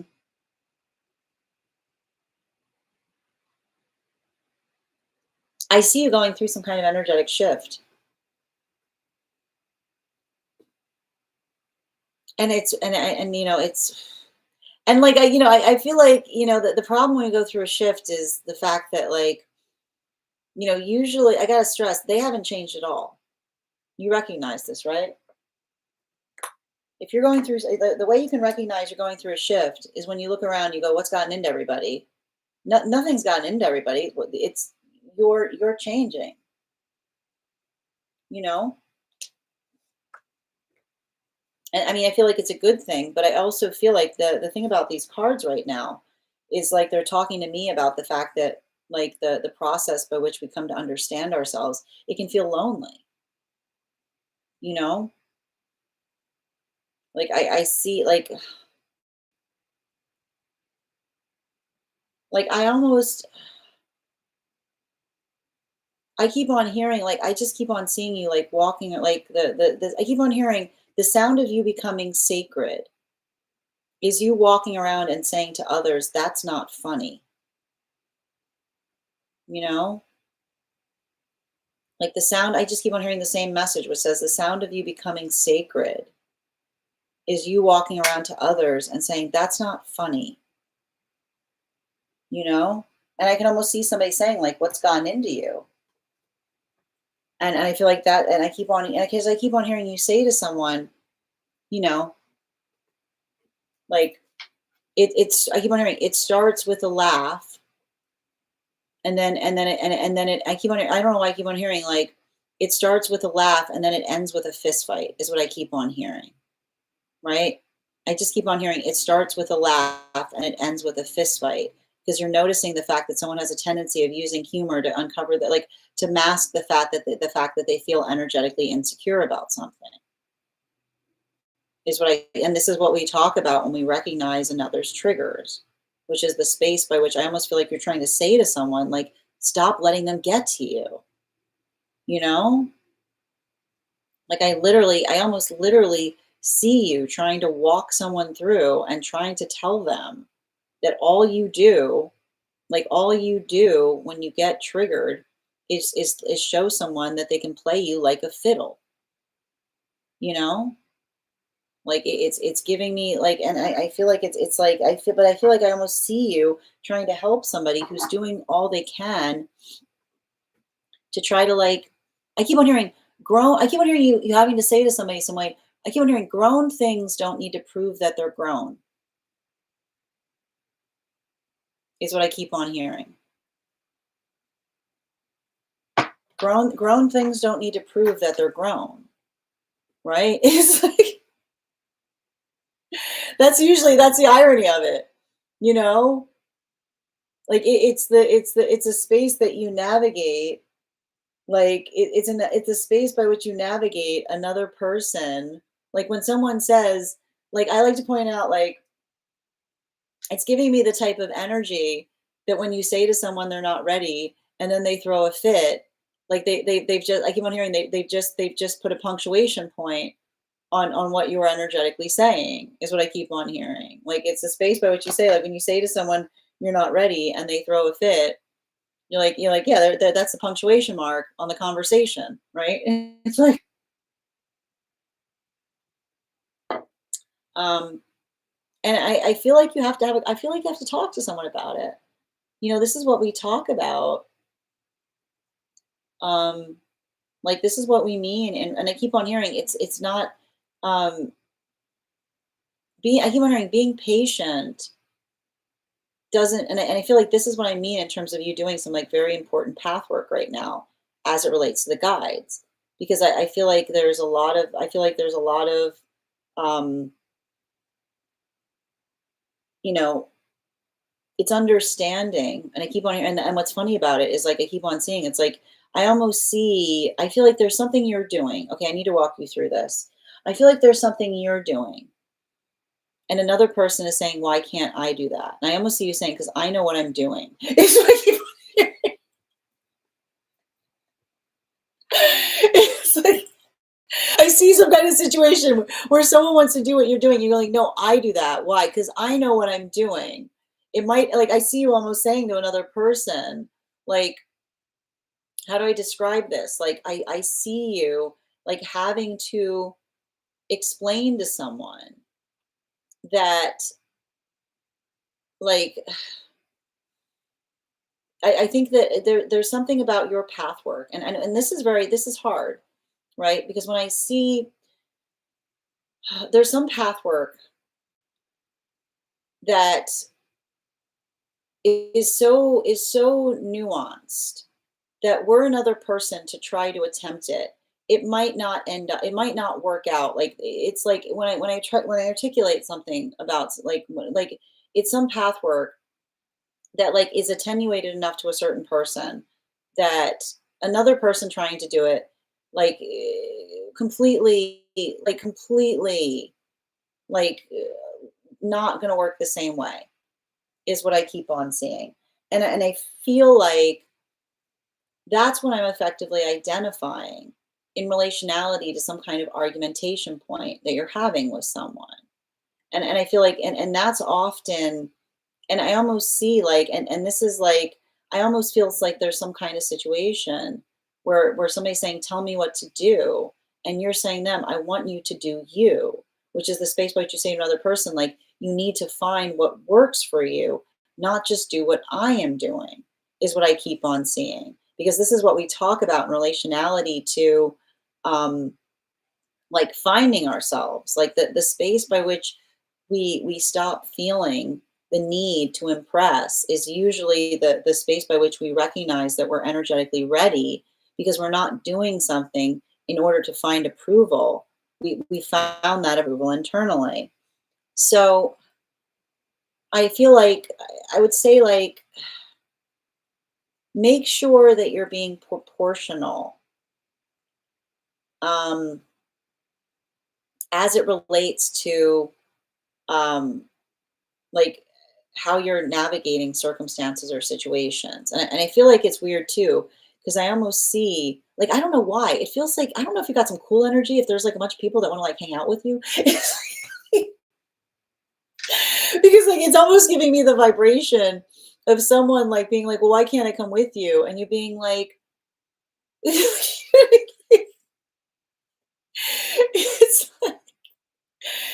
it's just like, it's like, I feel like it's like, and I keep on seeing, like, navigate that. I keep on hearing, navigate it.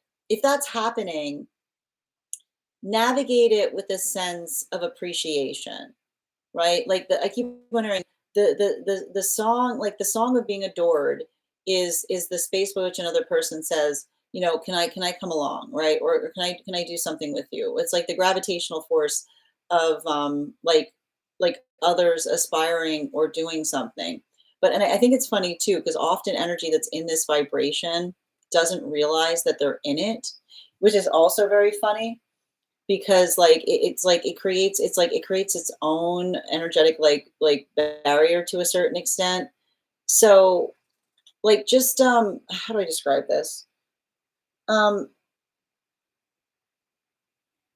I feel like the most important thing I'm getting is don't let things slide, you know? And I feel like and when I say don't let things slide, I mean I feel like I'm observing some kind of situation where energy around you is trying to decompress upon something that they're doing by trying to articulate that it's not a big deal. And I feel like the major conversation that I see is returning back to the space that I mentioned, which is to say, and I like to point this out too, when someone's laughing at something that's not funny, sometimes the way we get them to recognize how unfunny it is by asking a question. Not saying don't say that, but saying, why would you say that? Why do you find that amusing?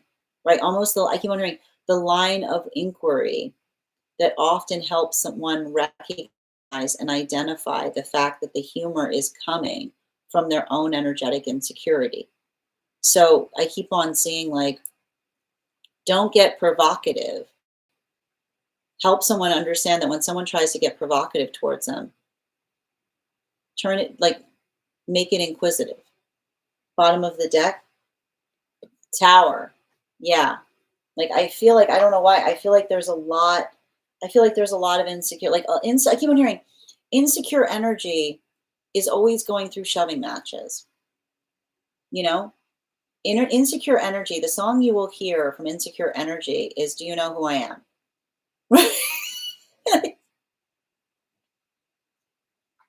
Like the song you will hear from insecure energy is Do You Know Who I Am? Right? And I keep on seeing and it's almost saying like when someone says, Do you know who I am? Remember who you are, is what I keep on seeing, right? Which is the space by which we don't allow someone to lower our standards because they have none, right? I feel like and that's what I mean in terms of having to kind of I feel like I see you kind of walking a line right now between reminding others what your standards are and at the same time articulating to someone what is not okay. And I keep on hearing like the most important thing about our standards is a healthy standard. Like the way we can tell if a standard's healthy is it's one that's mutually shared. We can say it from our chest. We can say how we feel about something and the fact that we hold on to it.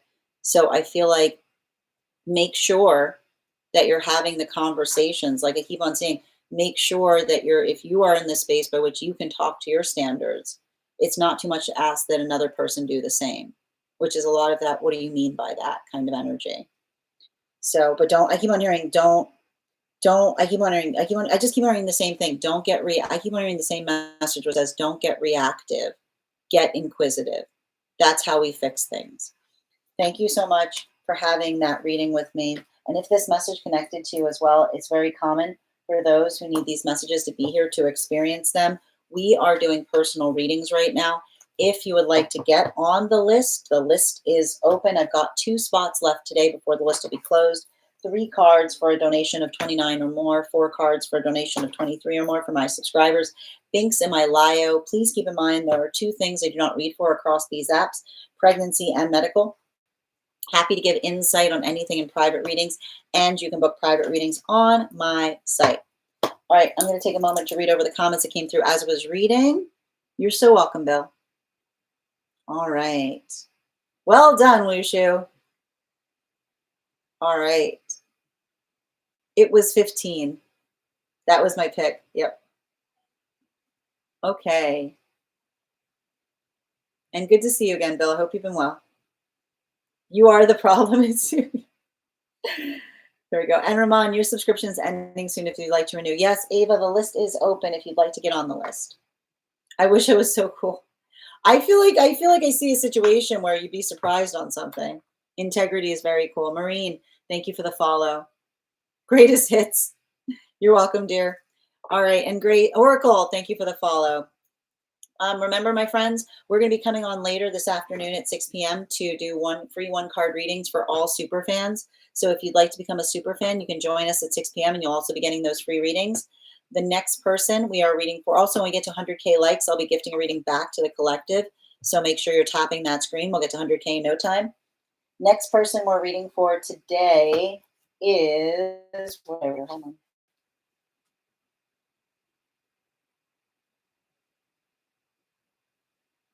Did I write Sancha? Is that correct? I apologize. My handwriting is sometimes atrocious. I am looking for Sandra. Sandra, not Sancha, Sandra. I got there. I got there eventually. All right. Before we continue right now, let's do another animal oracle, animal spirit guide check. All right. I've got the animal oracle here. I'm going to count back from 10. When we get to 1, I will reveal the card. 10, 9, 8, 7, 6, 5, 4, 3, 2, 1. The bee. Thank you guys so much for participating. We'll do that again after the next reading. All right. And thank you for joining us, Superfan Chiefs Mama. All right, let's continue right now. Where are we? Sandra, can you let me know if we're doing a general or if we have a specific question you'd like me to answer? Oh, you're so welcome, dear. All right. Past life. Ooh, excellent. All right, I'm going to pin up Sandra here. Guys, make sure to give Sandra some love. 3 cards, please. 3 cards, please, past life.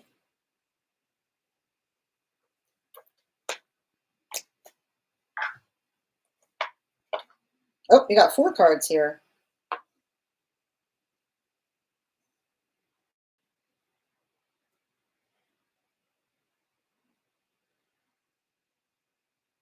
Wow.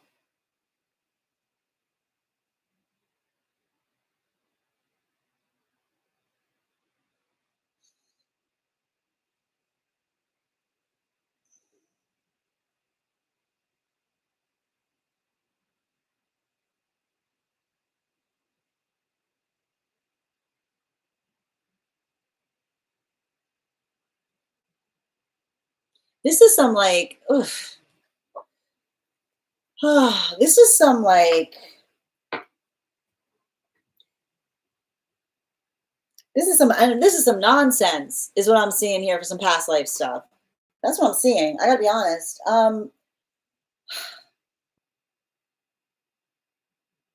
mean, I see this, like the thing I keep, like the wild thing about it is I'm seeing a space by which you were, you know,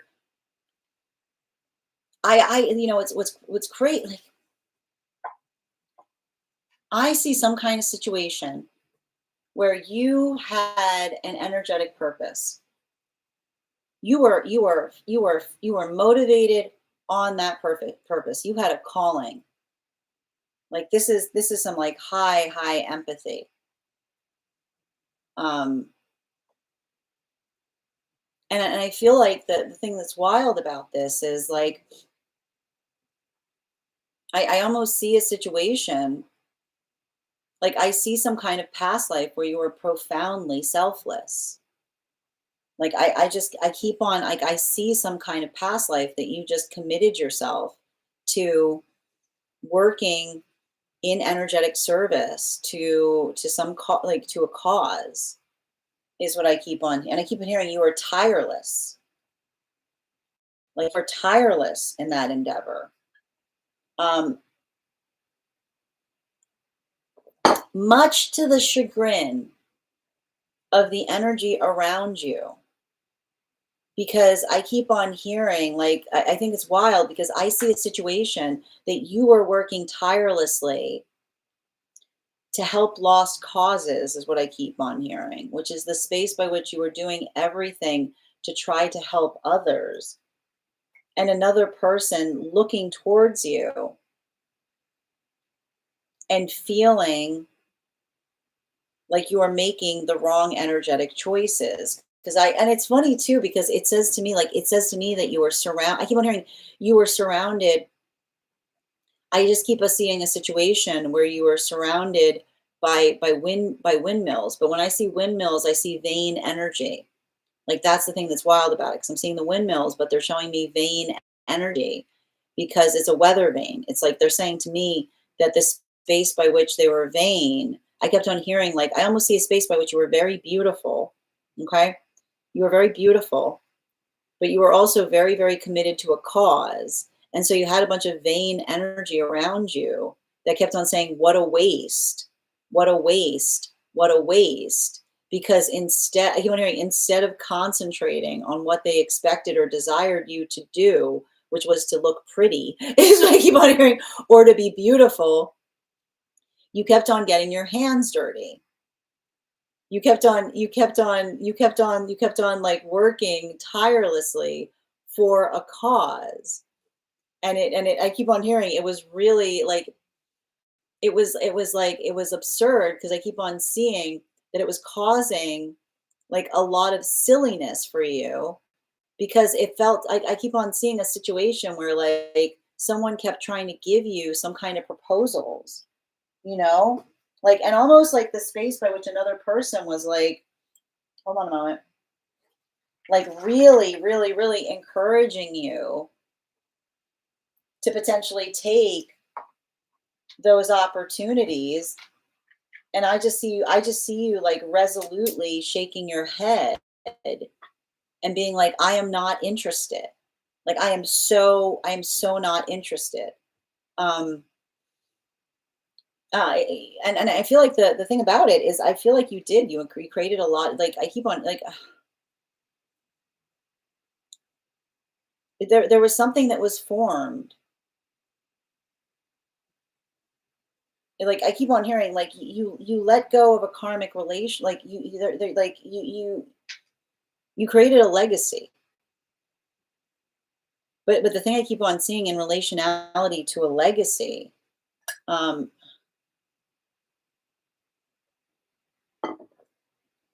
like,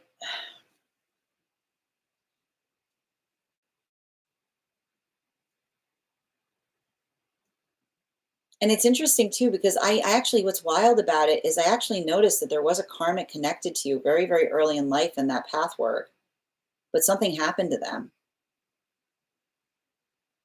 And I actually see like that's the thing about it. Something happened to them, and I see you having dedicated your life to the cause of what it is that took them away from you. Is what I keep on seeing. And that's what like that's what's really that's really beautiful about it because I'm actually seeing the fact that like it was I keep on hearing like yeah, they're saying it wasn't a legacy, it was a love story. It wasn't a legacy, it was a love story. Because and nobody knew that because you didn't tell anybody about it.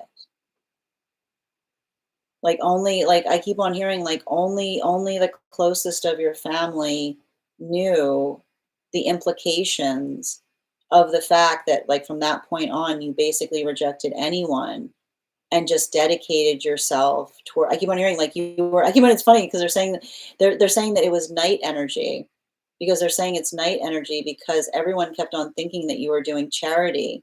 But what they didn't know that you were doing is that you spent the rest of your life trying to slay the thing that took someone away from you.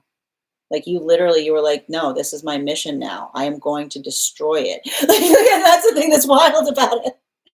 Everyone thought that you were being so charitable, but I keep on hearing charity had nothing to do with it.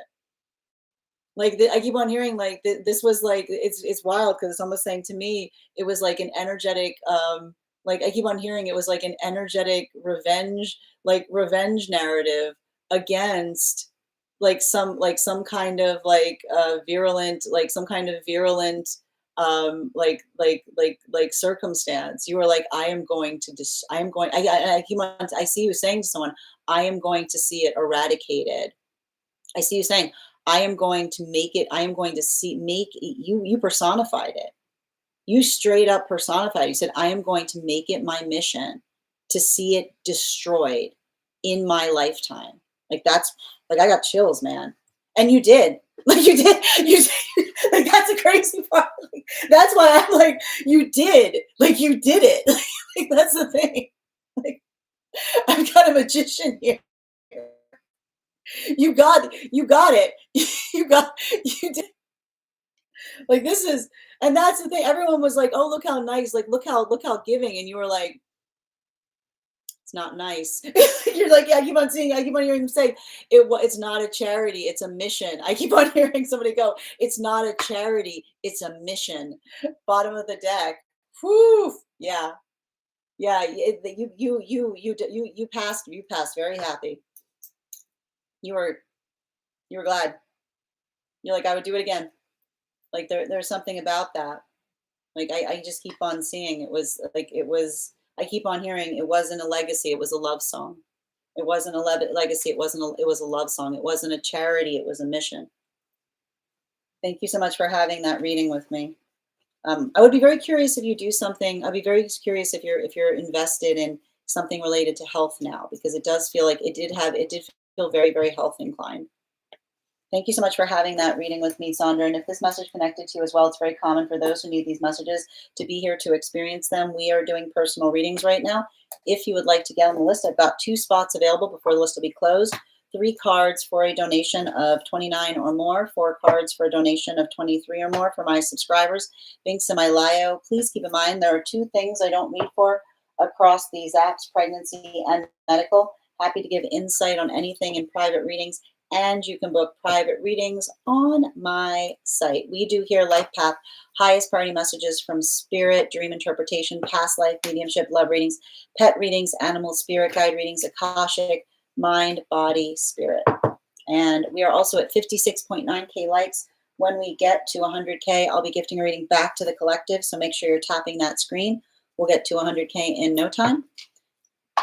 And anyone who becomes a super fan now will be able to join us in our super fan only live. That'll be happening this evening at 6 p.m. Eastern. Thank you, Lauren, for the follow. All right.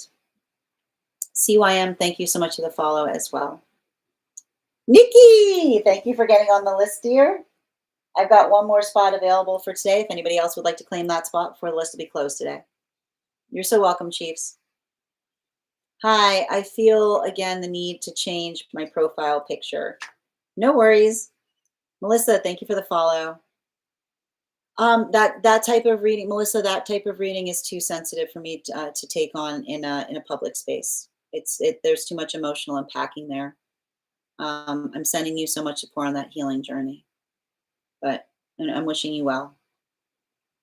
Amanda, I'm happy to read for you on that if you'd like to get on the list. List is open. I did. Oh, you did wind. Oh, Sandra, you did wind turbines for some years. Oh, thank you for confirming what I was seeing. And Lauren, thank you for the follow. Yeah, like that was like per, like that's the kind of vibration I was getting in that reading. Like the space by which another, like I keep on seeing like energy was like what like trying to propose or trying to like come into union. Like I keep on seeing someone being like I feel like the hardest fact was like it felt like a lot of energy that was constantly saying to you like you're focusing on the wrong things because you're beautiful. And I see you being like, I don't like you're I keep on hearing you're focusing on the wrong things. Yep. Yeah, it was the secret love. I still don't tell anyone anything. Yeah. The life-changing power of minding your business. Yes, I just had deja vu. Thank you for confirmation on the reading, Sandra. What was it? Oh, and Darren. Oh, thank you. We've got a reading for Jana, and the list is closed. I have a lot of vivid dreams. What are you asking for? I have a lot of vivid dreams, not my own self, so I definitely get curious. I would definitely make sure that you're writing those dreams, and I would see if there's synchronicities between what I was describing and scenes that you're seeing in that dream space. And thank you for getting on the list, Nikki. All right, and thank you for the roses, Kim. What the mission is? No, yeah, it feels like the eradication of something related to health is what I was seeing in the space of the dream. Like I keep on hearing it had to do with something that they were trying to eradicate in relationality to health is all I kept on seeing there. All right. Continuing to read forward, the next person on the list for today is Bridget. I've got you on the list again. Thank you so much for winning that highest gifter. Could you let me know if we are doing a general reading or if you have a specific question you'd like me to answer? Yeah, I mean the wind turbines and the science tracks. Like that was a very it's interesting because that was a very strong image I saw. Okay, we're doing a general and the disco. Before we continue, I've got the animal spirit guide card here. Just a reminder, you can get on the list right now, but you will be read for tomorrow instead of today. We've got the animal spirit guide card here. Going to count down from 10. When we get to 1, I will reveal the card. 10, 9, 8, 7, 6, 5, 4, 3, 2, 1. It was the water dragon. Thank you guys. We'll do that again after the next reading. I would get the Princess Bride reference. Where did you post it? Did I miss it? Now I'm mad I missed the Princess Bride reference. All right. And thank you, Lauren, for the follow. I don't know. I think, listen, I think, Wushu, I'm not seeing it. I think it got filtered. All right. Ruby, we're doing things a little bit different now, given the fact that there's been some changes to the app. So we're going to be doing a super fan only live at 6 p.m. Eastern, in which I will be doing all of the 1 cards for super fans. So if anybody would like to become a super fan now to be able to be a part of that live, you can go and register for it. It's already listed up on the, it's already up there. So if you'd like to go there to register, and we'll be doing all of the super fans at once at 6 p.m. I hope that helps, dear. Yeah, Wushu, I think the comment got filtered. All right. Oh, yeah, that got filtered. I don't know if anyone else saw it. Yeah, it's we. Oh, you know why? You know why? Did you put in the KILL word? Yeah, it doesn't like you can't use certain words. That's why it didn't come through. Yeah, you have to say that you unalived. You have to say I unalived. Yeah, that's what you have to put there. Yeah, you see. Yeah. We have figured it out. Yep. We don't like that. They don't like that word here. They don't like that word. All right, let's continue. Next person. Oh, we're reading for Bridget right now. An outside tea. So let me just post up Bridget here. Denise, thank you so much for the gift, dear. All right. Guys, I'm pinning up Bridget. Make sure to give Bridget some love. 2 cards on what part of my ex's true self was withheld or disguised from me. 2 cards, please, on the lesson within this relationship that I am only now ready to receive. Hot tea. Hot tea read. All right. Can I please get, yeah. Mm-hmm.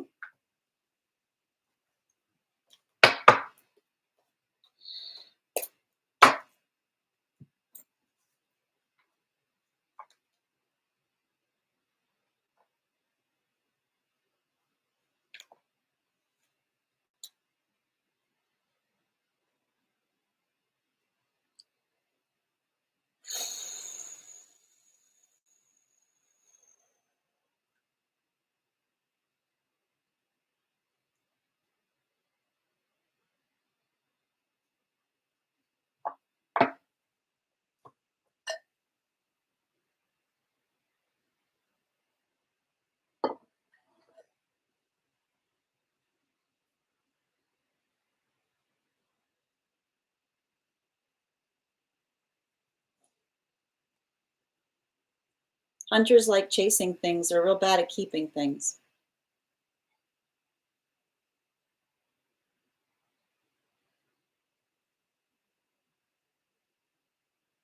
Hunters like chasing things. They're real bad at keeping things.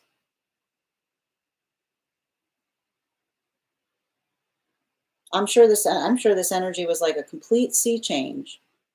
Which is why if you notice that moment, if you notice that moment where, you know, I'm all yours, and suddenly they don't know what to do with it. I keep on seeing that um I'm getting when we're not energetically ready for something and we only love the thrill of the chase, everything good slips from our hands because we're constantly like that is the space by which we understand that we haven't healed, like we haven't healed from our own instinct in the space of understanding that the joy of having something is in the keeping of it. It's in the preservation of it. It's in the nurturing of it. Um, I would not be surprised. Like this type of energy, like runs through other people's energy like wildfire, because it's a space by which you look and you start to feel like a mess because you're like, what happened, right? Like what happened? It's like it's a space by which you stop running, and all of a sudden, like I keep on seeing, all of a sudden, it's like a whole different person. You know, I feel like they need to. I feel like they have to heal. They have to heal that. You know, it's a burden. And I feel like, and what's impossible and what's awful about this, and I guarantee you, and the reason I'm saying this is often making sure that this person isn't trying to come back to you now that you're energetically separated. Because why? Because now you're hard to get. So this is what's hard with energy like this, which is like, it's the thrill of the chase. It's the space by which you understand that they'll adore you at a distance. The further you are from them, the more they'll effectively like desire you. But also, the minute that they have you, the feeling goes away. Everything's energetically ruined because they haven't learned the lesson that the joy is in the keeping. It's in what one creates. It's not in the energetic pursuit. I would be very curious if this is someone who likes games. I would be very curious if there's someone who has a bit of a tendency as it relates to playing games like I keep on hearing risk. The word I keep on hearing is risk, right? Yeah, high risk, right? Get those endorphins up. Ooh, right? The thrill of the chase. And you have to look at someone and go look at their interests. Are all of their interests built on the thrill of the chase?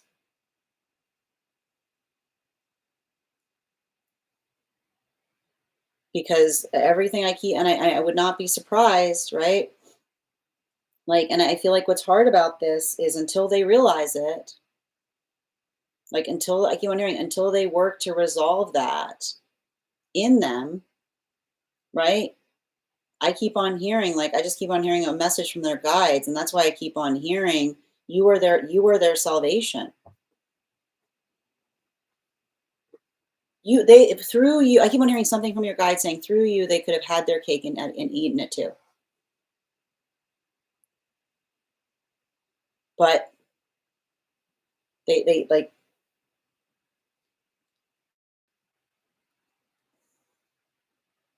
it's, there are moments I keep on hearing, there are moments that we energetically rise to the occasion, and there are moments that we refuse to change. But and I think like the hard part about this is like when somebody is like when someone is in this space, they might not like And I keep on hearing the problem with talking to someone like this is often the conversation you have with them is saying, I don't have a problem, is what I keep on seeing. Right? The space by which I keep on hearing, I don't have a problem, you've just gotten boring. Right? Which is the space by which you say, like the space by which they have to realize that I keep on hearing they're farsighted. Right? Everything looks grander at a distance, but when they get closer, right? I keep on hearing the guides say, like, this is what they have to pick up upon, which is the space by which I keep on seeing as soon as they move into something that is healthy, they feel energetically trapped, right? And that's what I meant in terms of like the relationality. And I feel like that's hard because I almost see this space. I would not be surprised if this is a type of energy that is trying to connect with you, trying to rekindle something, right? Because all of a sudden I keep on hearing, why do you look so good now that I'm far away? Right? Not putting together the fact that, you know, like the space by which we nourish things is the space by which beauty exists. Bottom of the deck, yeah, right? You will always be the best thing that ever happened to them so long as they don't have you. Because when we're not in a healthy space, the song of the one that got away is it's like I would not be surprised if this person says to you, like if you have to hear this from them a lot, being like, you know, like singing your praises from a distance, failing to recognize that when someone is not in a space, when they're too busy hunting instead of nourishing, like the what they like the things that are precious slip through their fingers because they're looking towards the gift and they're seeing it as an energetic burden instead of a prize. So it's frustrating. You know, this type of karmic work is the most frustrating because it's a type of energy that gets more romantic the further away they get from you, right? Like I keep on hearing, where was that romance when they were sitting right next to you? And that's what you're like. That's what you have to recognize. Where was that? Where was that? Like I keep wondering, where was that romance when they were sitting right next to you? Which is the space by which again things are not like longing is not romantic. When we work to heal, we recognize that longing, right, is something that we work to resolve in ourselves to make sure that we preserve the things that we know that we will long for, is what I keep on seeing. They haven't I keep on hearing like there's a lot of this, like I just keep on seeing like it's giving me a lot of this like grass is always like, yeah, the grass is always greener, being like, yeah, because things like I told you, they're farsighted. They don't recognize that everything looks better from far away. Thank you so much for having that reading with me, Bridget. And if this message connected to you as well, it's very common for those who need these messages to be here to experience them. We are doing personal readings right now. I'm going to take a moment to read over some of the comments that came through as I was reading. That kind of energy drives me nuts. Sorry. It's so frustrating. All right, where were we?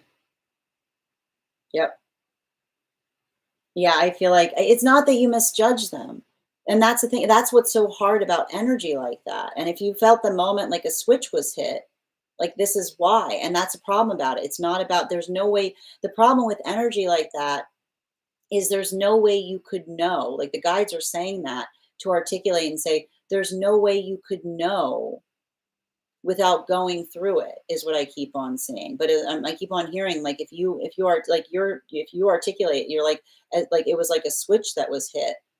This is why they're saying, they're like, it's not something that you did with it. Like, and I feel like don't let them don't let them blame you for that, right? Like I keep on hearing like the the space by which we keep something interesting is the space by which we try to keep our hearth lit. It's not the space by which we say, I just don't feel anything anymore. Like, oh, it's like this person hasn't put it together that the difference between Like the thrill of the chase and creating a campfire is what we effectively put into it. Yeah, I need a snack for this one. I know. Girl, I've been there. Thank you for supporting each other in these messages. Yeah, he's tried multiple times to come back in the past year. Yep, and you've ignored him. Yep, yep. Hunters have to hunt. I always question some of his likes too. That would take several lifetimes. But were they even able to see that? But and the question is how aware they are of it. You know, typically when someone's aware of that, they start to work to heal it. They start to recognize and identify it and start to work to resolve it within the self. Yep. Yeah, I think they're addicted to the past cause of the drama. Yeah, and that's the thing. Like there's usually trauma will create that kind of energetic addiction in another, you know? Yeah. Yeah, it's a trap. No, did you see it? It was no, that's what happens. It is you put it very well, Nikki. Trapped hunter. Thank you as well, Rick. It's sad, yeah. I feel like they might be talking about me to his family, and I'm like, and I'm friends with his sister. Yeah, I feel like they were good, and then flipped a switch. Yeah, I would not be like if your ears are burning, I can see like I can see somebody articulating and saying I can see them being like, but the problem there is until they understand, I keep wondering, until they start healing their craving for risky behavior, they're never like they need to resolve that within the self, right? Because even I keep on hearing, even in the space by which, I keep on hearing like that's a problem. Like, right, what they've done unconsciously. I keep on hearing, especially if they did something unforgivable, like if they did something unforgivable to you, and now, like even in the midst of that, they're still trying to come back. Like that is to show the fact that what they're doing is I keep on hearing they're creating a harder prize, right? Like they're they're like, you know what I mean? Like they don't realize like they're taking something and they're making it even more challenging for themselves to try to energetically recover. Like even in that, I keep on hearing they're a hunter. Yep. People can be silly. We all want to love. We got to do this. Yeah, exactly. I totally get it. Sending you support on that journey, Bridget, because that's painful, right? Because it doesn't make sense. So I hope this helps clarify what's occurring.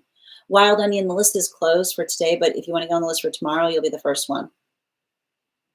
Yeah, I called them out on it. That's all you can do, you know? I dropped a lot of truth and I keep on hearing like that's why like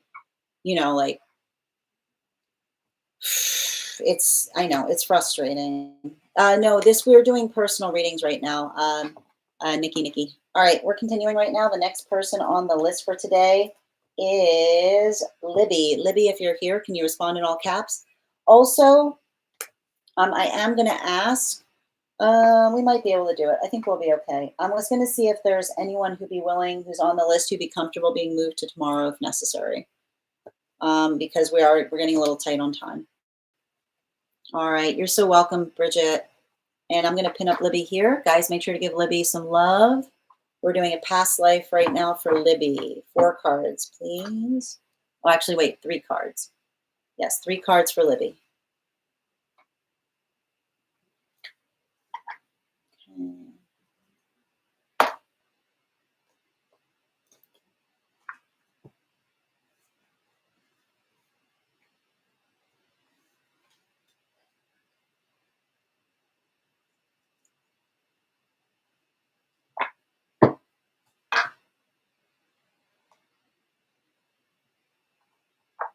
Hmm. I'm going to need that other card.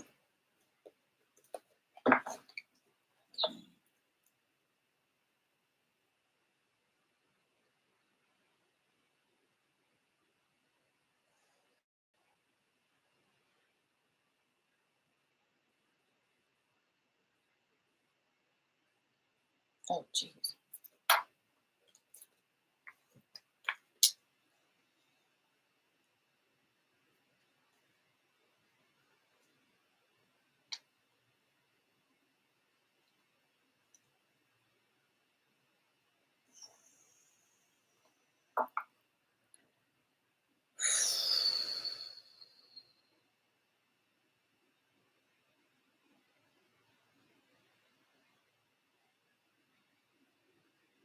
So yeah, man, do you have memories of this? Oh, um,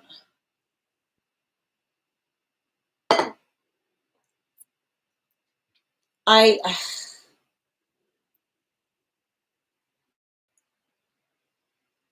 so what I'm seeing here, I am seeing. I keep on hearing the. I'm seeing some kind of life lived in a very precarious situation. Is what I keep on seeing. Like when I hear it, like I'm hearing like a life lived on the outskirts of something. Is what I keep on seeing.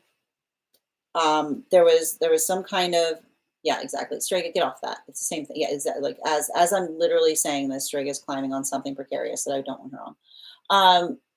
Yes. So I see some kind of like, and there I would not be. There is some karmic work here. I see some kind of situation in relationality to living in some kind of precarious situation. And I feel like it was necessary. I don't think it was a choice. It's feeling like, and this is the hard part about it, it's feeling like a need to have as opposed to a choose to have. Like I don't feel like, this doesn't feel to me like someone was operating in the state of being like, wouldn't it be fun to like live in a precarious situation? Like I effectively see some kind of situation where another person was like, this is, this is what we can do. Um, or even like something about being pushed out of some area is what I keep on seeing. Like something, like it almost says to me like there was a space by which like you used to be somewhere and then someone pushed you out to have to live somewhere else. And I keep on hearing like very far out in the outskirts. And I keep on seeing like it feels like the observation of having to like I keep on hearing I keep on hearing there was no choice. It was just the circumstances by which you found yourself to have to kind of to be. And the thing I keep on seeing about it is it almost like I'm getting some kind of like situation where everything was built like the only way that one could subsist, like there was something before, like somewhere where you were before you could live, like I keep on getting like you could have lived off the land you were on, is what I keep on getting. There was a situation by which you could have lived off the land you were on, but that's what I mean in terms of being like in a situation where you were instead dependent upon getting some kind of energetic supplies coming through, right? And I keep on seeing that everything was contingent, like everything was contingent upon those supplies coming through.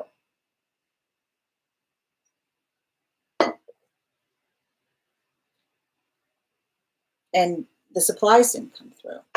Like that's what I'm effectively seeing here. And I keep on seeing, like, that's why I was like, I'm very curious in relationality to if you have any of those like energetic memories of this, because I would not be surprised, like the wound I'm getting that you're carrying into this life has to do with patience. Like I would be very like if you're someone who's like potentially like an Aries or something like that, like I kind of like I keep on seeing, I would not be surprised if you have a hard time like navigating circumstances with patience, because I literally see some kind of situation that you were like, I feel like you left an experience feeling like this is what patience got us, is what I keep on hearing. Like this is what patience got us. Somebody promising that something was going to get better. Somebody who is promising that something was going to become more energetically reliable. But I keep on hearing, instead of becoming like, I keep on hearing those promises were just, I feel like it was like the promises that they were making that were just like that basically I keep on hearing like, and I feel like that's the thing about like I would be very surprised. I wouldn't be surprised if you get really, really temperamental with others who don't follow their own code of ethics and relationality to articulating that they will do something and then doing it, or situations where another person tells you you're just not being patient enough. Because I keep on feeling like the wound I see you leaving a life with is this is what patience got us. Um, and I keep on seeing like I'm identifying the fact that it was like it wasn't just the fact that it was happening to you. There were more like you. I keep on hearing it was a whole. There was a whole like there was it was happening to like I keep on hearing it was like happening to a community. Like it was happening to like a whole space of people. I keep on hearing it wasn't exceptional. It was horrific because I keep on saying it wasn't just the fact that it was happening to one person, but there were others around you that you were experiencing that with that made it even more difficult. Bottom of the deck. It's interesting too because and that's wild in terms of like it says to me, I would not be surprised if you have an interest in infrastructure. I would not be surprised if there's something about what you do now that there's a lot of concentration and relationality to how things move or how things work or logistics. Because I keep on seeing that there's something there's something about the healing path work that I see that you do because I feel like there's something cathartic in you making sure that things move smoothly that feels like it's actually connected to the past life trauma because I keep on seeing like I almost see you saying logistics logistics are life like logistics are like the space by which we're able to move things through is the reliability like I keep on hearing you say like the logistics are the lifeline to a certain extent because I feel like it's almost like I keep on hearing it's like in the process of you understanding um the way things move, it feels like you're continuing to heal something from the past life. Where I keep on seeing you kept on saying to someone, "What's happening?" and nobody would give you any answers beyond it got held up, it got jammed up, right? Like somebody just like you keep on hearing that the space by which someone just articulates that there's a jam up without telling you the exact reasons why. Thank you so much for having that reading with me. And there's somebody else, I got to tell you, there's somebody else in your karma, in your circle right now, like in your energetic circle that was there with you during this. Because there's somebody very closely connected to you in that. So thank you so much. I'm seeing three. I'm seeing three energies specifically, but one that you're very, very close to. Thank you so much for having that reading with me. And if this message connected to you as well, it's very common for those who need these messages to be here to experience them. We are doing personal readings right now. The list is closed for today, but if you want to get on for tomorrow, you will be the second person read for. 3 cards for a donation of 29 or more. 4 cards for a donation of 23 or more for my subscribers. Links in my bio. Please keep in mind there are 2 things I don't read for across these apps: pregnancy and medical. Happy to do personal reading. Happy to read for things in private readings, and you can book private readings on my site. We're also going to be doing a super fan live later tonight at 6 p.m. Eastern, 3 p.m. Pacific. Where we'll be doing free 1 cards for super fans. If you'd like to become a super fan and join us there tonight. I'm going to take a moment to read over the comments that came through as I was reading. All right, 222, tap to claim, Wild. Yes. It's the past life Monday. Yes, past life Monday. Wait it out. That door will open. Oh, and you have that star card. I like that, Kim. How are you doing today, dear? I hope you're doing well. Hold on, I just need to pull back a little bit. Yep. Yep. Welcome to my world. Yes, absolutely. Okay. Yes, a heavy one. No, it was a heavy one. And thank you for those gifts, Kim. There's not much light that goes through my thoughts these days. Continue. Phoenix, I know it's hard right now. Okay. I know it's hard. I want you to concentrate on, if you're not seeing much light, I want you to concentrate on being that flashlight. Okay? Let that be your mantra. Yeah. It's the emo, come on. It's what he does. Sending you support, Phoenix. And Tiffers, thank you for the follow. All right. Yeah, well, yeah, I agree with you, Nikki. It definitely, there's something important about, there was something in that reading about somebody living off of the land and being pushed away, like pushed off of something they could have lived in, like lived off of, and waiting for energetic supplies that weren't coming. I don't have explicit memories, but I feel it's just not, it's not just from this karmic cycle, but from then as well. Yeah. This is a personal past life reading. Thank you. Thank you for that. Thank you for that help, Bridget. I feel like I may have some past life connections. Yep. Yeah, that's that I mean, like, if that's how you feel, let this reading be confirmation on that, because that's what I was picking up very heavy messages in relationality to something of that nature. Yes, I have to Tetris my life. Yes, thank you. That's what I see. Like, again, I keep on hearing logistics, logistics are life, logistics are life. That's what I keep on hearing. That's what you took from the past life. Logistics are life, logistics are life. Yes. Oh, welcome, Missy. Thank you. You're so welcome, Libby. All right. And thank you, Kabi, for the follow. So this resonated with me hard. Every memory lined up. Thank you as well, Wild. Well, I got to point out, I said, I did say there was somebody else connected to it energetically. So there's also that. I kept on saying there was more than, like, it wasn't just a singular thing that was happening to someone. All right, let's continue right now. Next person we are reading for today. Also, I'm going to ask again, I'm running a little tight on time. Ava, Nikki, or Janet, if one of you would be willing to be moved to tomorrow, you will have an additional card in your reading. Please let me know if one of you would be comfortable having your reading tomorrow instead of today. Well, we might be able to make it through.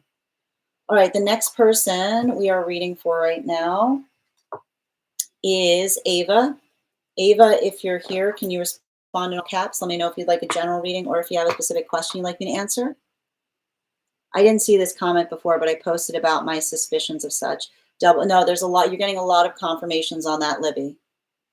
Yeah, I'm definitely doing that right now. Thank you. I appreciate you. All right. Ava, are we doing a general or do you have a specific question, dear? And also, friends, we're at 63.4K likes. When we get to 100K, I'll be gifting a reading back to the collective, so make sure you're tapping that screen. We'll get to 100K in no time.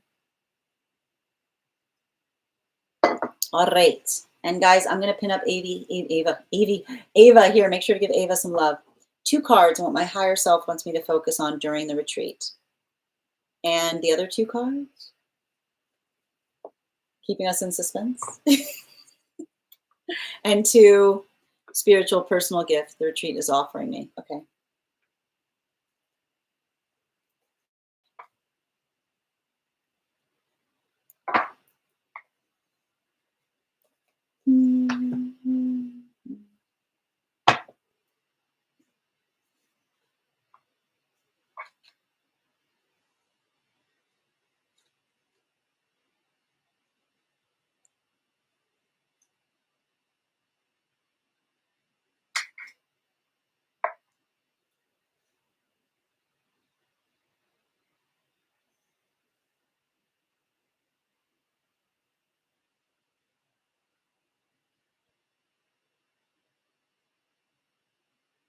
I feel like the major message that they're articulating in relationality to the retreat has to do with the energetic fallacy of you being in separation, is what I keep on seeing. You know,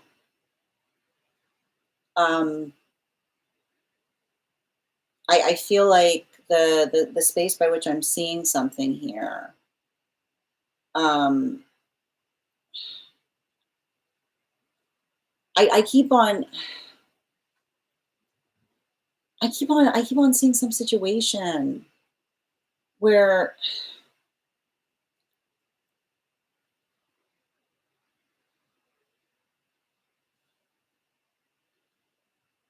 I keep on hearing the message in don't focus on why you haven't been found. Focus on the fact that you're profound, which is the space by which, and I know it, I know it's hard because I know that sounds like um, it's effectively saying that like you're exactly like the space by which you identify and recognize that you're exactly where you need to be. You know, I feel like I keep on seeing that you're healing from a lot of volatility as it relates to fickle energy. And I keep on hearing fickle energy is not your fault. But when we deal with fickle energy over and over and over again, it can make us feel like there's something wrong with us, is what I keep on seeing. And I keep on hearing maybe there's nothing wrong with you. Maybe you've just gotten too used to becoming a home for fickle energy, which is the space by which the energy, like everything's fine until it's not. It's the space by which another person is operating their existence based on how they feel instead of focusing on what it is that they're energetically trying to prioritize. And so I keep on hearing that one of the things that they're articulating that you can focus on is saying to the self, I am no longer a home for fickle energy, which is the space by which you say, you know, come towards me with purpose or not at all. And I need to stress this. They're articulating that the way that you had to get into the retreat is an indication of the embodiment of what it is that you need to bring forth. Because you'll recall that you tried to come into something and they said no. And you said, why not? And they said, I don't think you're serious enough about it. And then you had to proceed to prove your energetic seriousness. That is you. That is the embodiment of what you need to bring into yourself right now, which is understanding that healthy energy will recognize that you're worth proving it to. That your ability, like it's not, I keep on hearing you're letting go of fickle energy is the space by which we understand another like fickle energy. Like when we are first in the space of coming into ourselves, we experience fickle energy and we take it personally, right? We say, oh, there must be something wrong with me. That person didn't choose me, failing to recognize the fact that the fat person might just be fickle. They don't just choose that. They just, you know, they're just operating on their feelings. But I feel like one of the things I'm seeing that you're doing right now is understanding the space by which you say, I am not available for fickle energy, is the space by which you say, someone arrived, you don't create fickleness in another. They didn't find you and all of a sudden become fickle, right? But the ability to recognize and navigate and observe fickleness in another, right? I keep on saying like it's like I kind of see this space by which you're allowing to, I keep on hearing like I keep on hearing the guys being like, have you entertained the possibility that instead of there's something being wrong with you, you might just be a magnet for fickle energy, because fickle energy will look for dependable energy and say, what is the song they will sing? You're not doing it for me. Prove it. Prove how much you care for me. So I feel like that's the space by which you understand. You've literally had to experience that over and over and over again. You're also worthy of energetically receiving that. The way we heal from ironically, the way we heal from fickle energy is articulating to another and saying, prove it to me. Because it's ironic, because fickle energy will always say, prove it to me, but then they won't ever prove anything to anyone. But reliable energy will hold an energetic standard and say, prove it to me. And then they'll hold on to each other tightly. In relationality to, I feel like the space by which you're entering, and that's what's wild about this, because you've got a lot of, you've got a lot of, you've got a lot of four energy in this reading. So I feel like what I'm effectively seeing here are circumstances or situations by which you're I feel like I keep on hearing there's something about you finding your energetic seat when you're at the retreat, which is the space by which you feel, and I keep on hearing finding your seat at the retreat is the space by which you feel very energetically centered within the sense of the self. And I keep on hearing when we find our seat, we become complete because it's the space by which we feel energetically. We don't feel like we're lacking something. We feel like we're arriving to something. So I keep on seeing that there's something about that. And I think it's interesting because they're actually saying that one of the things that you should do is meditate upon the quality and characteristic upon which you were arriving into that space, right? The space by which another person said, I'm not sure, right? And I need to point this out. You heard I'm not sure, and you didn't just walk away and say, okay. You said, I would love the opportunity to prove it to you. And I keep on hearing you're worthy of that too. Bottom of the deck on this reading. Yeah. And I feel like a lot of I feel like a lot of that, I feel like a lot of that space that I'm seeing here in relationality to, um, I feel like it's interesting too, because I do feel like there's a lot of inner child healing that might come up when you're there. So I keep on hearing, be okay if it gets emotional, because I feel like there's something about the inner child coming out. I keep on hearing it's like it needs to come up. It's like I keep on hearing better better like better out than in is what I keep on hearing, which is the space by which you're allowed. Like I feel like it's a space by which you're allowed to like articulate or feel something because you're finally forgiving yourself of something that wasn't. I keep wondering, forgiving, like often when we're doing inner child healing, it's the sound of forgiving ourselves for things that were not our fault. Thank you so much for having that reading with me. But I can also like that can bring a lot of feelings up. I keep on saying like brings a lot of feelings up in the process because often like as soon as we do so, like we identify all of the things that we've been it can bring up a lot of emotions.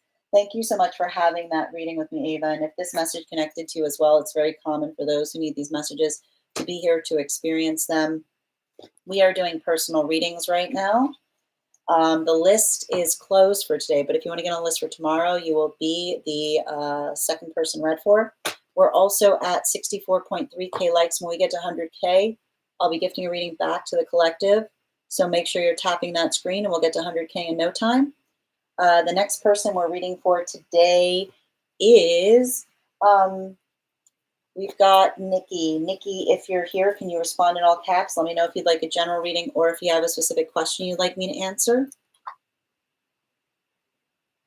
I feel this reading too. Thank you guys. All right, just a moment. And thank you again and wishing you so much luck on that trip, Ava. I mean, it sounds like it's going to be profound. I can if needed. Oh, Jana, I appreciate that. So Jana, I don't want to rush through your reading. So let's see how far we are with Nikki's. And if I have the time, we'll do it today. But if I don't feel like there's enough, we'll have your reading tomorrow. Because I don't like rushing through readings. I don't want to do that. Finally, the list is closed for today. But if you want to get on for tomorrow, you can get on. You can send the donation now, and I'll add you to the list for tomorrow. Okay. Nope, we're doing. It's all right. I got you, Nikki. So it seems to me. Thank you, Jana. So Nikki will do your reading, and then we'll see where we are. And thank you, Jana, for your patience. Okay. If Jana's comfortable with coming back tomorrow, then I think that we're in good shape. If as long as you're good with that, Jana. Here's the thing too. If Jana's driving, I don't do readings for those who are operating a vehicle because it's not safe. So I think that this is best.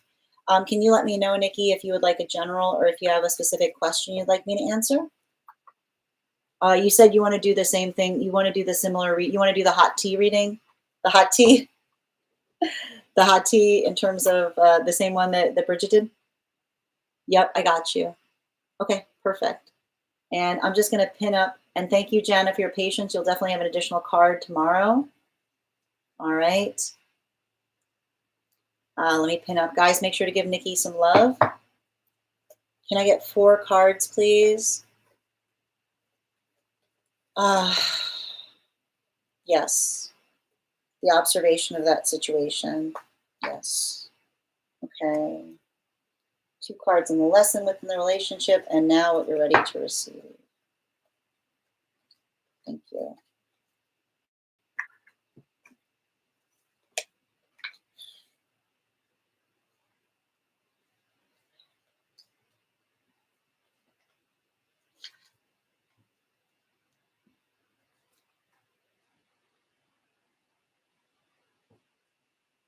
Cue the violins.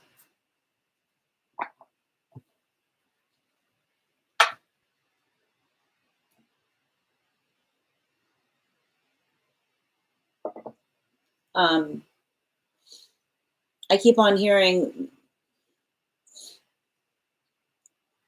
there's something about I keep on hearing there's something I keep on if there was something strange about the way another person spoke, I keep on hearing it has to do with the fact of saying, this is I keep on hearing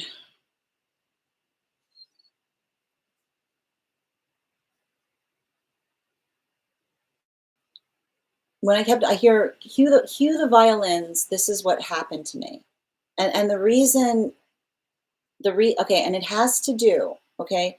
It has to do with where you are on your healing journey right now. And I feel like this is what they're saying that was probably hard to hear at the time that you energetically experienced something. And it has to do with the previous reading I gave, which is remember when you brought up when we were talking about the fact that you said, I am doing this now, the observation that sometimes it's healthy to talk about the things that energetically hurt us. It's good to get it out. But good to get it out is energetically proportional, is what we see, right? It's good to get it out means that when something has happened to us that isn't easy, we get it out and then we put it away, is what I keep on seeing. And I keep on seeing, and I keep on hearing that is not avoiding, right? That is not avoiding the work.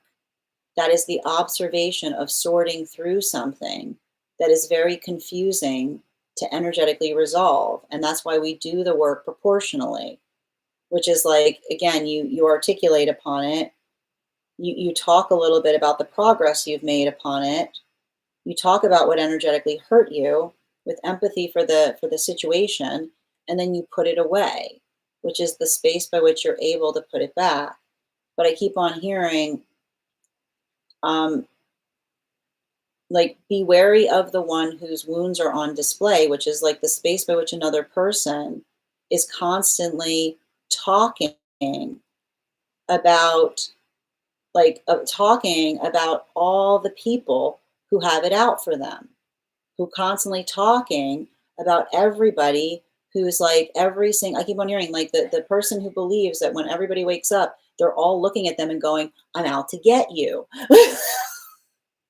Because that's what the ego, that's what the ego wants us to do, right? The ego wants to make us feel like the ego wants to make the self feel like they're a superhero, right? And that's what's hard is often the villain is not the villain who thinks that wakes up and tries to do something wrong. It's the person who looks at the world like a superhero and thinks everybody's out to get them. So what do? They spend their existence trying to get them before they get got, and they feel like they're doing, they feel like they're the gift, they're the, they're the only one with any sense of a code, forgetting the fact that the first part of their code is that they look at the world like everything is out to get them. And so that's why you can't get anywhere with someone like that, because as soon as you do anything that slightly upsets them, they look at you and go, you're one of them. And one of who? Someone who's not thinking entirely about me all the time. It's like, It's child energy. Little children. Little children. Little ones. We allow that for little ones. We allow that for little ones, and we work them through it. We tell them, like, it's just, we're doing the best. Like, it's the space by which we understand that in itself, right? Like the over concentration, like the constant feeling like everything is happening just to thwart the self is often the sign that we're off of energetic alignment, because it's the space by which we identify and recognize that when we're constantly worried about how people are hurting us, we're never thinking about how we could be helping situations. We're not thinking about what we can do to effectively like work through something. And so I keep on seeing it's energetically proportional. And I keep on getting from their guides, like, and I keep on hearing it's all about proportionality. It's not to say that there are not moments that something bad, like, and I keep on hearing this, like, and they've got us, it's interesting too, because this is coming from somebody on their side in spirit that's saying, and I keep on hearing them saying that they protected them too much from it. It's not to say that there aren't things that happen that feel like they're energetically directed towards us. But I keep on hearing that the space by which we're able to articulate that is the space by which it makes energetic sense, right? It's a space by which you can walk it out to another person and say, like, that really bothered me, right? Like that, like, and you say to, and the way you can usually calibrate for that is when you say, do I have a right to be upset? Another person will be like, yeah, what you just articulated to me, like what you just articulated to me, like, it's like the grievance that is able to be shared or identified often articulates what it is that we're healing from. But in the space, I keep on hearing when we build, I keep on hearing when we build, when we build an energetically, like, I keep on seeing, like, this is a very fragile energy that I'm reading for. And like, and that's the moment that, like, when they feel like, I feel like often the space you're too much in the ego is when everything becomes the ubiquitous they, right? And it's a feeling like everything is oppositional to the self. And then having that moment where another person does something that upsets them, and then immediately, instead of saying, like, hey, are you okay, they say you're one of them, right? And it creates that volatility. So I almost see a situation where this person is like, they're incredibly, like, I feel like they're very, very trapped in their own head. And even in the space, I feel like they do things, I keep hearing they do things to, like, they do things to protect upon things that they imagine could happen, that then I keep on seeing, like, create this energetic volatility. So it's like I keep on, and I keep on, like I keep on hearing, it's like they're saying to me, it's like the mouse caught in the machinations of the self, which is almost like someone who feels like a mouse, and then they build a mouse trap around themselves, trying to catch something, but they end up energetically catching themselves, is what I keep on seeing. You know what I mean? Like, it's like it doesn't. It's like it's the profound sadness of the fact that it doesn't have to be that way, but because they view the world that way, it becomes like that's all they see, right? Is all they see is other people trying to hurt them, instead of energy doing everything they can to try to help them. Bottom of the deck on this reading. And again, and I keep on seeing, especially with the Five of Swords, I would not be surprised if this person comes from a very highly traumatized experience. This often happens, and the sad part about this doesn't happen accidentally. Often the space by which another person feels this way is having had to go through extreme trauma in the beginning of their energetic experience, having to have a space where one has to have, like all of your triggers firing at every moment to be able to make sure that you're energetically safe. And this is what we talk about, this is like the pain of trauma, is when we don't heal from trauma, we become the trauma in others' experiences. The trauma mindset that we need in order to survive trauma will become the thing that ruins everything around us if we don't work to let go of it. Everything is about proportion. And I keep on hearing that their guides are saying that this energy hasn't recognized the fact that they moved around away from the trauma because they keep encountering safe spaces as if they were traumatizing and then becoming the source of the trauma. And I feel like that's something that's very difficult because it's like and I keep on hearing when someone is in that space, the only care you can give them is proximity. Because when it's like the volatility that occurs when they're upset doesn't make them safe to be in proximity to.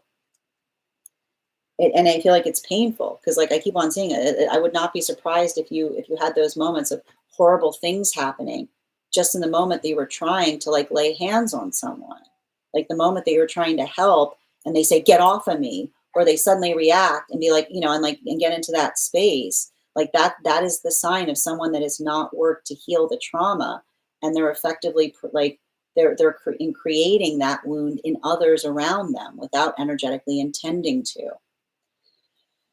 And again, it's hard because I keep on hearing you can have empathy for it, but you also have to give them distance, right? It's like I keep hearing you can have all the empathy, but the empathy doesn't change the situation. It's like, it's awful because I keep on saying, it's like the only thing you can do is step back, and even understanding that even in the space of you stepping back, they'll take that as a further slight.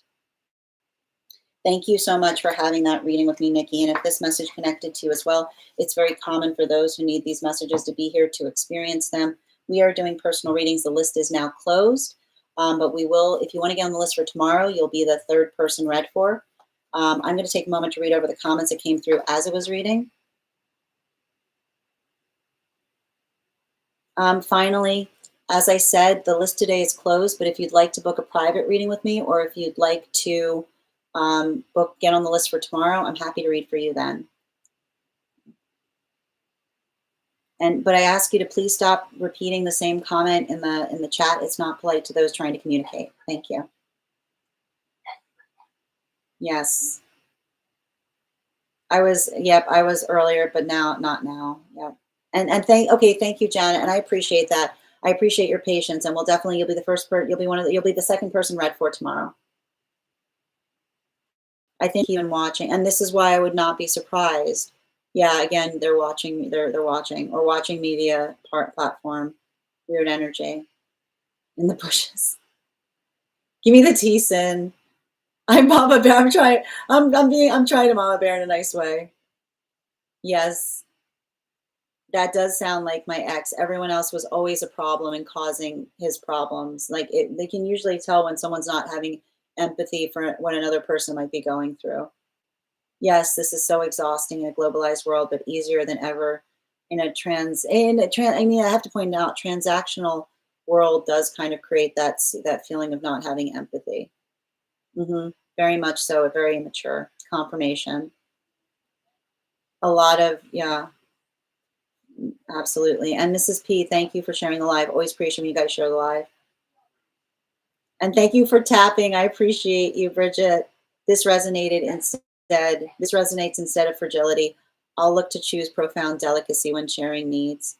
But I need to point out, like, I think that the thing you have to understand, and we talk about this, the difference between fragility and sensitivity has to do with the context of the self. Fragility is the space where we're hypersensitive and we have a heart. And I keep on hearing, our sensitivity is okay so long as we can articulate why we're energetically sensitive about it, right? It's not the fact that we shouldn't be sensitive. But when we're hypersensitive, we can sometimes create trauma in others because we see weapons when someone's trying to cure wounds, right? It's the space by which we can't identify the difference between what feels like it hurts versus what feels like it's trying to heal. And great, thank you for sharing the live proportion. The weird thing is he came from a difficult childhood early on, but it was resolved. But I keep on hearing, was it? Think about what you experienced with him and ask yourself, was it resolved? Or are they still trying to project that on you? Child wound. Yeah, I got the heck away from there. Very reactionary. So that's, again, you said it was resolved, and I keep on hearing the guide say, was it resolved? Did something you experienced make you feel like it was resolved, or did it feel like they were trying to project it out onto you? Yep. All right. I hope I can close. Sending you support on that journey, Nikki. You're so welcome, Jana. I appreciate your patience. They told me he didn't know if he cared. Yeah, you see, that's what I mean. There you go. Didn't, because that's a disassociation that often comes from traumatized spaces. Yep. Yeah, and it's not. It's like it's. I mean, the empathy is something. It take like we have to allow ourselves to feel things in order to be able to come into that empathy.